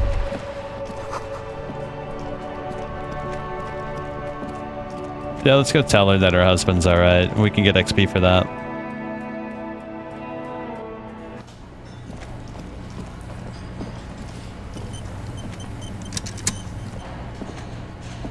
Oh, hello, dear. I didn't notice you at first. I ran into your husband on the coast. Goodness, how is he? Did he say why he hasn't returned yet? He's fine, ma'am. He couldn't get back earlier because the water lock in the canal was broken. Now he's just finishing up some work. Oh, yes. That's my Morel. He's bound to catch a cold staying out there for so long, but I am so relieved to hear that he's okay. Thank you for putting an old woman's heart at ease, if even a little. Oh, it's a... That's... She's... My apologies. It's not searching... The quality of research at Revacholian universities has been on the... You're an We don't have time. Oh, sweetie. The lieutenant. Well... Oh, yeah. Where are... Hence... I knew it. It's not... It's simply... Well, some... Of course... Enthused. I suppose I have... Well, of course... Oh, dear. I suppose I have... Oh, that... Yes. That's not special. Oh, dear. Morel can explain it. Alright. Wait, what's this? Is this our thought? Jamais vu. Derealization. Yes, this one's good. Jamais vu. The opposite of déjà vu. Not already seen, but never seen. Everything that should be familiar appears strange and new, like some half-forgotten day in your childhood. Only now. That's the feeling you've been having. And for who knows how long. You should go and ask Joyce Messier about this. What world are we in? This is a fundamental question. We should ask her that. 1 XP for every orb clicked. All intellect learning caps raised by 1. Very good. Let me see.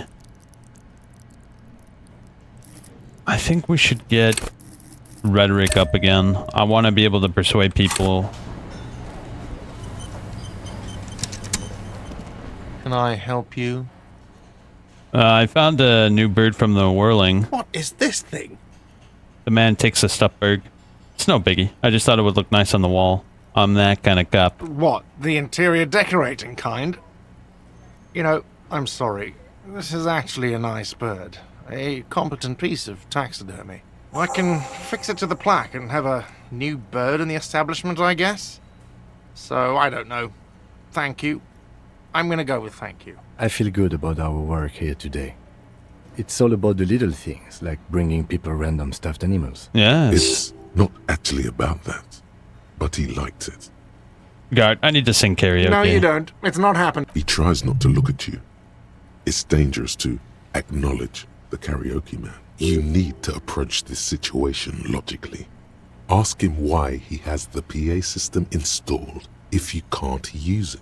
Why do you even have the PA system if no one's going to use it? It's for no one. It's a prop. I'm not letting anyone use it after the great karaoke catastrophe of '44.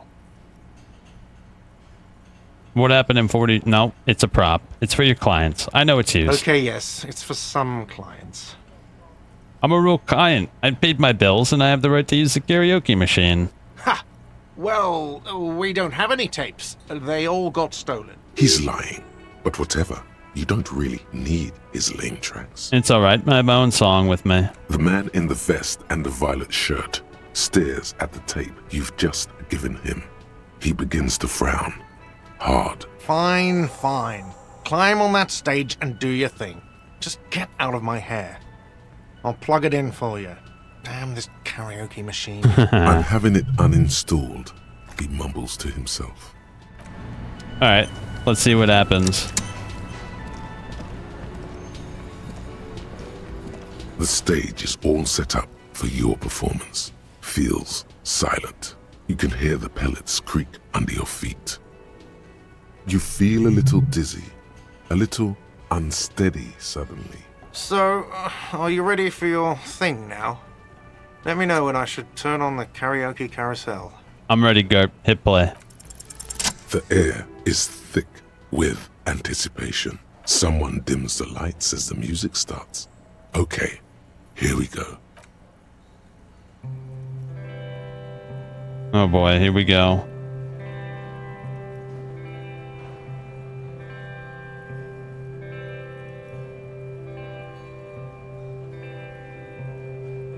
Is this actually going to be good?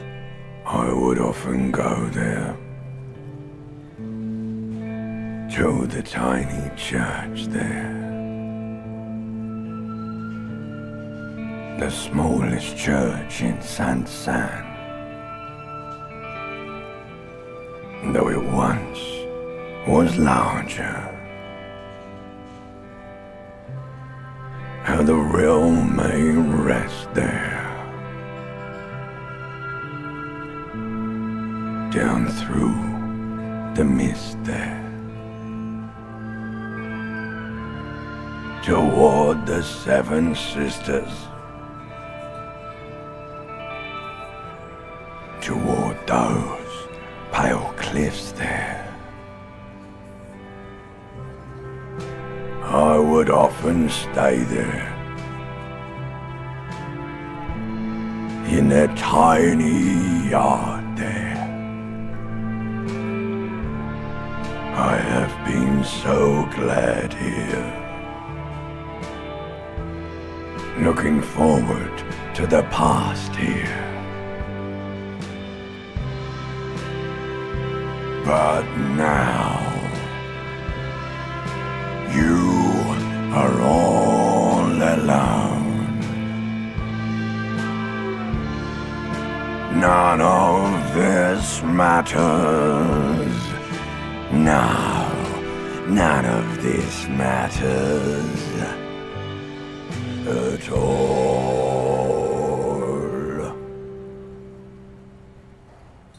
Bro, we were singing with a reptilian brain. Holy shit. It really was our ancient reptilian brain.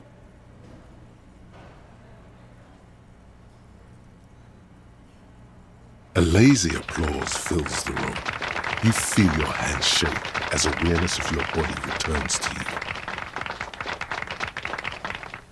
you. Thank you, ancient reptilian brain. There is silence now, in the deep where the voice came from. It has receded, to return only in dreams and nightmares. This guy really carried you.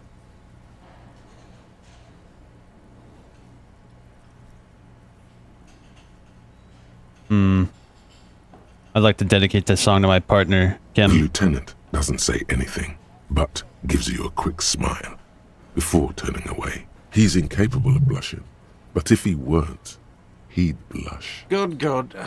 Are we ready? I want to unplug the microphone now. Last words? Say nothing and leave enigmatically. Well, we did it. We sang karaoke, damn it. Keep asking Joyce questions about reality or return later. She'll be here whenever you need info. Well, we have to kill time, bro. All that shit happens at 21 and then 22, so we have to go ask our questions in the meantime. We have to kill time, bro. I can't sit on the bench because of Kim. What a prick, bro. The warning. We can sit on benches. You can revisit the... Yeah. What a bitch. What an absolute bitch, Kim. We got shit to do, but at a specific time, bro. Wasn't there a way to pass time? Let me see. Let me look it up. I'm deadly curious now. Disco Elysium. How to pass time with Kim. To pass time while Kim is present, you could read case entries from your journal, or read books purchased from the bookstore, as each interaction advances the game clock by approximately 30 minutes. Interesting. So reading a full book grants experience. I didn't know that. So there you go. We could pass time. I have plenty of books. But let's talk to Joyce first.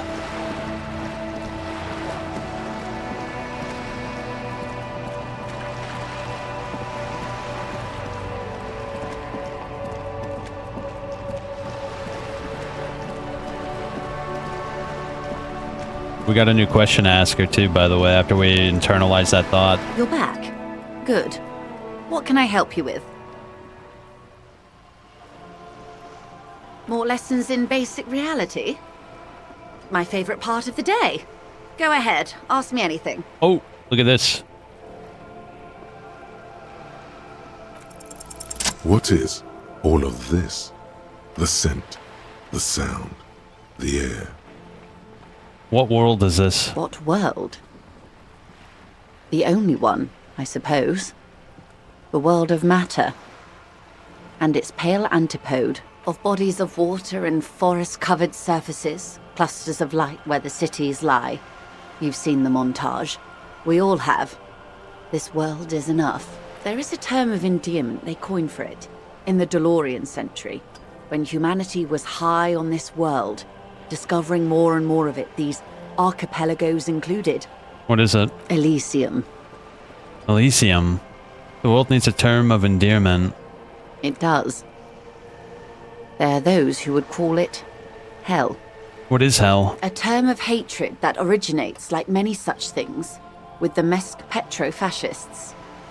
I don't feel like I have the whole picture yet. Oh, you want a picture of the world? There is no complete set yet, dear. They're having some trouble reaching orbit. How come? Great things are difficult to achieve. For now, we're viewing the world from the inside, sideways. Inside sideways? What shape is the world? We used to think it was a sphere, but that is beginning to look less and less likely by the day. You wouldn't know it from the tabloids, but the ORG nations have been launching weather balloons into the lower ionosphere since the 30s. ORG, Occident Revichol-Grad. There's a steadily increasing trickle of images. Between the big three scientific contributors, they're piecing together a dark grey corona. A dark grey corona? Yes. Pale covers 72% of the surface. There are grey flares and prominences, even arcs above entire isolas. The images are blurry, but if there was a sphere in there, it certainly looks like it fractured a long time ago. The pale. And what do you mean the corona? They say there is a rarefied envelope of matter surrounding the darkened disk of our planet. That is, if we are still living on a planet. Or, to speak more plainly, imagine vast swathes of land disrupted by nothingness. I am sorry, dear. It must sound quite terrifying through the acute encephalopathy. Even scientific positivism isn't entirely convinced about what we're dealing with here. But this is one of the greatest questions of our time. Maybe when they get the complete set together, it will jolt us out of our rut, bring us together, however naive it may sound. And then everything will be okay? I don't know about things of that scale. My expertise lies in nations and trade routes, one or several layers below everything. But yes, we'll be fine. Don't worry. Thanks. You may have misimagined it. I don't have the power to convey to you the effect and geometry of the images that depict our world from below low orbit. It's like the crowning of the world. It's insane. Very disco. You'd love it. If you say it's disco. See? Everyone finds something worth holding on to in this world, however wasted its opportunities. The lieutenant observes you both silently. He adjusts his glasses. You said pale. What is pale? The pale is not, technically speaking, part of reality. Yes. Also, I think we've had enough excitement for today. We do have a case to attend to. Of course, Lieutenant. Let's try something else. No, I want to know what the pale is. I don't think your colleague would appreciate that. Let's continue with something else, all right? You can ask about anything else in the world. Anything. Talk to Joyce about the pale without Kim. You could sneak back later when the lieutenant is not here, unless you can convince him to step aside. What, he doesn't like this topic? Is what you want to do. But should you? He expressly stated you shouldn't hear about it. What if it renders you... Yes? Volition. Glad to have been of assistance. Is that part of our quest?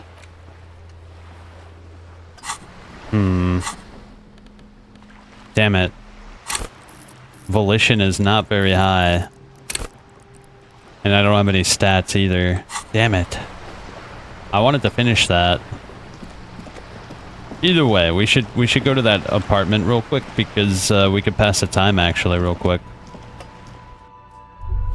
I believe it was over here.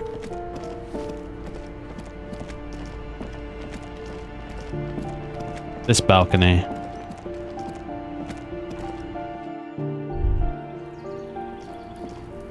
Wait, what was that? Now that we have the stat, we can read everything.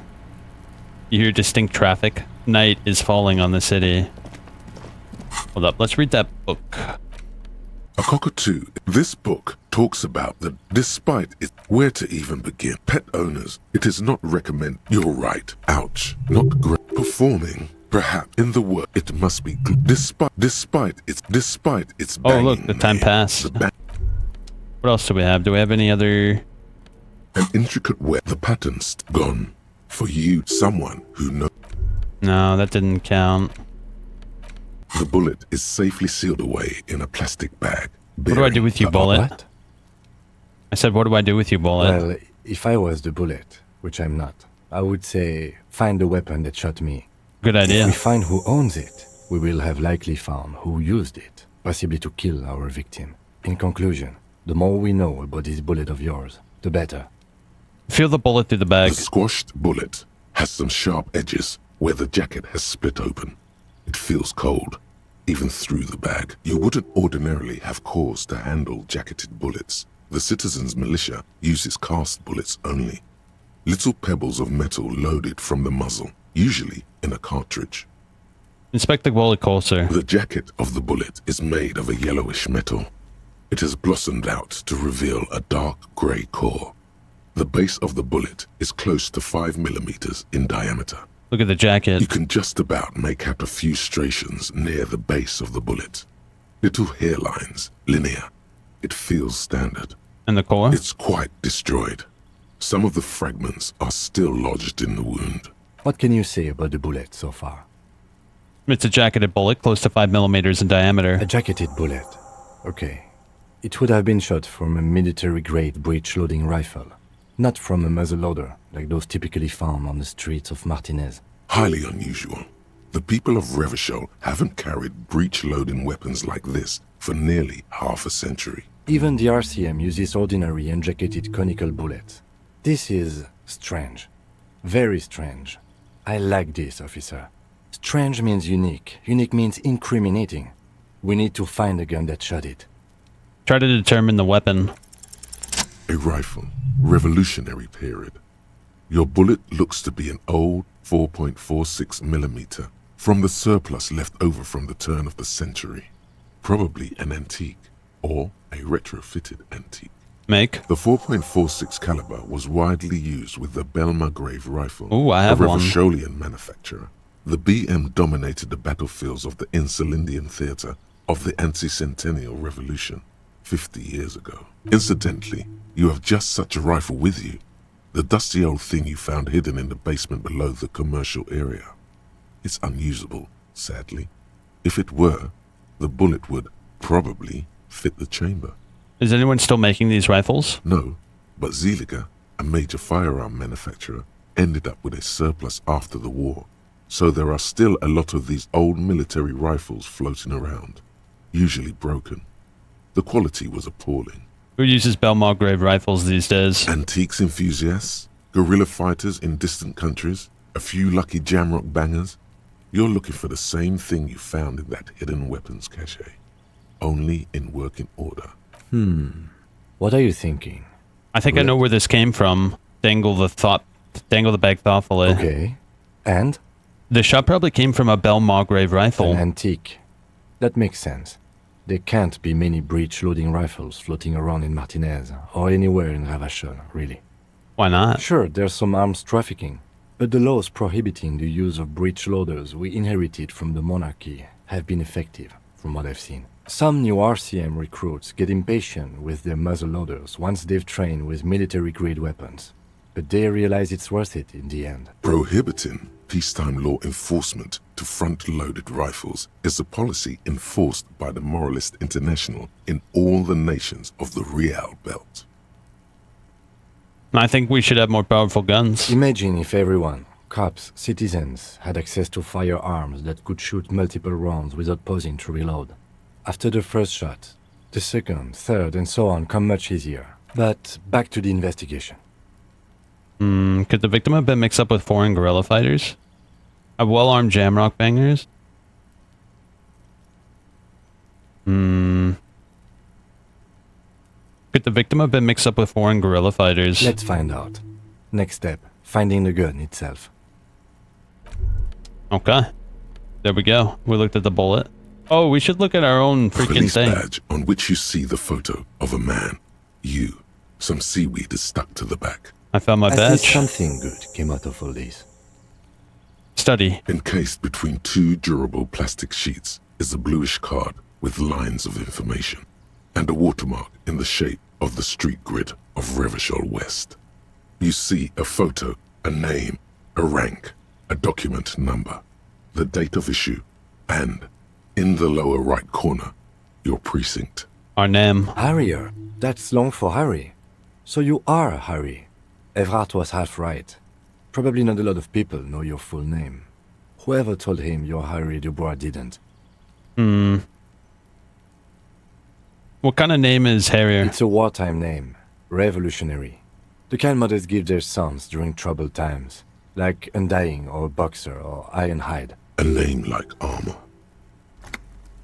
Yeah, that's our name. Pleased to make your acquaintance, Harrier Dubois. The badge in your hands shines as you rotate it, catching light.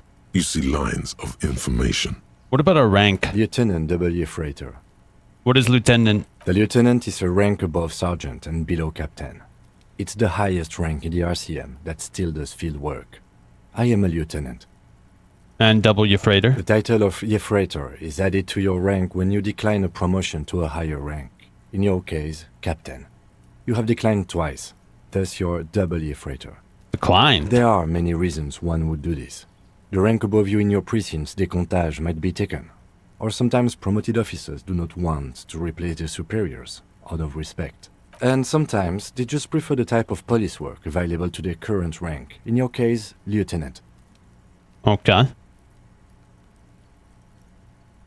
What's decompage? Decomptage is the hierarchical system employed by the Revachol citizens' militia.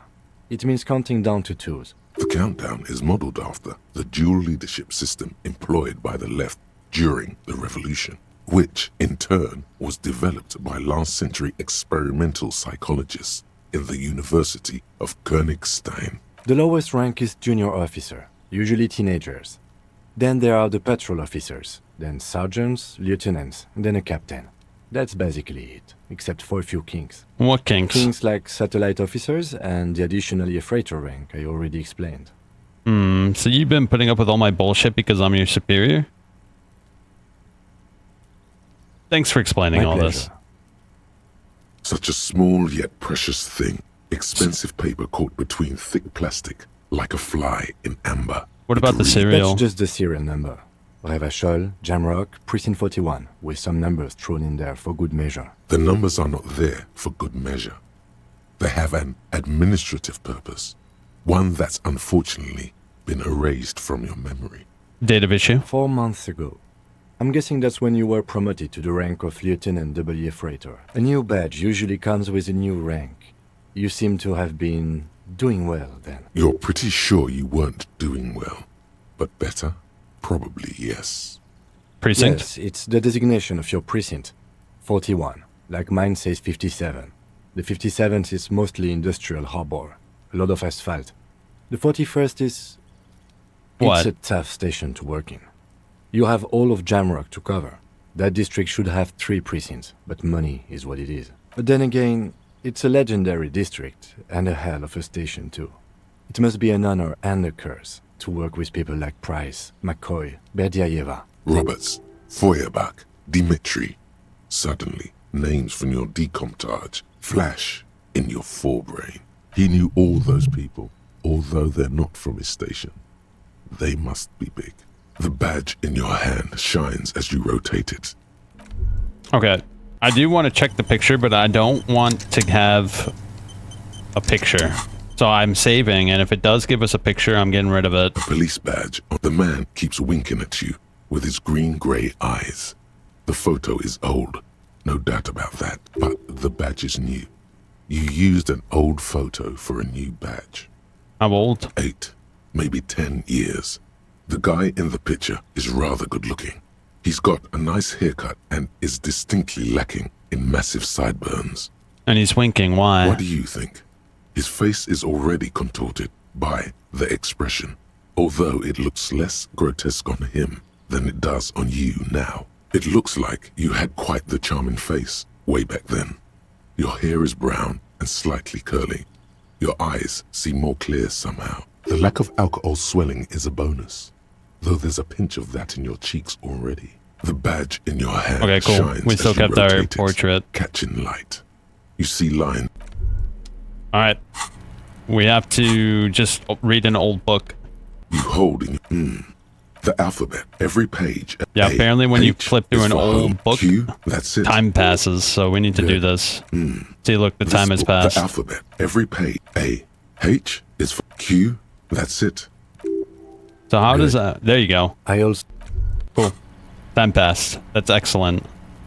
So let me knock on this door now that time has passed. Oh, he's here. There we go. Gendarmerie, you found me.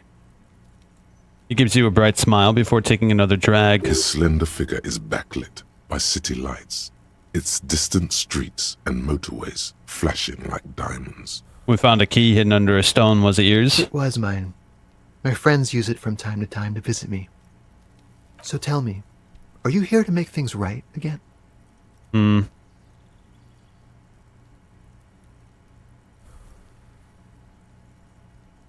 I guess so, yeah, why not? I have some good news for you. My Sunday friend is visiting me tonight. I told him about you and he'd like to say hello. Step in. He's already waiting. Very well, I'll talk to him, but first I want to talk to you. I have questions. That's nice, but I don't have anything to tell you. It's my friend you're looking for, not me. He takes another drag of his unfiltered cigarette and looks around. It's getting dark and the neighboring windows have lit up, one by one. Downstairs, a cat crosses the yard, disappearing into the bush. Besides, I've got to run. Something tells you you're never going to talk to an individual this cool or mysterious ever again. Run where? To the city. It's a beautiful night. Only if you promise that we'll talk again. It's important. Something flutters in the corner of the lieutenant's mouth as you're saying those words. We'll talk. Just not tonight. Take care, alright? Ooh, 70. Huge. Excellent. That was And well he's worth gone it. again. Looks like it's becoming a theme for him. He's leaving. Why is he always leaving, Who knows, Kim? detective?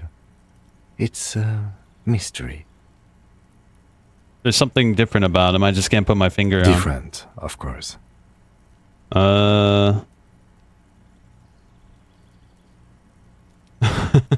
His shirt. His shirt. He's trying to dive deep into the mysteries of his shirt. His shirt? No, I don't know why his shirt is always unbuttoned. He's barely holding it together. It's all he can do to keep from bursting out in laughter. Come on, detective, let's go. We've got a potential witness to interview. Yeah, let's go. I think it's suggesting that he's gay. At least I think that's what it's suggesting. Oh, a lot of stuff here. A quarterly business magazine. An exquisite canopy bed made of metal. Whoa, here we go. Let's wear it. Look at that. Logic +1. And now we look ridiculous again. I'm game. Dishes soaked up in a pot. An empty ashtray. Wait, did we just get 2 skill points? Yo, we got 2 skill points. It's huge. I'm gonna get my hand-eye cord. Oh, I can't. We need to get our skill cap up, bro. Is there a thought I can internalize that'll raise our skill point up? Let me look real quick on the list. I need to get my skill point cap up. Motoric skill cap up. Let me see if I can find one. I got the page open that tells us what the thoughts do. Harry must agree to being an art cop after choosing... No, that sucks. Where is it? I know there's one here. Okay, here we go. Motorics. We're looking for Motorics. Int. Come on, give me something. All Motoric learning caps are raised by 1. Caustic Echo.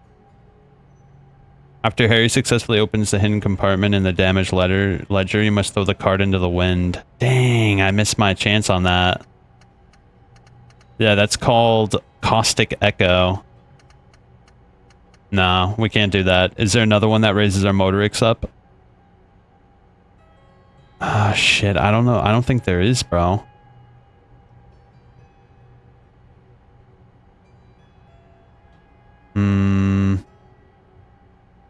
Fairweather T500? Wait, what? Do I have that? No, I don't have that either. Hold up. Reaction speed.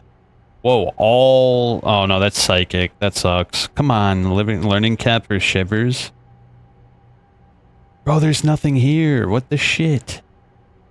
Learning cap for logic. Visual calculus and authority. Nothing, bro. This sucks. Learning cap for authority. All learning caps raised to 3. Oh, I think I have that, actually. But that doesn't help us in this situation. We need Motorics up, and I don't think there's one here. Shivers. Learning cap for Suave Fair. All physical... No, that sucks. Dude, there's nothing here. I'm going psycho. I read them all. Psychic. Whoa, whoa, whoa. Here we go. White Morning. All Motorics caps raised by 1. Do I have that? White Morning? Oh, I do. Yo, here we go. Let's get it. That's perfect. There you go. Excellent. But we have to wait. Obviously, we have to wait. But we'll be able to raise our Motoric skills by 1, which is huge. We'll get our signature skill to 10. Dates for open lectures at the local university. Okay. A party dragon silk robe. +1 drama. Logic. Drama. Wow, look at that. We look ridiculous. But I actually think I like Logic +1 more. And it looks better. An old photo of the same apartment dated year 01. Expensive men's perfume lingers in the air. buckets of paint on a layer of old newspapers. You have acquired the hat. Keep it, officer. It looks good on you. His hands are clean and well manicured. This is a man who knows the importance of appearances. My name is Charles Vildrouin, and I am an official with the coalition government.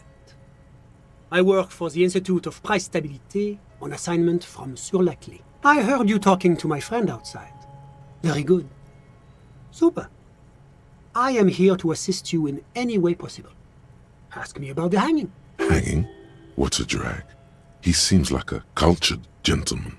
You should ask him about the finer things. No, get down to business. Let me just say it has been an emotional week for me. He forms a rooftop with his fingers and cold air comes from the balcony. The lieutenant takes out his notebook and nods to you to proceed.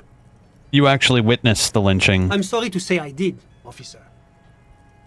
This is just the break we've been looking for. Start from the beginning. Officer, it's very difficult to describe what I saw that night. It was so surreal to me, like in a play. He holds out his hands and blossoms his fingers, like a drama teacher setting the scene. What do you mean, like in a play? It was just so strange. I could barely comprehend what was happening. This should be good. I was on the balcony when it happened, getting some fresh air. I remember that first they came in, carrying what looked like a body. And then I saw all the surrounding windows go dead, one by one. That's when I understood. I should not be seen. Oh shit, that's so eerie. Sounds like the victim was unconscious, or at least incapacitated. Well done, detective. Thank you. How many of them? I couldn't tell you exactly. Less than 10. Maybe 8? The lieutenant sends you a sharp look at the mention of that number. Hey, that's the number I suggested. Were any of them huge? That's a giant you're describing. No, they were all quite human, as far as I could tell. What happened next? I went back inside.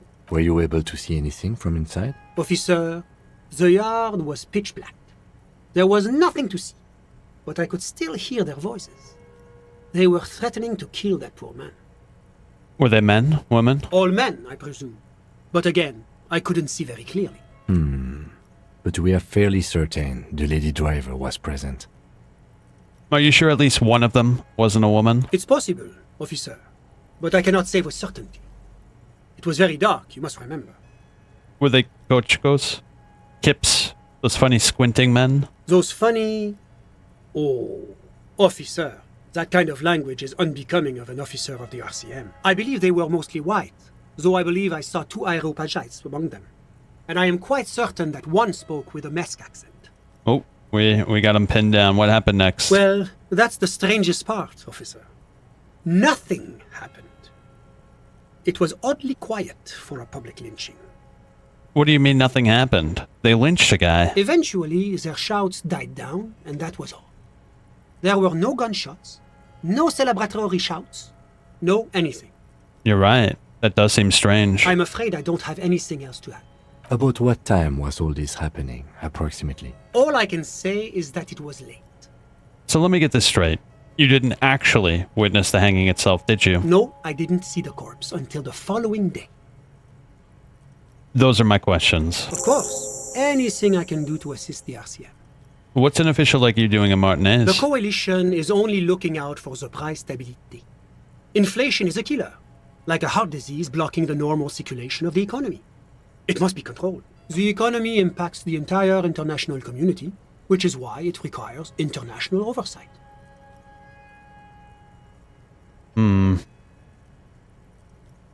Not business. Let's Whatever talk. you wish, officer.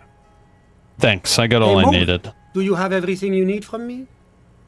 I'm afraid we won't have the chance to speak again once you leave. Thanks for the heads up, but we're done. Of course. I'm glad I could help. Yeah, we have a date with a gun theft. We can't waste too much time here. We have to get that gun back. We have to get that gun back. It's not an option.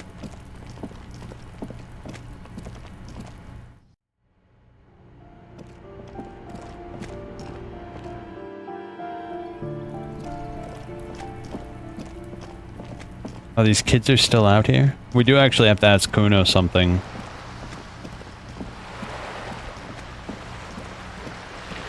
We should ask him, actually. It would speed up time by a half hour, which is exactly what we need to do.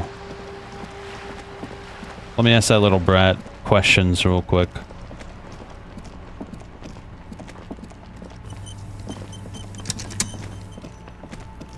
Where is he?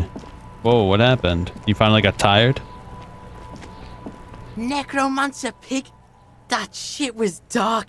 Going in there like that. Oh, brutal shit. Tell me, Kuno dies. You're gonna pick one out of his brain like that too? Kuno's gonna go out in a hail of bullets. Gonna look like a fucking porcupine. You kids up and play? Right, pig. This is where Kuno plays with his little wooden choo-choo. What do you want with it? You ever climb it? Look at that fucking shit. You're trying to get Kuno killed. So you would say the ladder is unclimbable. Does Kuno know? Kuno's not a fucking acrobat. Kuno knows the ladder is unclimbable. The lieutenant takes a quick note in his notebook. It's a trap, Kuno. Don't Yeah, whatever. Kuno doesn't give a shit. What do you know about the body? Shitload pig. Don't tell the pig shit, Kuno. This is where you quickly ask him questions.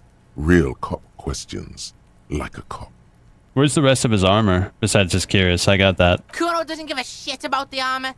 Okay. Shoot that shit at Kuno. You know who he was? Kuno's fuck imp.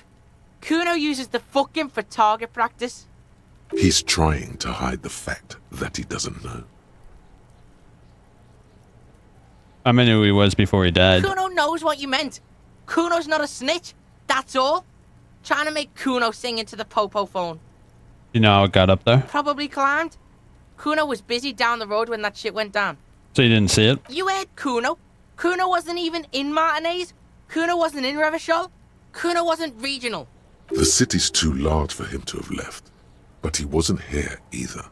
So where was he? Okay, where'd you go then? I don't know. Some fucking Mesk or I don't know. Some other place. Night City. Kuno was in fucking Night City. There is no Night City anywhere. That sounds like the name of a city in some pulp science there you fiction go. novel. Okay, how about the dead body? Thanks, Kuno. That's one name you can now cross off the list. Have you seen anyone suspicious? Just a couple of pigs sniffing around in the dirt. Yeah, you tell the faggoty, Kuno. Your Get lost, Yeah, the kingdom of dunno. Kipt is a pejorative term used to describe people of South Seminese or... Yeah, that's what Kuno said. She couldn't handle the heat. The fuck does this have to do with the Kuno? Yeah, whatever. Kuno doesn't give a shit. You found Kuno's secret door to Kuno, and then what?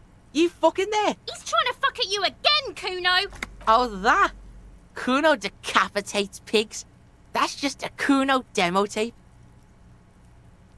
Cool picket, I liked it. I got one too, this one. What? What is this shit? Fuck your shit back to... Well played. No one saw that coming. I found a plate covered in powder residue. Know anything about it? That's where Kuno gets his daily hit of electric. Kuno Shazam. Kuno rides the fucking lightning in there, pig. Bet you'd like to ride the lightning too. I've heard Good enough. call, Pigmeister. Don't come and talk to Kuno about his kingdom. The fuck about it?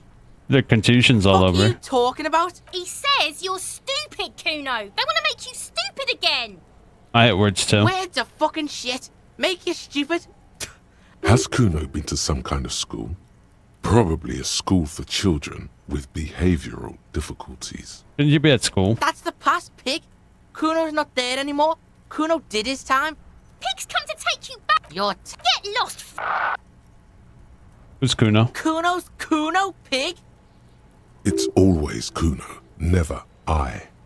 Clearly you the kid's using the third refer to yourself in person the third person? The fuck are you calling a third person? Watch out, Kuno. He's trying to fiddle you. He's gonna put his help. Pigs. Help! He's got the... Everyone can hear.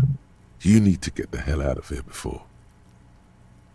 Just answer the question. Escalate, Kuno. Pigs in here, Kuno. Somebody...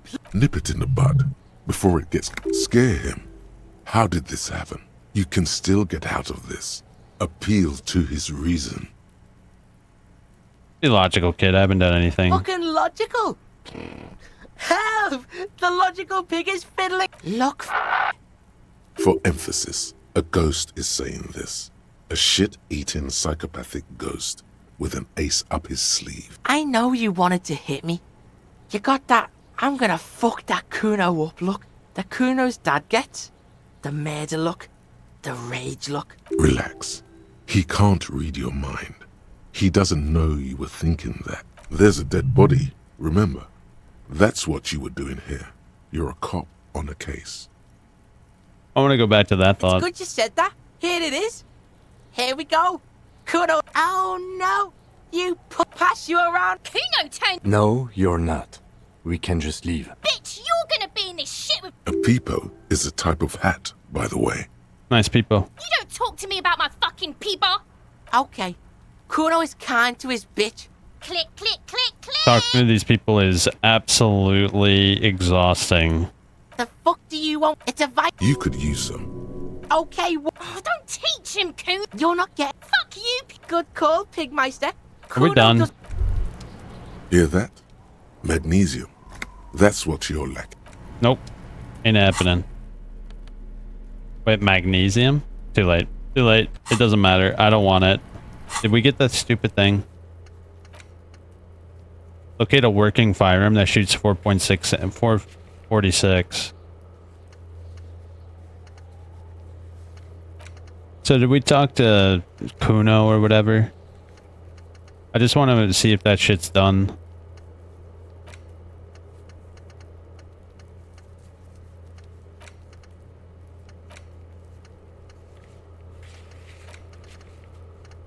Confront the pigs and get your gun back. Ask the scab leader about tattoos. Find the murder weapon. Yes, we're done with it. Okay, good. I don't ever want to talk to these kids again. That was exhausting.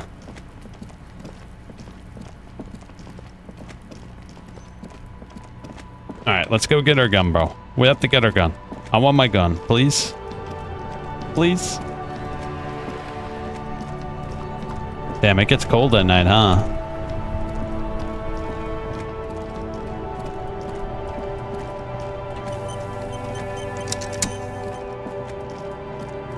Oh, I should get that circle real quick just because it gives us XP now.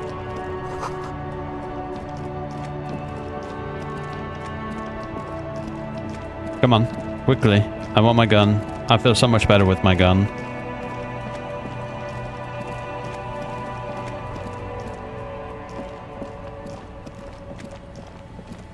It said walk by the dogs.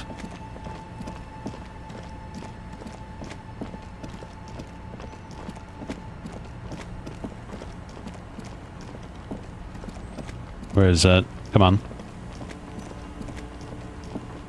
Over here somewhere?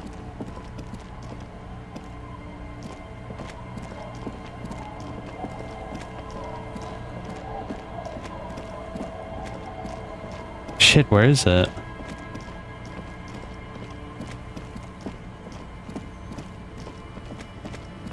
Do I have to look this shit up, bro?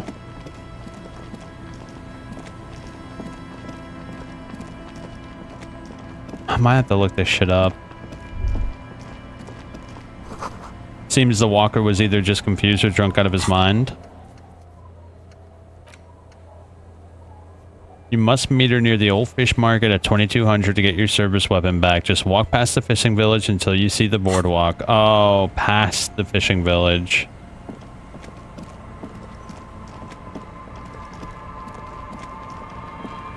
That means we gotta go this way.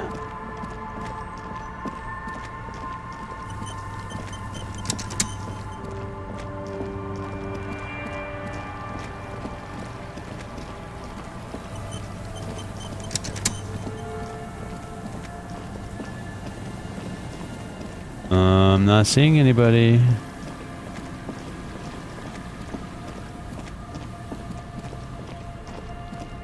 If you look something up, I'm never watching it again. Well, get screwed over, buddy. I look things up all the time because I don't have patience. I have zero patience for bullshit. Oh, is this it? The remaining windows rattle from a strong gust of wind. They're covered in a thick layer of grime. They must have been like this for 40 years. Try to see inside. Dripping water falls from a high place. All you can see is the shadow of a collapsing staircase. There's rust and corrosion on the bars. They're foaming with it. Can you make out what's inside? No.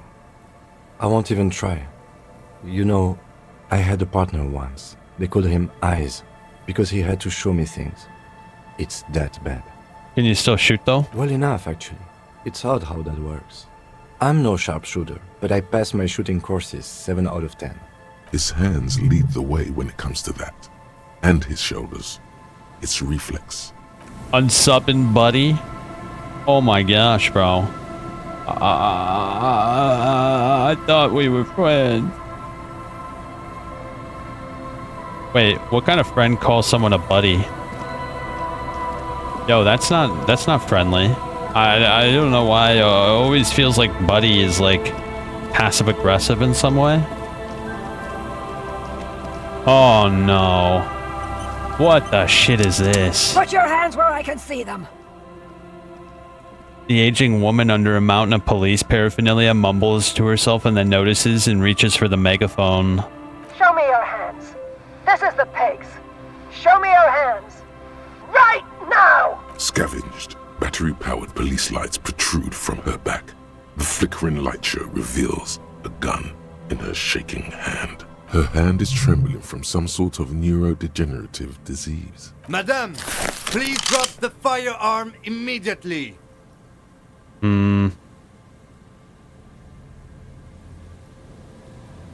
No, the tear's mine. I collected it. Failure to comply. Suspect is displaying aggression.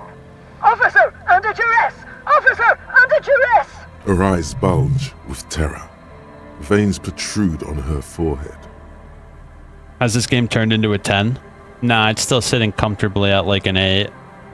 I am the police. Don't move.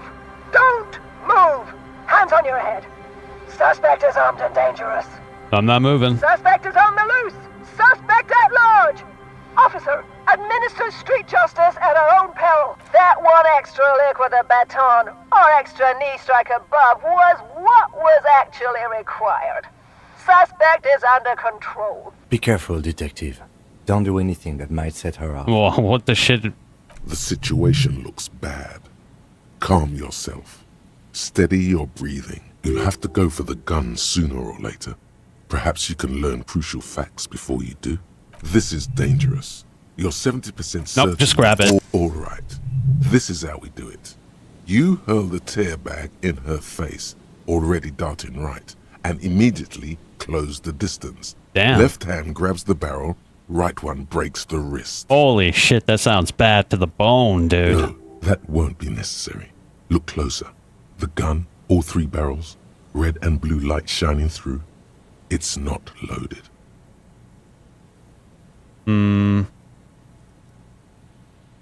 Whisper to Kim. There's no bullets in that gun. Huh? My God, I think you're right. Go ahead. Wait, no. The weapon you're holding's mine, and I know it has no bullets. What? The woman looks to the weapon in disbelief, and her eyes suddenly reddish with tears. She looks straight down to the barrel and squeezes the trigger. This isn't police issue. Police weapons have bullets. This isn't real. What is this? Police guns always have bullets. What is this?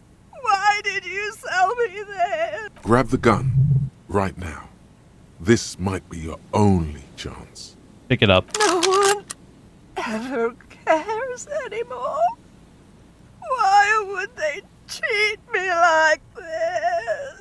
This limbed and headed machine of pain and undignified suffering is grinding to a halt.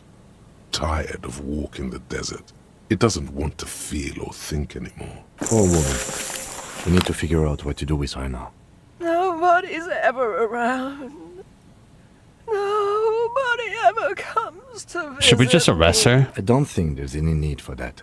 In her current state, and without a gun, she isn't really a threat to anyone. We could let Titus know. This is a perfect problem for the local peacekeepers to handle. They might even know her family.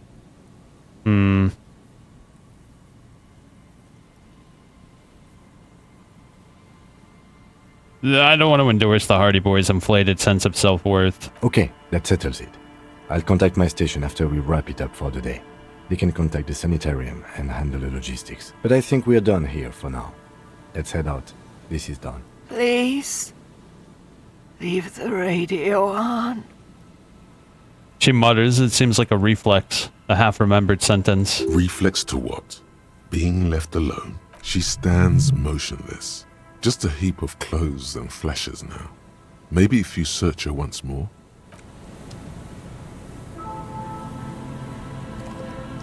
The woman stands slumped.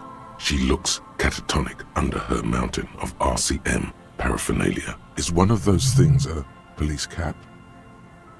Pick up the RCM cap. She doesn't even flinch as you reach out and disentangle the familiar-looking lieutenant's cap from her mountain of RCM paraphernalia. Oh, is that yours? Think so. The lieutenant nods. Leave her be. So we got our cap. It gives us authority. That's actually kind of good. We might be able to use that to our advantage. Equip this when times are most dire. Okay, we finally have our gun. We are now a complete person. After what, like 10 hours, we finally got our gun. Finally, we got our badge. We got our gun. We're half normal, literally. Like, I'm literally a normal-ass cop. Regular law official. We've pieced together our life. Our character is actually kind of normal. We haven't done any drugs. We've pretty much single-handedly pieced together Harry as a human being, and a normal one at that. I feel kind of content.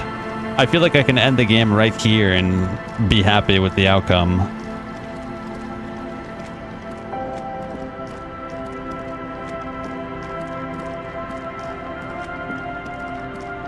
Let's go to sleep. It's sleepy time. In fact, I think I'm gonna go to sleep myself. It's getting late and it's snowing. Good night, Kim. Good night, officer.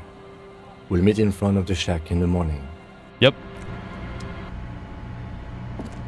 Well, I think that's The bed is comforting. Go to sleep.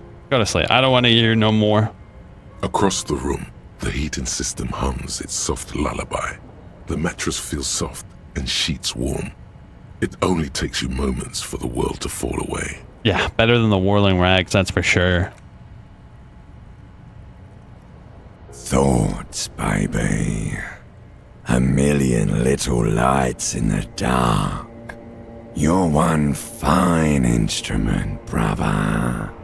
All those faces and all those names. All that laughter and screaming and scheming around. Every corner and every street. Recorded in you. Forever. On Faraday. Am I dreaming? No. You're spinning tapes at the discotheque. The great unceasing disco of the mind. The flash. The bang. The endless learning experience. On and on it goes. For untold hours. At the disco where you first asked her to dance. Rising, rising, above the dark curvature, the great wingspan of sleep, studded with stars. Behold, there are millions of them down there. The first time, the last time. The smoke in her mouth, the plotted flowers, the faces turning, changing. What is it? It's the world, Harry boy, and you're made of it. Every day you're out there, you make more of yourself from it. I'm afraid you can't be unmade now. You can never forget this shit. Erase them. It's not possible anymore. It's stuck on loop. Whirling, spitting out words and images. You're the son of the world again. Harrister. A ceaseless agent. Picking up litter and old newspapers. Collecting your little bubblegum wrappers and idiotic picture postcards. Meaningless keepsakes. Reading your awful letters and recalling things, aren't you? The endless names of the world. An address book you are. The map of a city. Sure. You'll go insane if you keep going like this. One more day, and you'll be in the loony bin. I just know you will. And for what, brother man? For the money, baby. For Revacol. Always and only Revacol. Solving your little crossword puzzles. Doing your tasks. Crossing names off lists. Trying to become some sort of world detector. It won't make it okay. It won't put smoke back in her mouth. Did she overdose?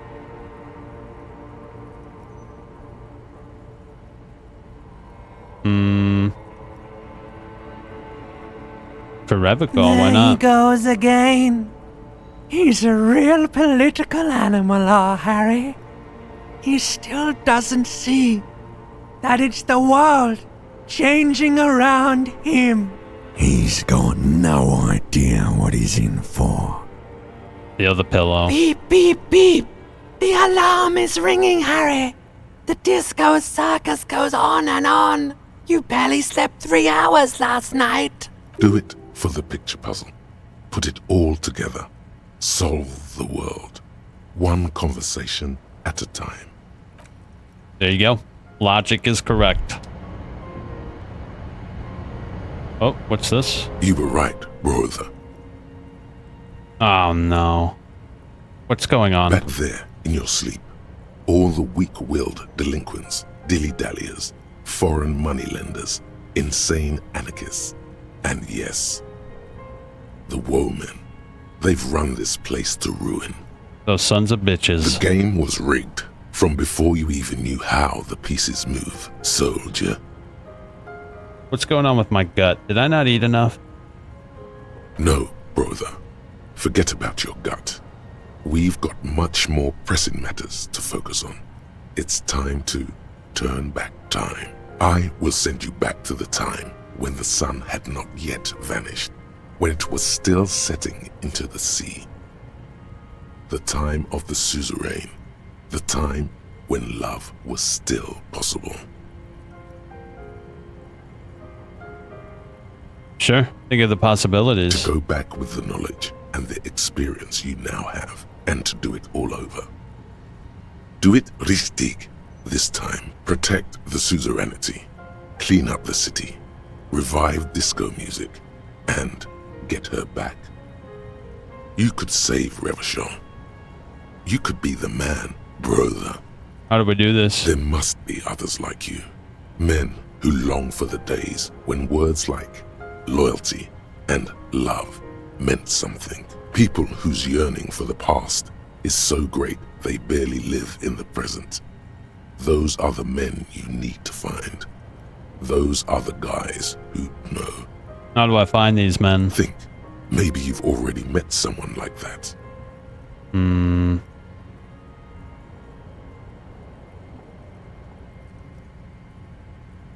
The gray-haired lorry driver might know something. No, not her. She's a woman. Anyone else? The fat lorryman? Bullseye. And that's the vibe we're looking for. Those are the people with answers. And by longing, you meant blatantly racist, right? No one else? Okay, don't worry. That's what your gut is for. Feeling these things out. Let me be your eyes, and when I know for sure someone's got that special something, I'll tip you off. 3 to 4 traditionalists should do it. No need to go crazy with those guys. What is this History one? will remember us, and this time we don't have to worry about her being kind. Praeterea Ridia, Kingsman. Charge for Revacol. Charge for love. So what is this one? Let me see. Oh, is it not one? Oh, it's this one. Oh, but it reduces our composure. A haggard nationalist. What does it do, though? Let me look it up real quick. It's called, what now? Revisholian nationhood. Where is it? Oh, here it is. -1 composure. Nationalist dialogue options damage morale. Alcohol gives +2 physical. That sucks. Yo, that sucks, bro. I don't want that. Trash mode. Hey, there he is. Alright, I'm saving it and I'm crashing. Tomorrow, Project Mist comes out. We're gonna try it out. Hopefully, it doesn't have, like, mostly negative reviews when I check it out tomorrow. Because I'm not gonna play it if it does. Alright. It's the morning. It's time to wake up. And it's time for me to sleep. Have a good night. I'll see you next time. Tomorrow, we're checking out Project Mist. And if it's trash, I'm gonna play some more disco. Hopefully it's not trash, though. I'm dying for a new game that's actually worth something. Either way, see you next time.